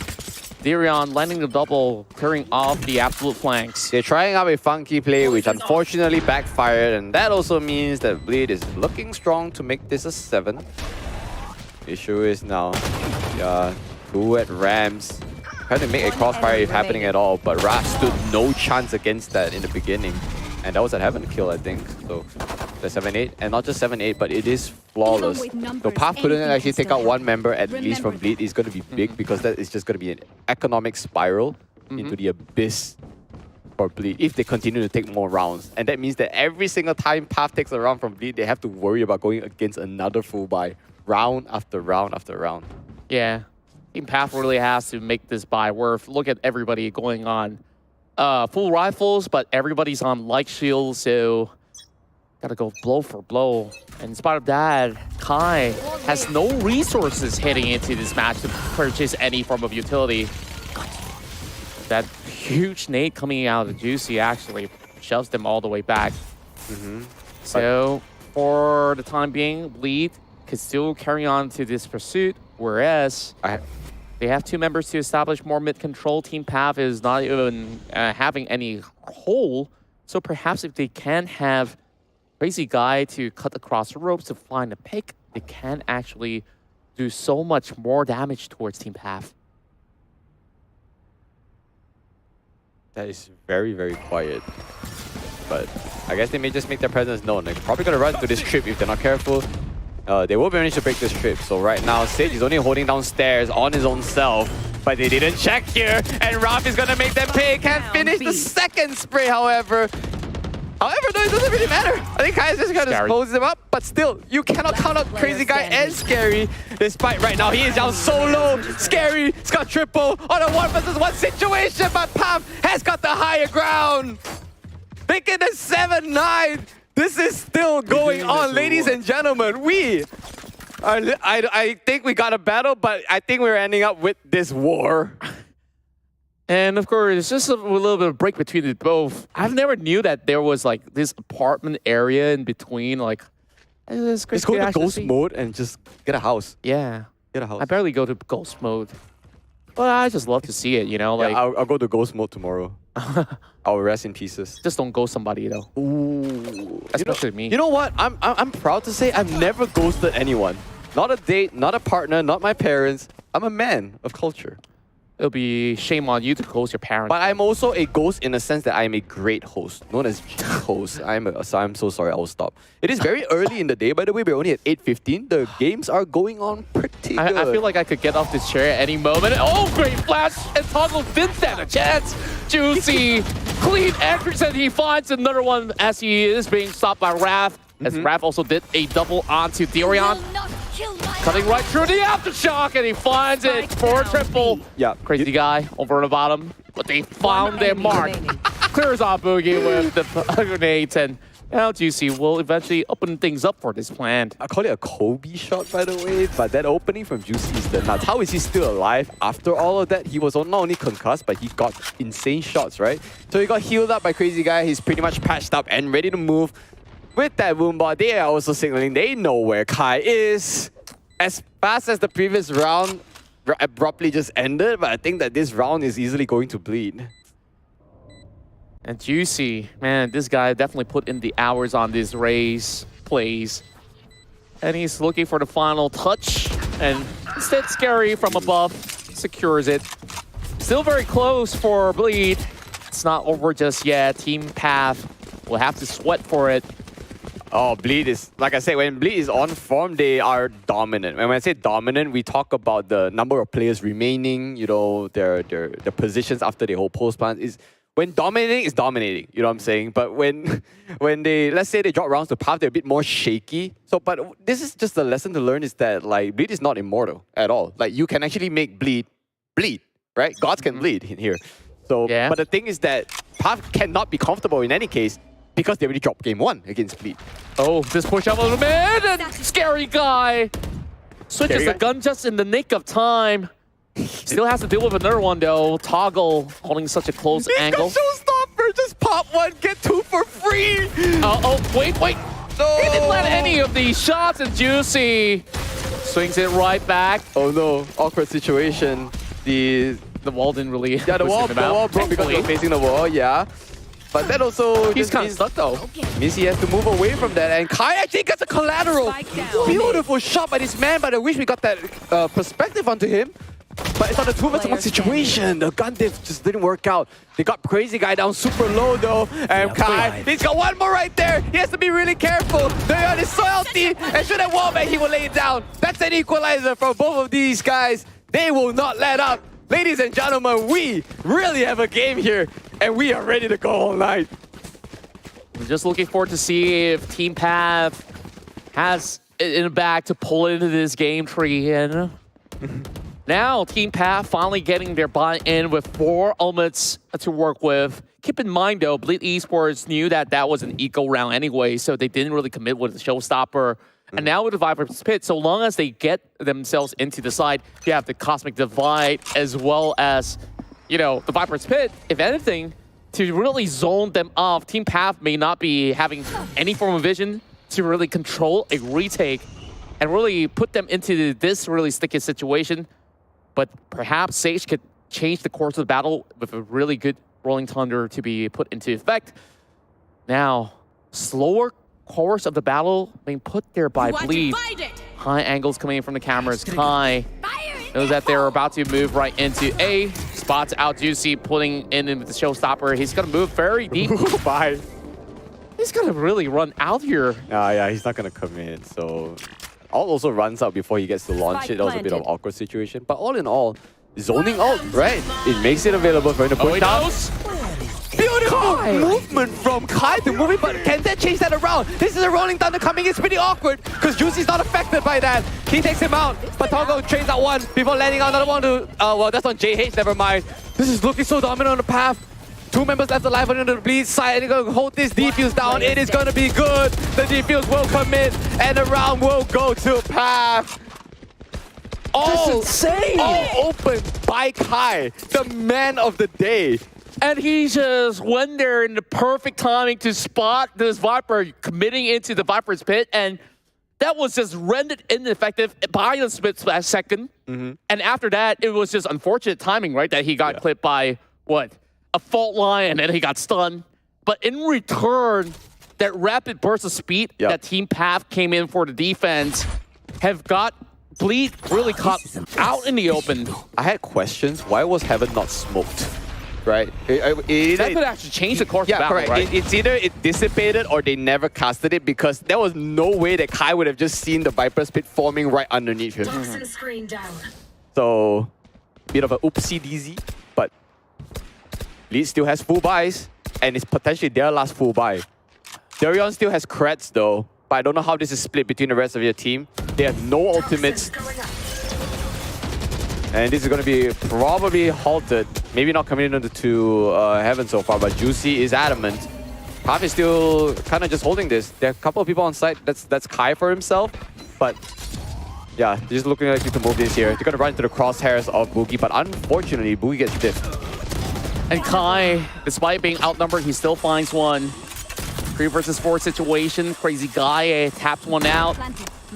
Team Path gotta settle this one really quickly. Derail now, wrapping through this, the ropes, and this could be very detrimental, but he's being blocked by the corner wall. He can still offer a little bit more of smoke to actually supplement Bleed's hole into the side. Sage finds spots out Scary.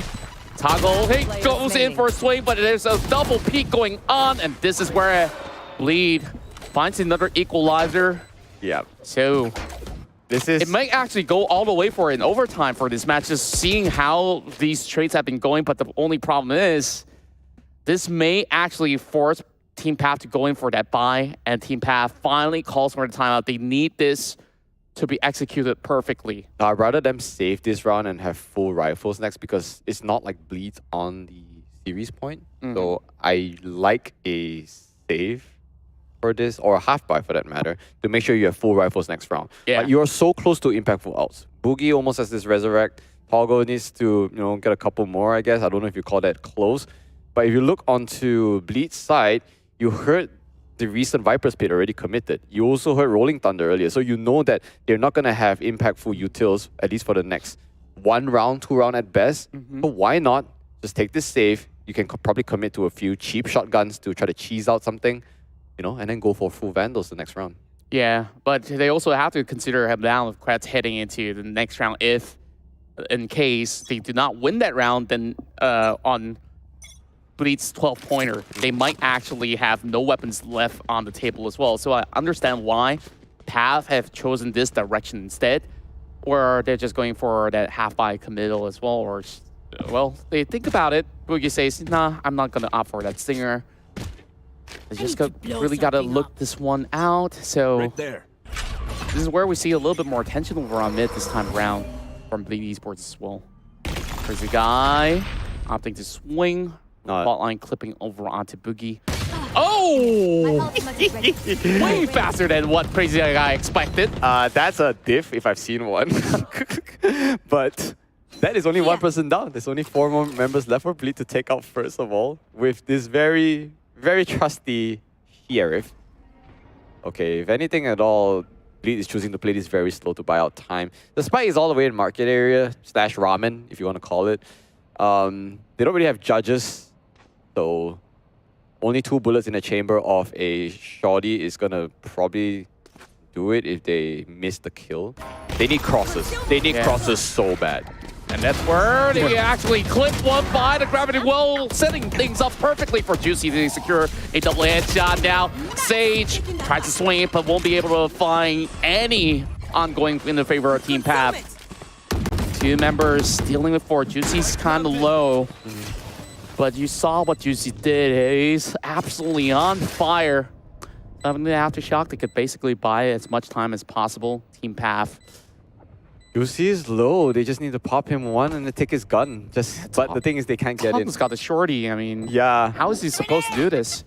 Okay, the site's being left open. Maybe he can find a weapon in return. They've got cages. How many post plant do we have? There's some snake bites. I don't know, man. It's going to be very hard to hold this post plant. I mean, to retake, sorry, not hold a post plant. There is one concussed line being used up, but then JH is just very ready. They'll look at who has the massive flank around. That's Juicy with literally juicy shots. 4K, 15 HP left. He is not punished. Goodness gracious, this guy knows his way to sniff in for those frags. Yep. And finally, Path going for this full buy. And keep in mind, the moment they drop this round, Bleed has got all the advantages to really close it because Path has got no creds left after this. It's do or die. That's why I'm trying to say, okay, that previous round, they have to be full safe, knowing the conditions of Bleed's util. But now with that said, Juicy has already got his showstopper online because of that 4 kills.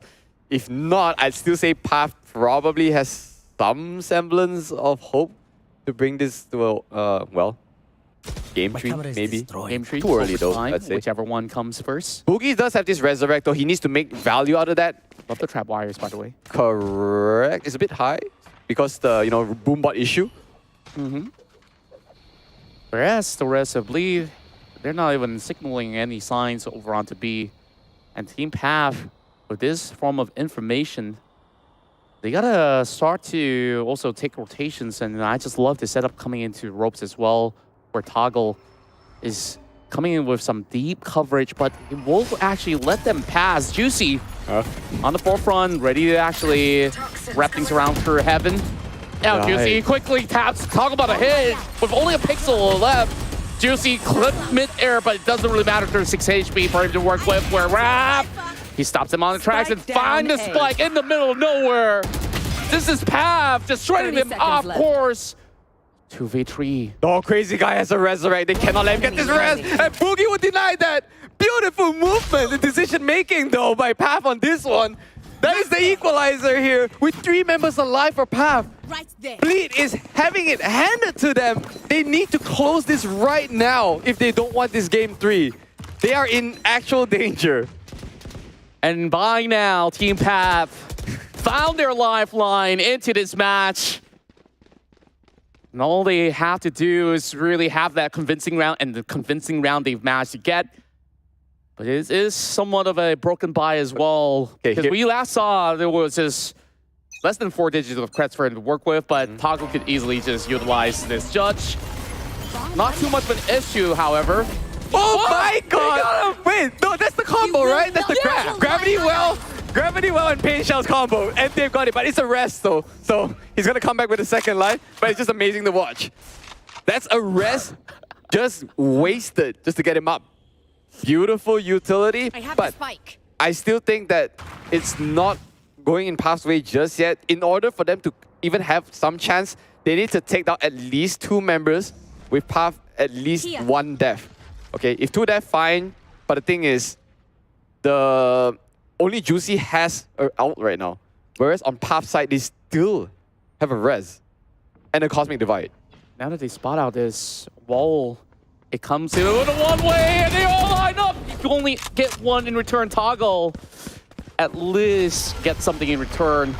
A little bit of boost coming in from Crazy Guy. They just get over the wall. They will have that in control. They will pass the spike over onto KH. That's so scary. Someone's playing down under that wall. They didn't check fast enough, but Kai will give information at least where they were. This is tripwires for Heaven, by the way. It's not even for main. But with that said, that will spot at least 2 members up main, and now they will signal for rest of power to come for this retake. Comes in with Flame. Pookie gets it as well. Team Path journeys their way in with that advantage right now. Kai tries to lead the pack. There is a slow orb stopping them on track for the time being. And Scary zones them up with a snake bite for the time being. Cosmic Divide now up online, and Kai switches out the weapon. He takes out 2 bullets only on that gun. Hole. Let's say no, Kai already takes out 1. That's a neuro theft. That's enough to spot them where everyone is. This is gonna be super huge. The wall, they're playing it up. The stun, the Kokana out. Boogie takes out 1. Only Crazy Guy left alive. He's got 1, and he's only good for 1. Best point right now for Path. And Bleed is on an eco round. Not really eco, but it's a weird buy coming up for them. They need to squeeze it through. If they want rifles, they have to forego some shield. They have to forego some utility. What in the world are we witnessing here? This is the attack of the Titans. Well, Attack on Titans. Attack on Titans. Type of storyline that we're looking at, right? Gruesome with a whole lot of bloodshed in every particular round. And Team Path is taking out Giants. For Sunrise reasonings and for the love of new teams, I would love to see Path take this one. I won't say they have taken the series just yet, maybe force the game 3, but for them to take a map of Bleed would be nuts. And that's already a crazy opening, with Boogie still has the Resurrect and Toggle has a Showstopper. It's just insane work rate coming from Team Path. They're sure focused on winning this match no matter the cost, and it's going to be Kai. Now only 3 members left for Zon to Bleed. Okay, we cannot count this out though. We have seen Bleed turn around games that have man advantage like this. And Boogie knows this, he's going to back off. He cannot let his res go unused. Maybe just play back a little bit. Maybe let just Bleed take some time to move. And they've been able to actually funnel members towards the way where Toggle is currently holding at. So he could be the biggest hero here to secure this match point. But now, just trying to pull right back. Showstopper now online. Juicy has to lead the way. Boogie hiding by the ropes, and Jage! Oh, Boogie will swing him! Boogie brings it back! The hero that they need! And Boogie gets a triple before falling to the hands of Juicy. Now down to Juicy for 1 versus 3, 1v2. Oh my god, there's no way. Juicy can clutch this. I've seen his plays. He is that crazy. But there's already a couple of miracles that Boogie was even alive for that. 15 seconds left. They gotta push him and let this plant down, maybe. Juicy now, found it out, and they get the headshot! Team Path secures this win, and they will force Bleed all the way to the third match. I can't believe my very eyes. History has unfolded. the Sunrise team that will take Bleed to a game number 3. Not to say, like I said, it is not to really mention that they are winning the series, but they are cooking. You've seen Kai. They were heating up and they are cooking. You saw they were brewing the pot from the get-go, and the showing when it came down to Haven, it really was what I said before. They had the right ideas, the execution wasn't clean, and then come Split, they played the game of Bleed, and they actually won at it. Dude, the last round, okay, fine. We talk about a stage opening shot, and that's fine. But when you hear Juicy popping his ult and people trickling down from heaven with, by the way, Boogie was also concussed. He not only got the kill, he survived. Wasn't even traded. Then at the end, it was a 1 versus 3 or 1 versus 4. But Juicy actually got pretty insane kills most of the time. But Path was so disciplined. I am just absolutely amazed by the decision makings in Split in general. Yeah, and looking at the stakes itself, where Boogie, usually in this kind of situation, sometimes players tend to play a little bit more passively, but not for him though. Let's go back all the way, rewinding to where it first started off, where we see Team Path, of course, securing the pistol rounds, and after that, they had a little bit of a sure momentum going them. And then Bleed eventually equalized in the 4-4 situation. Yeah. But the trades into this map is just absolutely insane, right? Like, they definitely went blow for blow. And then Juicy definitely had his own sleight of hands to be able to pull through. But Another sleight of hands. Second half is just stuff of legends, man. Yeah, let's be real. Like, Crazy Guy himself and Scary has gotten some insane moments on this, especially for movies. I look at that. Every single transfer, right? We talked so much about Scary, it showed up. But Path, they put themselves on the weighing scale and not only managed to equalize, but sometimes comes out on top. And this is something that is, I am very proud to say, unprecedented. Okay, there was a smoke counter kill that we were counting on earlier, but that was just for the memes. What's not a meme here is that we have one of the bottom teams taking a round, or taking a map to say, off the top team in VCL NYSG. Yeah, and you just love to see it, right?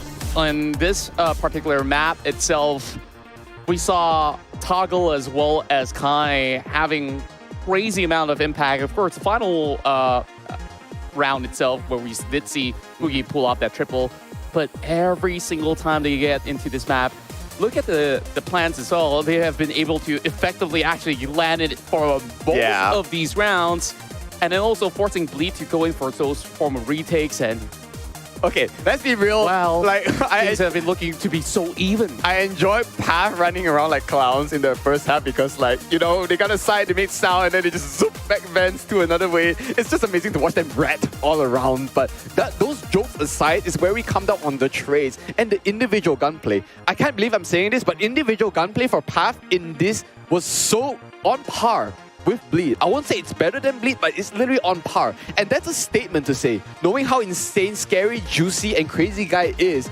like, to even hold down these angles. But Bleed cut it really close though. I would give it on to them. They could literally have brought it to overtime and closed it 2-0. But I'm sure for viewers, I'm sure for supporters out there, this has been a banger of a series. It definitely is a banger of a series, and we'll continue on with another map to go. Kai definitely deserves the round of standing applause as well on how this whole read comes into this B side, even on the final round where you were mentioning, yes, there was a hope for Bleed to actually pull this to overtime, but the camera setup, they knew that all of them are actually coming through heaven. Of course, that being initiated by Boogie in the first few moments of the course of the battle. But this guy, he does not even flinch when push comes to shove, and you just love this whole team effort being displayed by Team Path. Exactly. When they see the MVPs coming out from Kai, it is so deserving. I think this is all the way even from Haven, all the way to hear his movements. I'm sure his call-outs as well have been impeccable in this game to bring them to this round 3. So well-deserving, well-played Team Path on this. Now we just got to move on to Icebox, and that is the decider. And when I say decider, also it's a bit scary knowing that Bleed performs very well on that map. But so far, I think they can probably sleep happy with this one. And from now till the end of the next round, I feel like no matter what happens, Team Path, they definitely should be proud of themselves throughout, the entirety of their run. Yeah, this being the final week is really out of them to really pull off all these form of plays that they could still afford. And of course, whether if they do make it into the playoffs, correct. I'm very certain that this is not the last time that we'll ever see this team. I'm not really counting them out just yet when I'm talking about this, because this team shows I would say effort. it shows promise is one thing, but you already know that on the current round robin stage, they are on a 1-4, right? So it doesn't matter what the scorelines are here. They came into VCL, NYSG to put on a show, and I'm very sure they've got a lot of fans too, right? Yeah. Yeah. So guys, put on a show, they did. Yeah, with that said though, we are going to that unprecedented map number 3, in which where, of course, yours truly, Xenoviper and Contra, are looking very, very excited to try to close this up. But before that, we are going on another short break. So don't go anywhere, because Game 3 coming your way.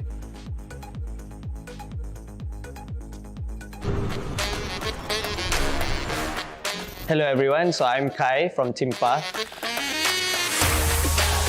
So we, Team Path, we are based in Malaysia, and it's actually our first year competing in the VALORANT Challengers Tour. So all 5 of us are actually students currently studying right now in Malaysia. I am the captain / IGL, in-game leader of the team, and my role for the team is to come up with the strats, to make the general calls, the general guidelines for the team, and also to actually lead the team in-game and outside of game, for us to be able to have a general plan going into the game. Next, I will be talking about our teammate Sage. And the thing about Sage is he's one of the most reliable teammates because he's very smart, but at the same time he has very good mechanical skills as well. Another one of our teammates, Wrath. So Wrath is actually the initiator of the team as well, but he is mainly on the flasher role. He is also one of the best supports that I've played with because he's very knowledgeable about the game, and his mechanical skills are on par with those top tier players in the NYSG region as well. Talking about my teammate Boogie, he is the sentinel of the team, so he plays a lot of Killjoy, a lot of ciphers, but at the same time, because of his insane mechanical skills, we also put him on Reyna on certain maps. So I think that everyone needs to watch out for this kid because he's easily one of the most cracked players that I played with.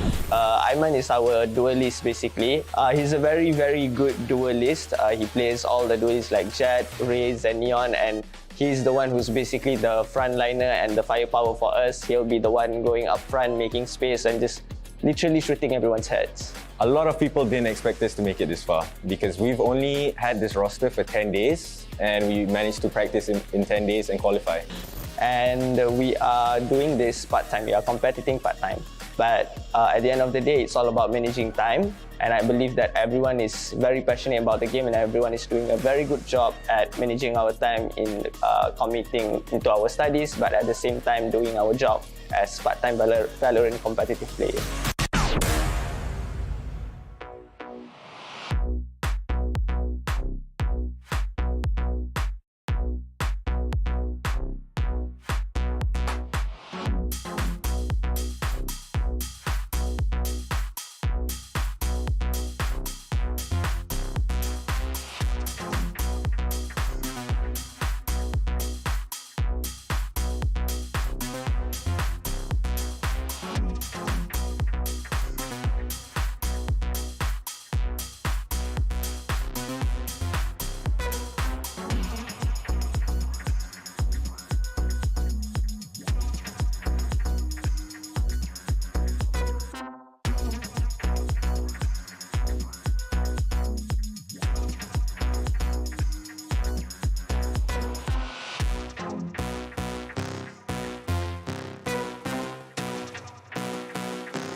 Destroyed, but Devron has been seen. Hello there, but what a dodge!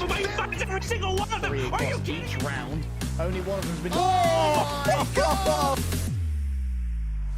So that was really brutal. They've actually gotten it! Kinda like see that, but oh my god, not again! Behind and retaliates still, but he has to call for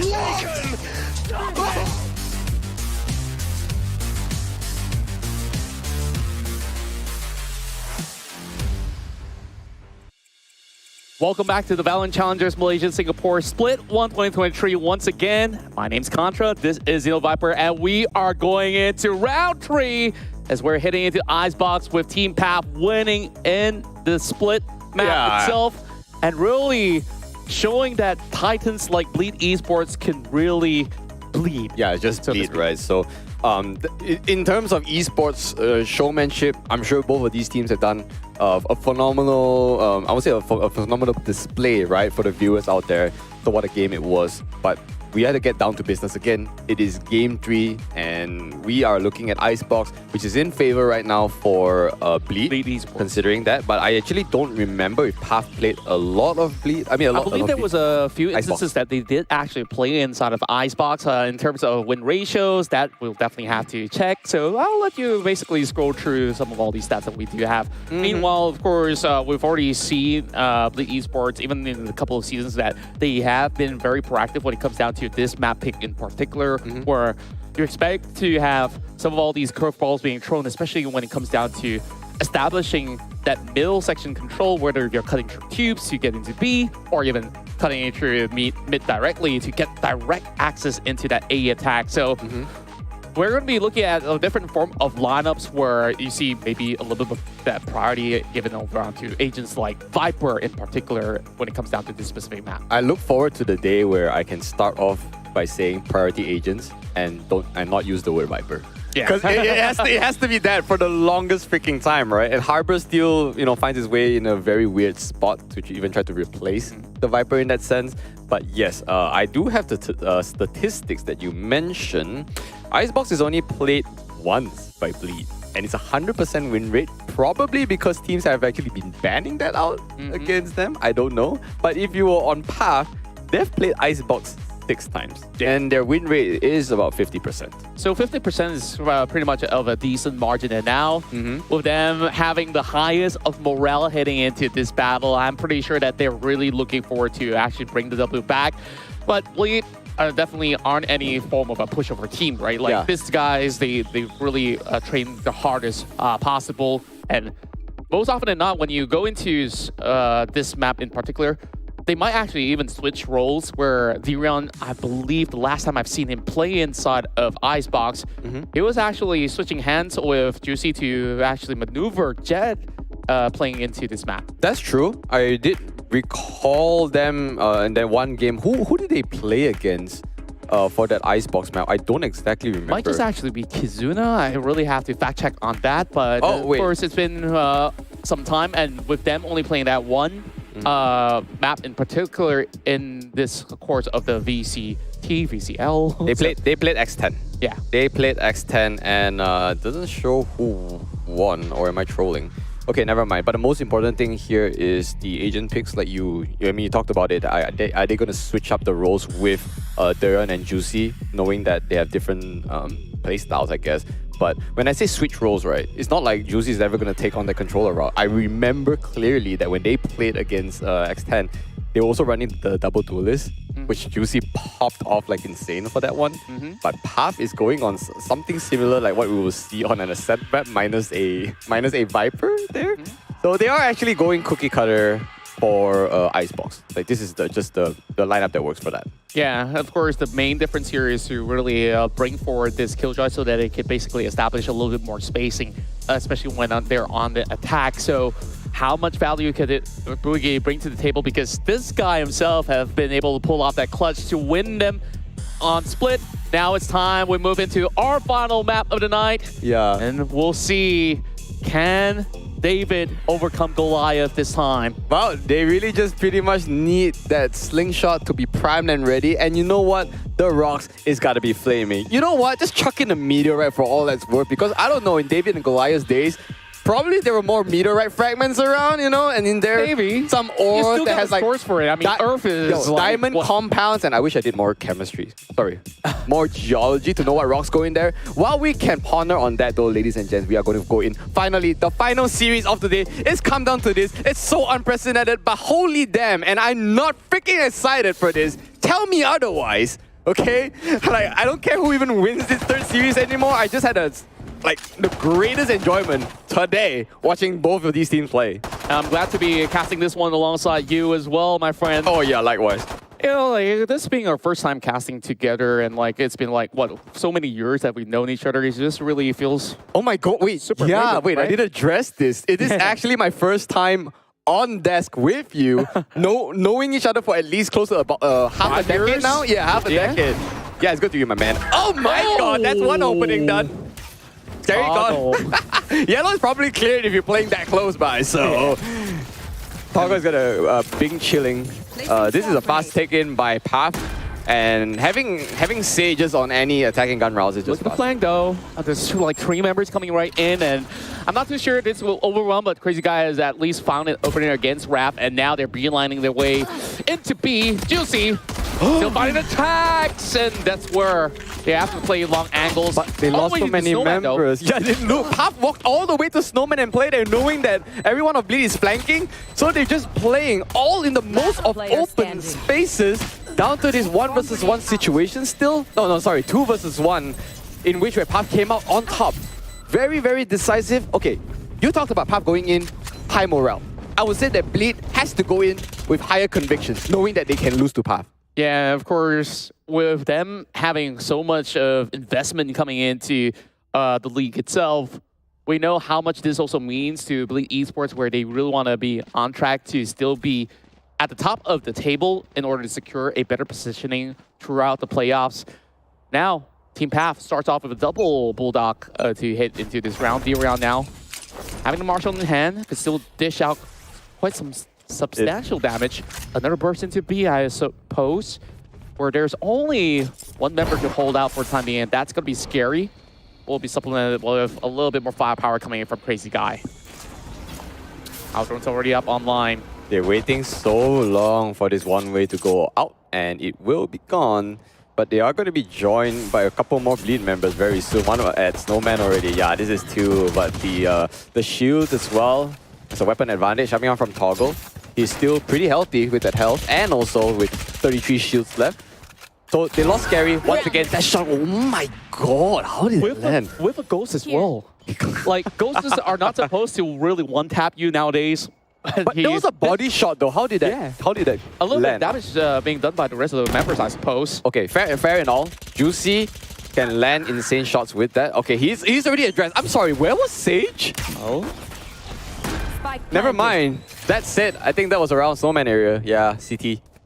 So, 2-on-4 situation. The Bulldogs are looking to make short work of them. Triple tap to the head will make it work. Crazy Guy still a little bit more of a damage in terms of casualty, and the walls are starting to subside. JH, guys, see an idea? Couldn't really take up Kai. Pick up more Bulldogs, man. Like, this gun is so underrated. I was about to say the word underrated as well. Like, there was also that point where, remember, there was that form of a toggle where you go from burst fire mode into the single tap, where that time, I would agree, it's sort of broken. Thankfully, that was fixed, and I think like it's still a relatively powerful weapon. It's not semi-auto though, like it's actually full auto with the ability to like right-click tap in, and that is like triple bullets with 100% accuracy. Yeah, but the only trade-off is that you can't spray, so if you miss your first 3 shots, you're in trouble half the time. The good trouble is it looks like this time Toggle will be held back after 2 rounds of getting those successive first bloods. You see the one to pave the way, whereas Crazy Guy stops them the moment that they try to get to the halfway mark of this A side. And Juicy is still at it. Don't let Juicy lose, man. Otherwise, I will have to say the word, the juice! The juice is loose! Straight up! He's already got triple and he's unscathed!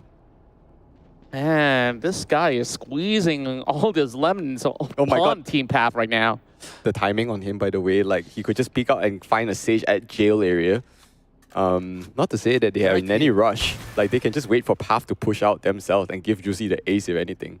Like they can actually chill. Yeah, he's just being cornered out. If anything, he's just hoping to at least secure one pick before bowing out. Team Path finally makes a measure. He does find one though. So that's not an ace. Sorry, I just thought there was 2 members left alive. It's only Sage. Not at all, by the way. The gun rounds coming out and only Durion dies. Is it Durion? Only 1 member dies from bleed. That's insane for economy. Like we can talk just a bit about the anti-eco and the pistols, but it's only when the rifles and how many you carry that forward into like the 3rd and 4th round really counts. And Bleed knows this, so I don't think... I'm so uncomfortable saying this, but I don't think like letting the first 2 rounds to Path actually matters. Well, I think like it does add up overall, you know, like you can't really give too much of a leeway to the respective team. And of course, Juicy definitely showing signs of promise here, already having Empress up online. So if they really want to turn up the heat, they could do so. Toggle, utilize the tailwind, but won't be committing into any form of dashes. Sage just hoping to see whether or not can they find one out through this A control, where you see both Juicy as well as JH holding directly on the center stage. Recon now spots one out from the side of Path. High deciding whether or not should they commit into a rotation, and instead they recommit back into A.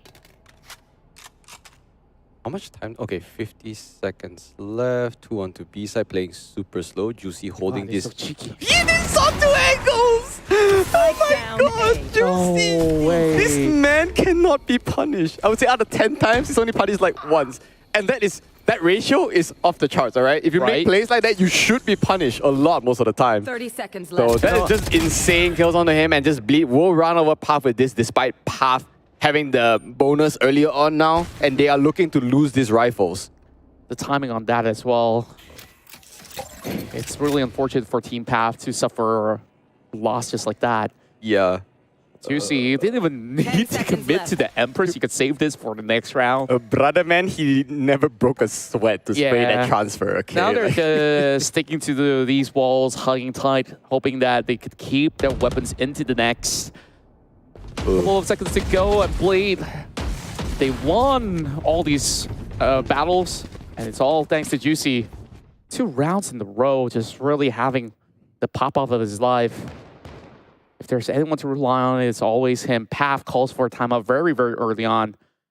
Is there a recipe here? I think like it's really for how they really want to coordinate. Now that Kai has the Viper's Pit, whether if you want to execute an A, it will definitely take a lot more pressure, knowing for the fact that Juicy is in his best prime form Juicy, now. We're not going to take that away from him because, like, as a duelist, he's also free to not really walk around as much. And plus, Reina as an agent that's heavily dependent on the individual's skill shots. So that's why I think there's also no better agent than Reina for him in this map, considering he can't play Jet because Durion is super good at that Jet, right? So, all right, last map it was Kai that was cooking. This time round, Juicy is going to cook, and that is his recipe for success. I wonder what's involved, like, does it involve any form of it just involves 100% Latina. Yeah, she's the Latina Empress. Let's go. But still though, okay, not taking on him, I guess the entire team will have to enable him straight up. I mean, he's already gone crazy by himself, but you just imagine if the team is enabling them. They will probably close this game easily. We'll probably see that on attack a lot more. Oh, yeah, you're right. He will be enabled, but he's holding his own just fine on this defense. Now, Team Path setting their sights onto this B plant. Really up to D round. How much could he possibly stop the rest of Team Path? moving away and playing very aggressively. And here comes the swing, and Raph Oh my god! just shreds them like butter. And Scary still holds them back though. Smooth like butter, shreds them like butter, tasty like butter. Guys, I love butter. I'm sorry. Have you guys toasted butter on garlic? This garlic bread, bro. I toast bread with butter. Cooking, okay? Like both these teams are up, but Palm has the man advantage, even though Sage is 1 damage off lethal, to say the least. Last player standing. Oh, Toggle still finds it though. Making things even, but damage has been done. And of course, Juicy now being left out all alone. Whatever plans that the rest of Team Pav had now did not come into full force. And just look at that wide flank angle coming from Kai. I don't think he can seek anybody out from there. Well, of course, the only one being Juicy, as he's cutting through mid. He's already popped his Empress, right? So now if it expires, it's going to be problematic, but they just need to play it out. Perhaps. He can reset it if he gets a kill, but they need to time out. Oh, he runs out. Chance right now for Pav to take this one, but Bleed has found himself in a 1-3 earlier on. He's already with another 2. And Pat Kai, once again, a flank. The flank master, bruh. We saw him just somehow making his way into the spawn area. And he's just being so patient at it. Yeah. Team Pav now with the upper hand in this series. Still really early to call, right? Heading into this round 6, but now economy looking pretty much pretty for the entire team. Wait. I thought Kai had problems buying. He was sitting on half shields for a second. Or maybe he just rebought it. So yeah, the Viper's Pit never committed.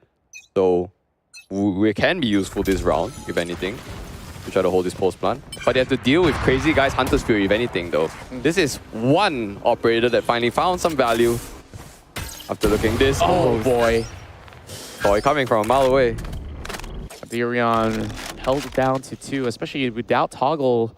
They don't really have the cleaner access into side. That's why getting this operator such a value for money.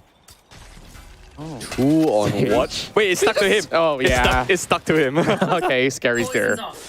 Wait, you can actually shoot the dart on the person? Okay. Yeah. I learned. No friendly fire in the game, so that's definitely possible. If ever Valorant introduces friendly fire, what would that be? I will worry for my games because like some guy would probably grief me. Dude, people no grief reason. with utilities. Why not just bullets? Well, that will be nightmarish. I know. Yeah, He's already got into a sticky situation. Viper Pit in, Viper Pit out. Kai was kind of overextending a little bit. There was actually no reason for him to need to check out of there. You know, fight was nowhere close either. So 30 seconds left. he's just trying to get get to the summit or something to check out on. He was not in the position to check rafters, only on screens. In which way he just lost the gun duel because Juicy was there waiting. Was it Juicy? Someone else? I don't know. 10 seconds left. It's like trades coming in. Damage being done, but Scary will still be held to 100%. The trades will come into effect. Crazy guy still gets Sage in return. Now it's really down to Rav to deal with a 1 versus 3. Yep. Hiding in close quarters though. He heard the drop, gets Dirion, and he goes in swinging, having 2 members to deal with by the corners of Raptor. They will save their operator to the next round, I believe. Okay, 3-on-3. This is good play by Bleed now to get this retake. Albeit a shaky one. They lost Kai early on for Pav, and they still almost lost the round. I think that's still a pretty close call. Like when I think of, Bleed versus Pav, it's like one of the titans against easily the only underdog in this matchup, right? I usually won't see scorelines this tight. And talk about a map completely taken away, right? And that was split. So now we're on Icebox, it's a 3-3. Yeah. Like, huh? It just can't get any better than this, and I'm really hoping that they go all the way out. If this continues on, who knows? Overtime is very much possible for either side of the party to contend. Now, they understood that their operator was being placed into B, and that's where it will reposition. By Dirion to clip Kai over on to mid. Where was that gunplay? I was trying to wonder where the shots were being fired. That's at mid. Like right down under the tunnel. This is where they spotted it out. Yeah. This is just not looking good for Pav here, considering that... Are they really broken buys? Boogie somehow has a weapon. Sage picked up 1 question mark? They were in an eco, right? Oh, it Even was though a full buy. impossible because Sage had Just without the shields. okay, but Boogie has half shields, so I don't know. All 5 members of Bleed still alive, so I don't think Path pick up their weapons, right? So it could have been a bot buy round. I wasn't paying attention. So JH now will be the one in charge to try to get this double, and he will close it with 3. Unscathed. Flawlessly done by Bleed Esports. guys, is Phantom just superior now for these like close quarter combats? I don't know, man. Yeah. The reset on a spray transfer for Phantom is also a little bit faster, right? Yeah, And especially when you're holding close angles, right? Sometimes you just really need to rely on those spray to come into effect. Sometimes when you go for Vandals, you're hoping to actually land those hit shots to be making values worth in terms of saving yourself time to snap into a different angle. Now Path, finally gets in for their own full buy. You're probably right that it was pretty much broken initially, and then now Bleed being a little bit more proactive into cutting it closely, but D-Round now spotted out by the bot. that will force his tailwind away, in which where somehow Boogie still lost his life trying to peek out there from A-Mid. Oh, Kai! Oh, no. His movement ain't gonna do it! When 2 people from Bleed just peeked out. Now they know they're on the flank. They need to rush in, I guess. Do they even need to rush in? I don't know. There's 3 people already holding down on orange side. And Scary coming around from this weird precarious angle that catches Toggle up there onto yellow. Strange situations call for strange measures, but Bleed will still take this one from Path. This is where Team Path really has to do this on eco as well. This operator has paid itself off within those 2 rounds, right? And now it's just excess amount of creds going in favor of Bleed, where you could basically take them out for 2 rounds and it wouldn't really hurt them as much. Bleed just showing superior finesse.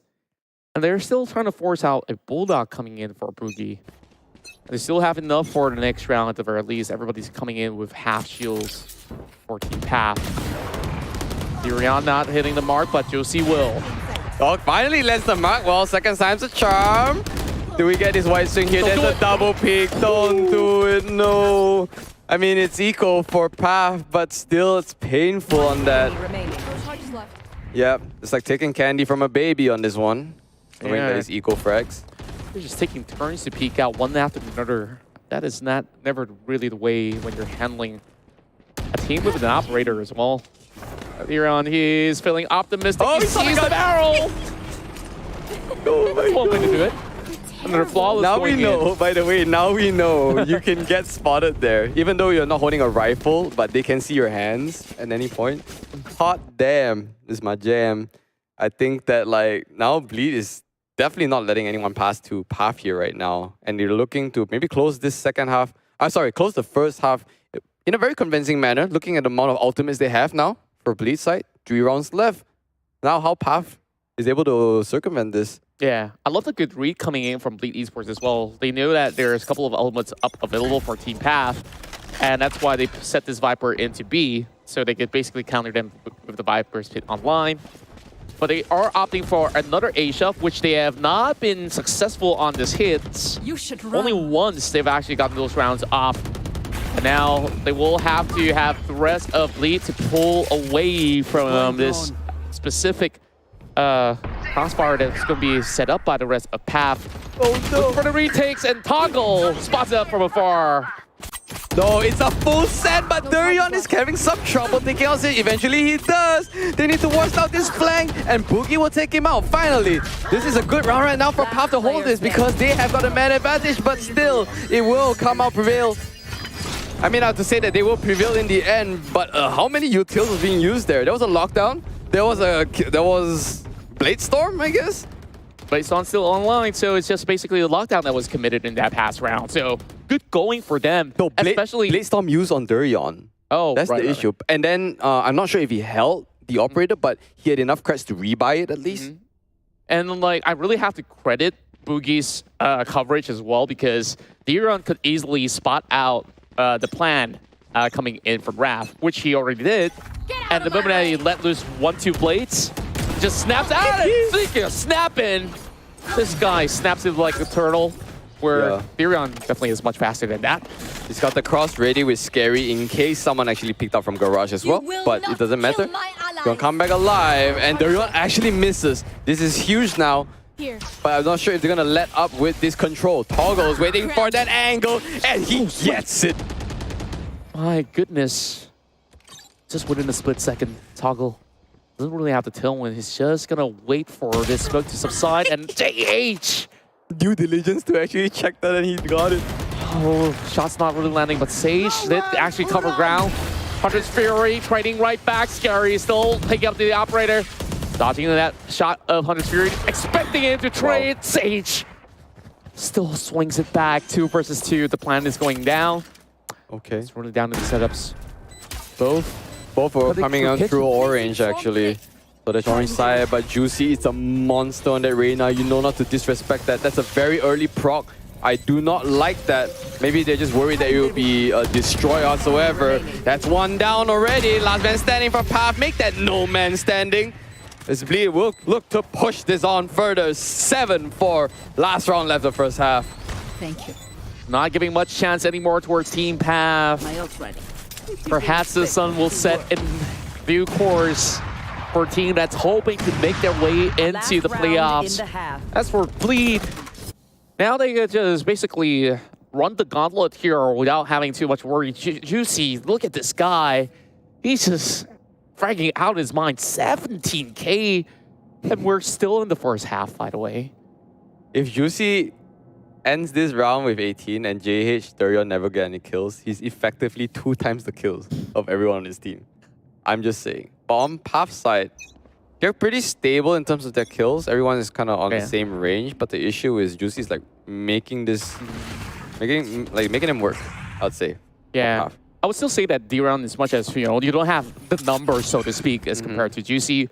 All the picks that he had high impact. It's usually plays onto players like Toggle that gives Team Path that fighting chance. Speaking of which, he's going to be moving over on top of yellow already. Crazy guy forced to pull all the way back, depleting over the corner wall, and that's where Crazy guy is going to die. Bring it down time.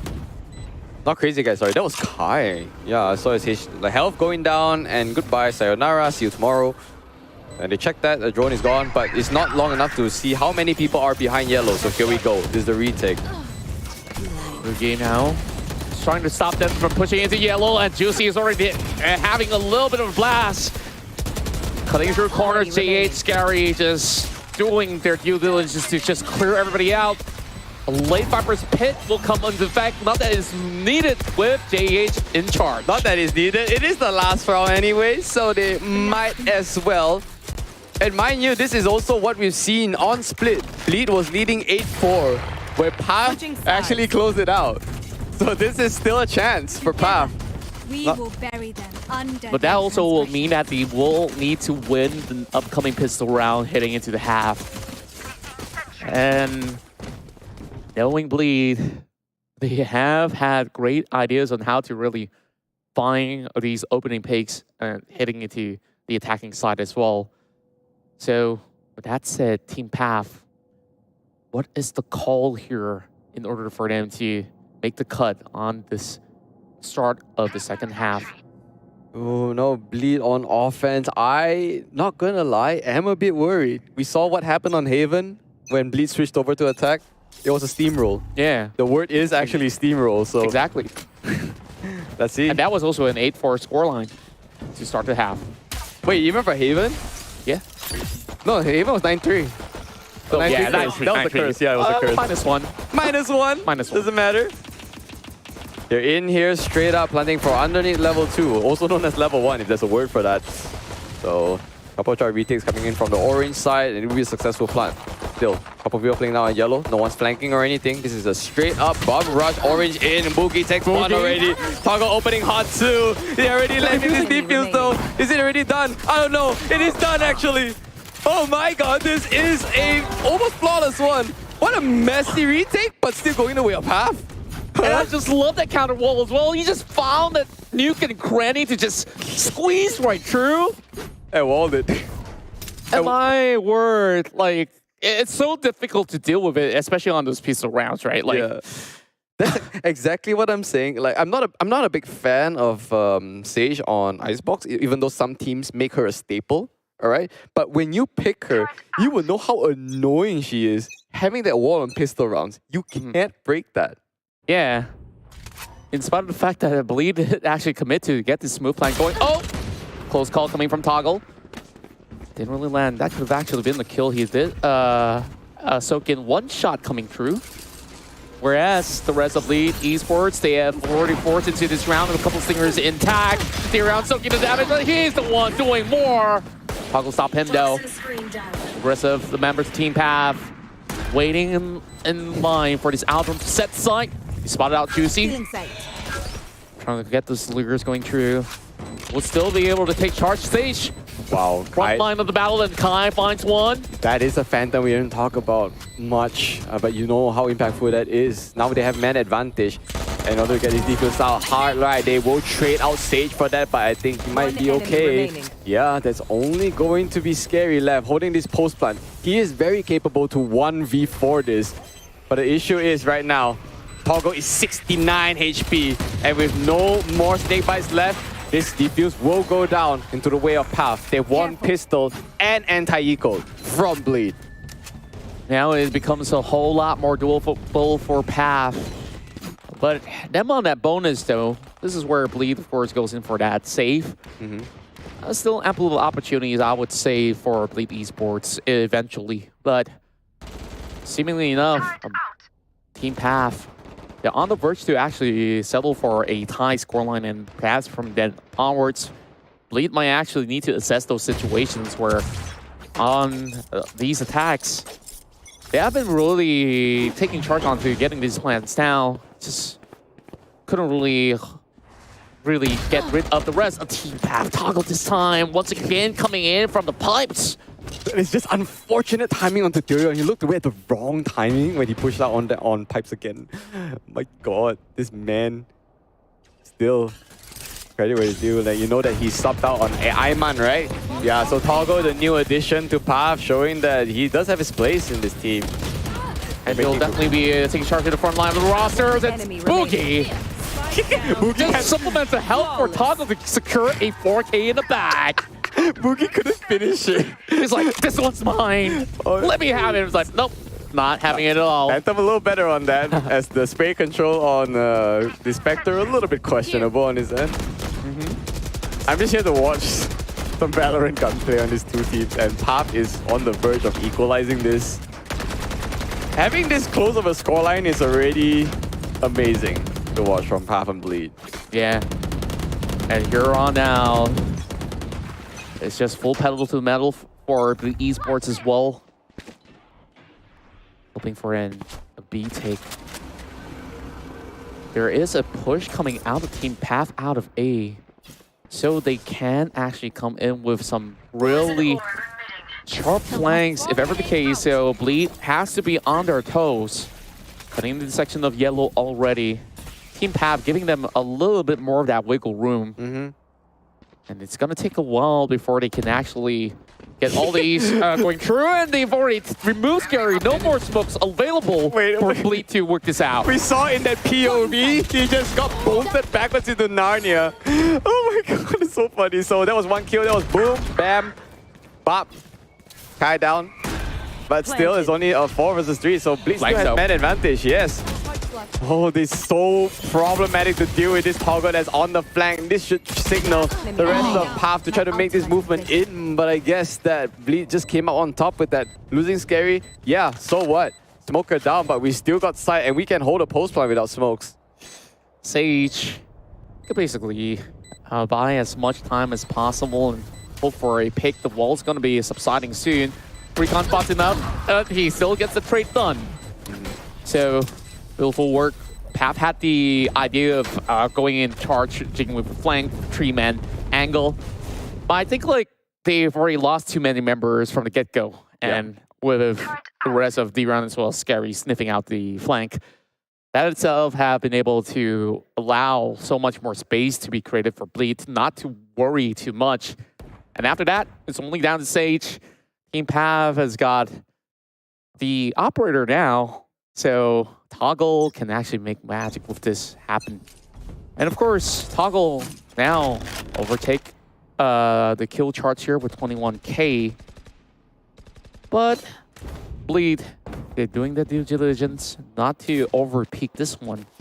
Because they know Team Path has saved so much creds in the past 2 rounds. Toxins going up.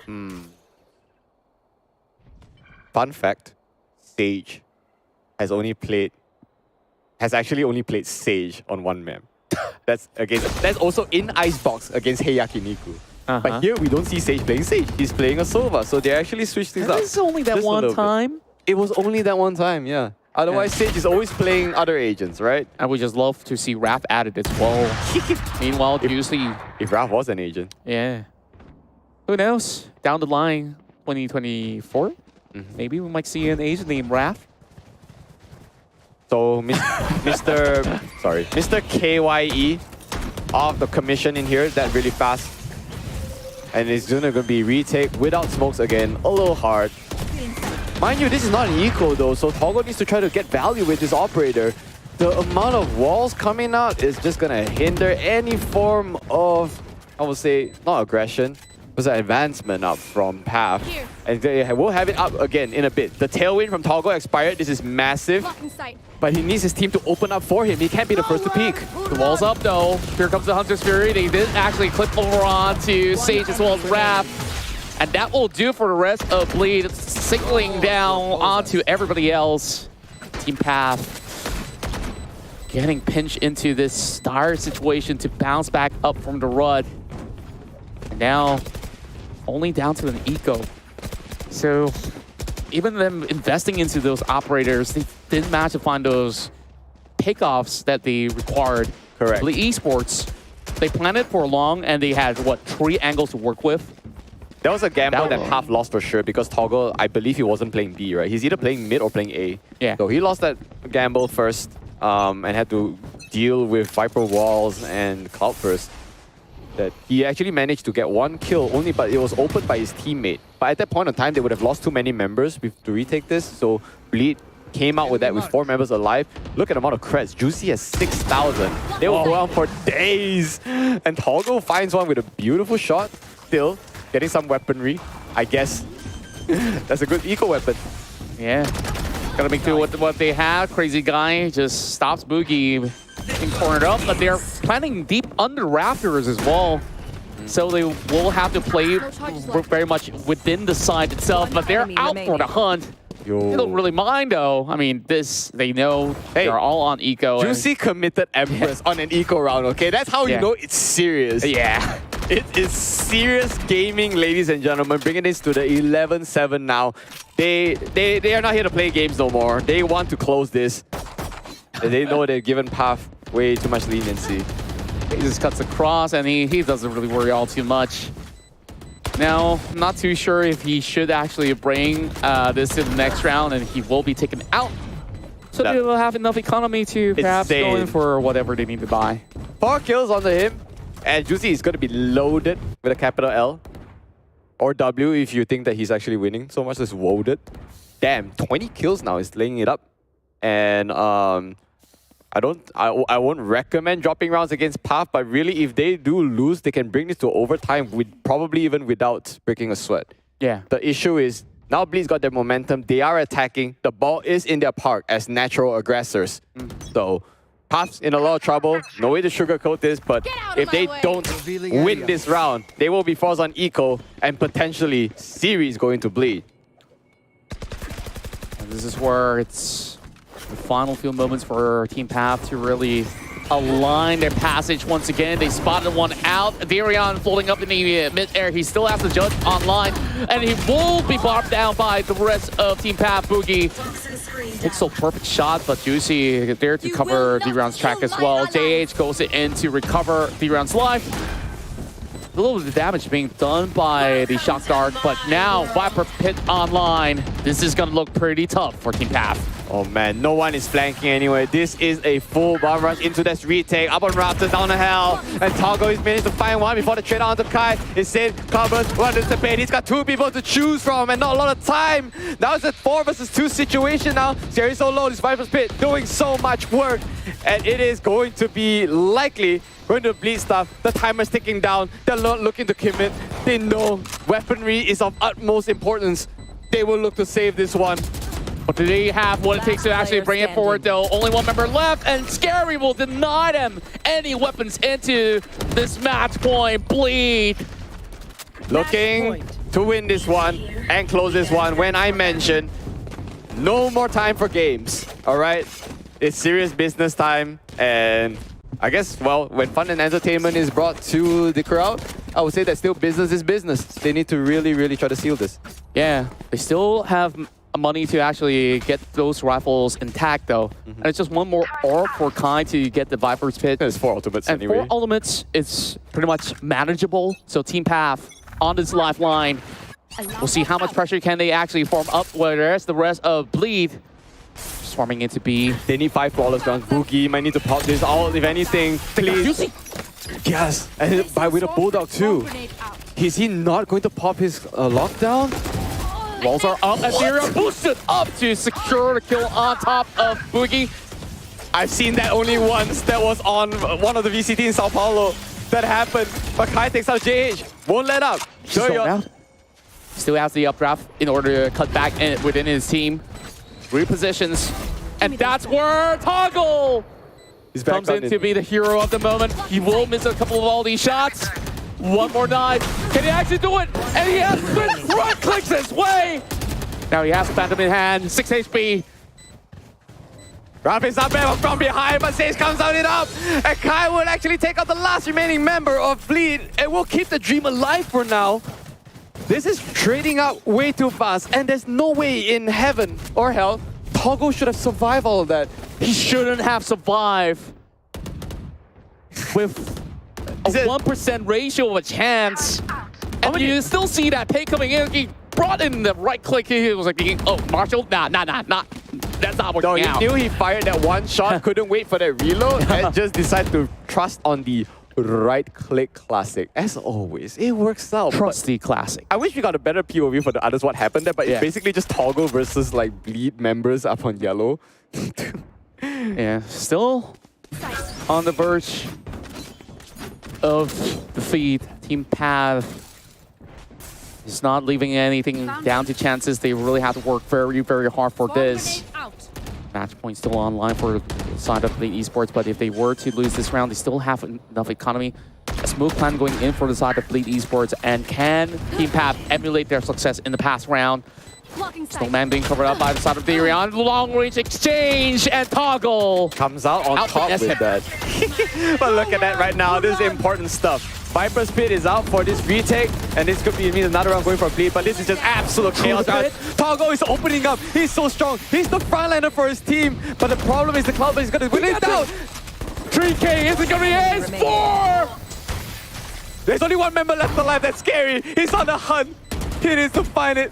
But little do we know that Scary is still there. He will deny the ace from him. But he's not down. Still, wall is up. And that also means the defuse will be successful to carry this on forward even more. 3 more rounds for an equalizer and even a potential overtime.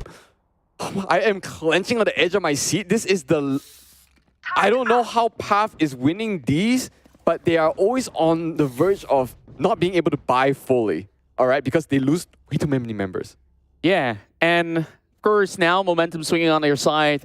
They had enough of creds to actually supply Kai with a weapon, but Toggle opts to go for the operating system. Opts to go. I'm sorry. Yeah. So now he's going to be pressing on the engagement, being spotted out by the Aldron. He has to pull back. Oh, now they know he's on the chase, man. This is just anime battles at point. Darion's got a very commanding angle up here on Path, and Toggle managed to fight one! Still, Juicy, this 1-2 tag team from these two duelists a little bit too strong. Different to Kai, making so much work with that garden. He's got 2. Still not going down though. He finally does. And Bleed, looking to wipe this 1 versus 2 situation. They need to close this now. It's all down to Boogie. Now he's spotted out, and Bleed will close off the series. And Team Pav have made them sweat so much of buckets, but it doesn't matter at the end. Bleed has still got it in return. What a series it was, where we've seen dire effort being put out by Team Pav, and they still have smile by the end of it all, and that goes to show that they have grown through this learning phase, and they are really here to really put everything to the test. And, you know, by now, despite us, you know, having this full read on what is needed from Team Pav to really win the series, they put up the best effort possible, and, you know, it's the best showing we've ever seen from the team. But I look at that when Bleed finally got the tournament done. Got the series done. We've seen them.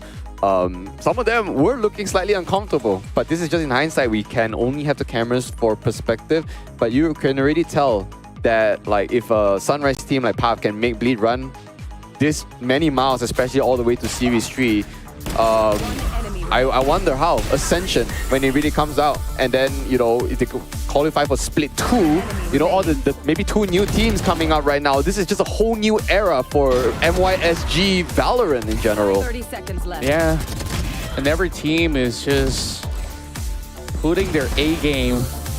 And for an organization that has been around for some time, Bleed really has to buckle up for what's about to come as well.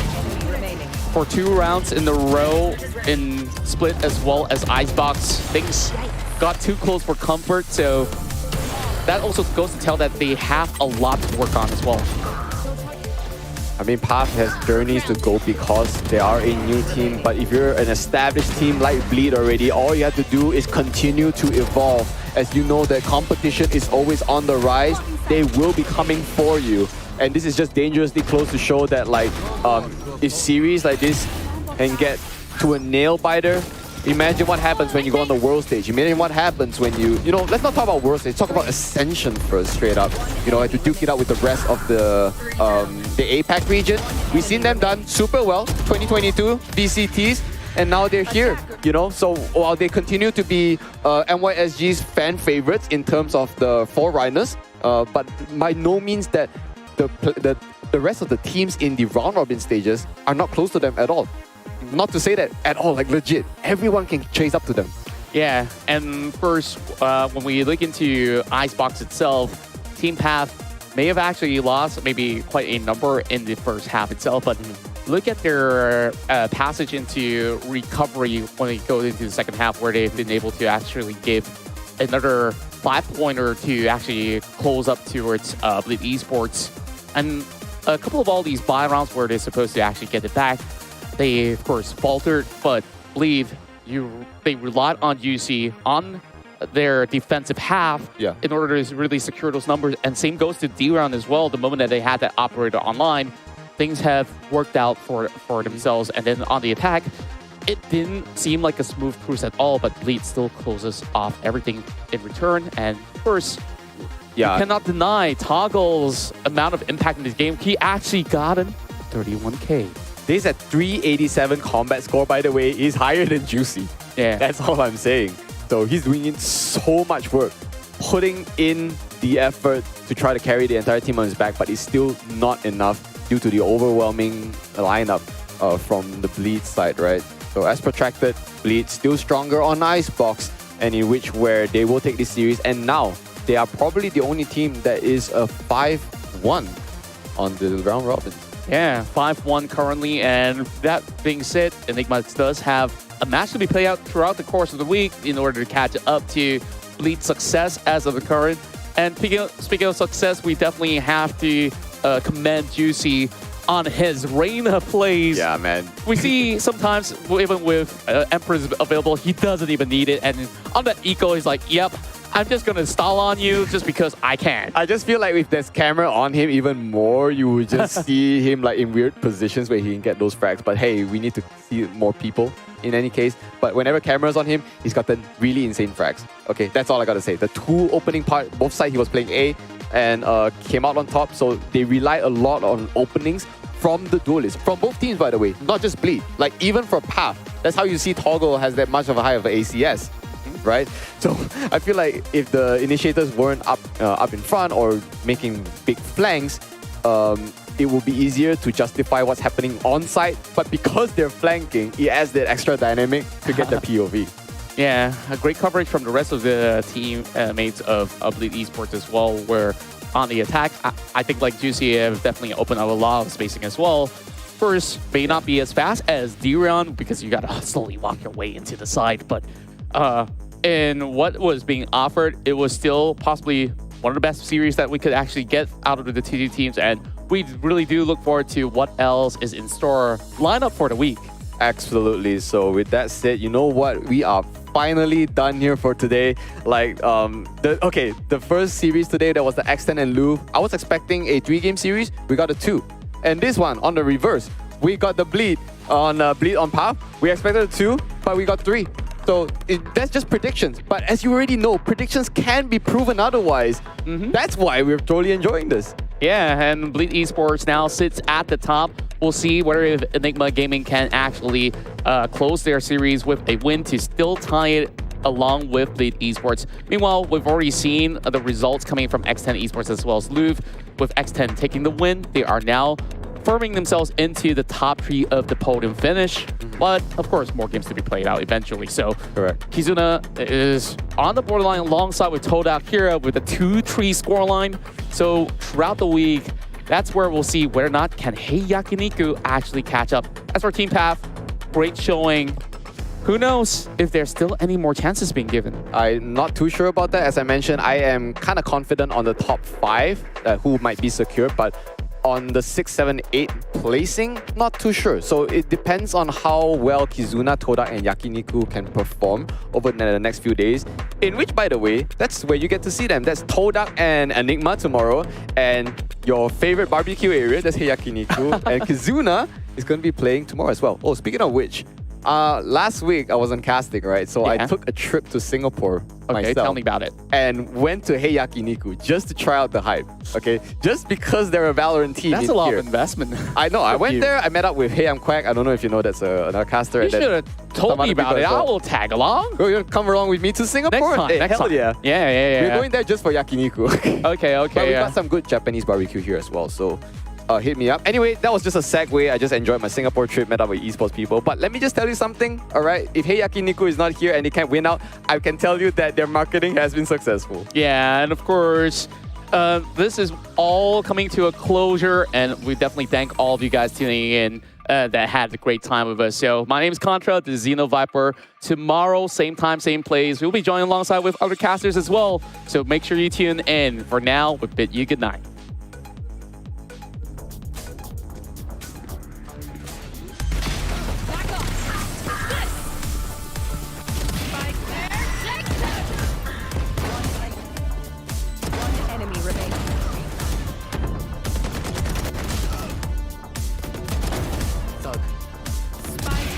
B. One enemy remaining. One left. One enemy remaining. Cage triggered. One enemy remaining. One enemy.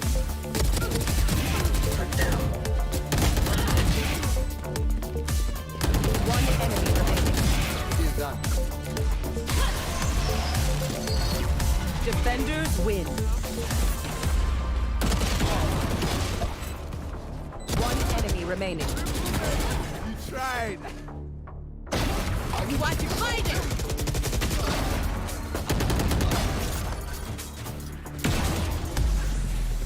Spike down B.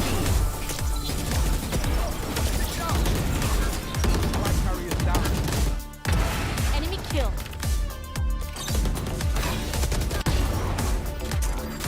One enemy remaining.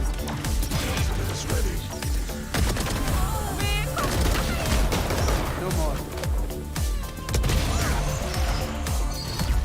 Attackers win. One enemy remaining.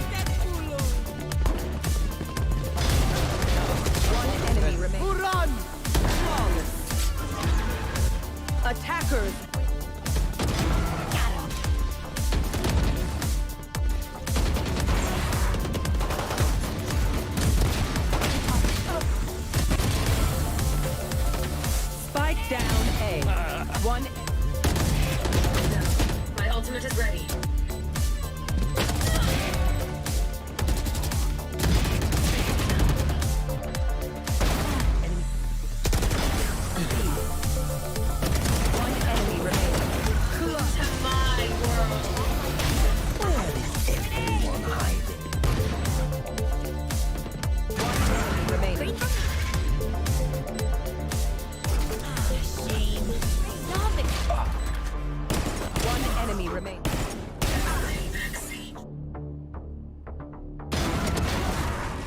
Spike. One enemy remaining.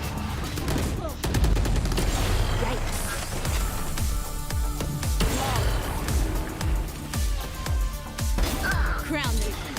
One enemy remaining. 3. One enemy remaining. 3 down. One enemy remaining. But Devron has been seen. Hello there, but what a dodge! Every single one of them. Three Are you across kidding each me? round. Only one of them's been. Oh my God! So that was really brutal. They've actually gotten it! Kinda like see that, but oh my god, not again! Behind and retaliates still, but he has to call for second. Stop it.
Thank you.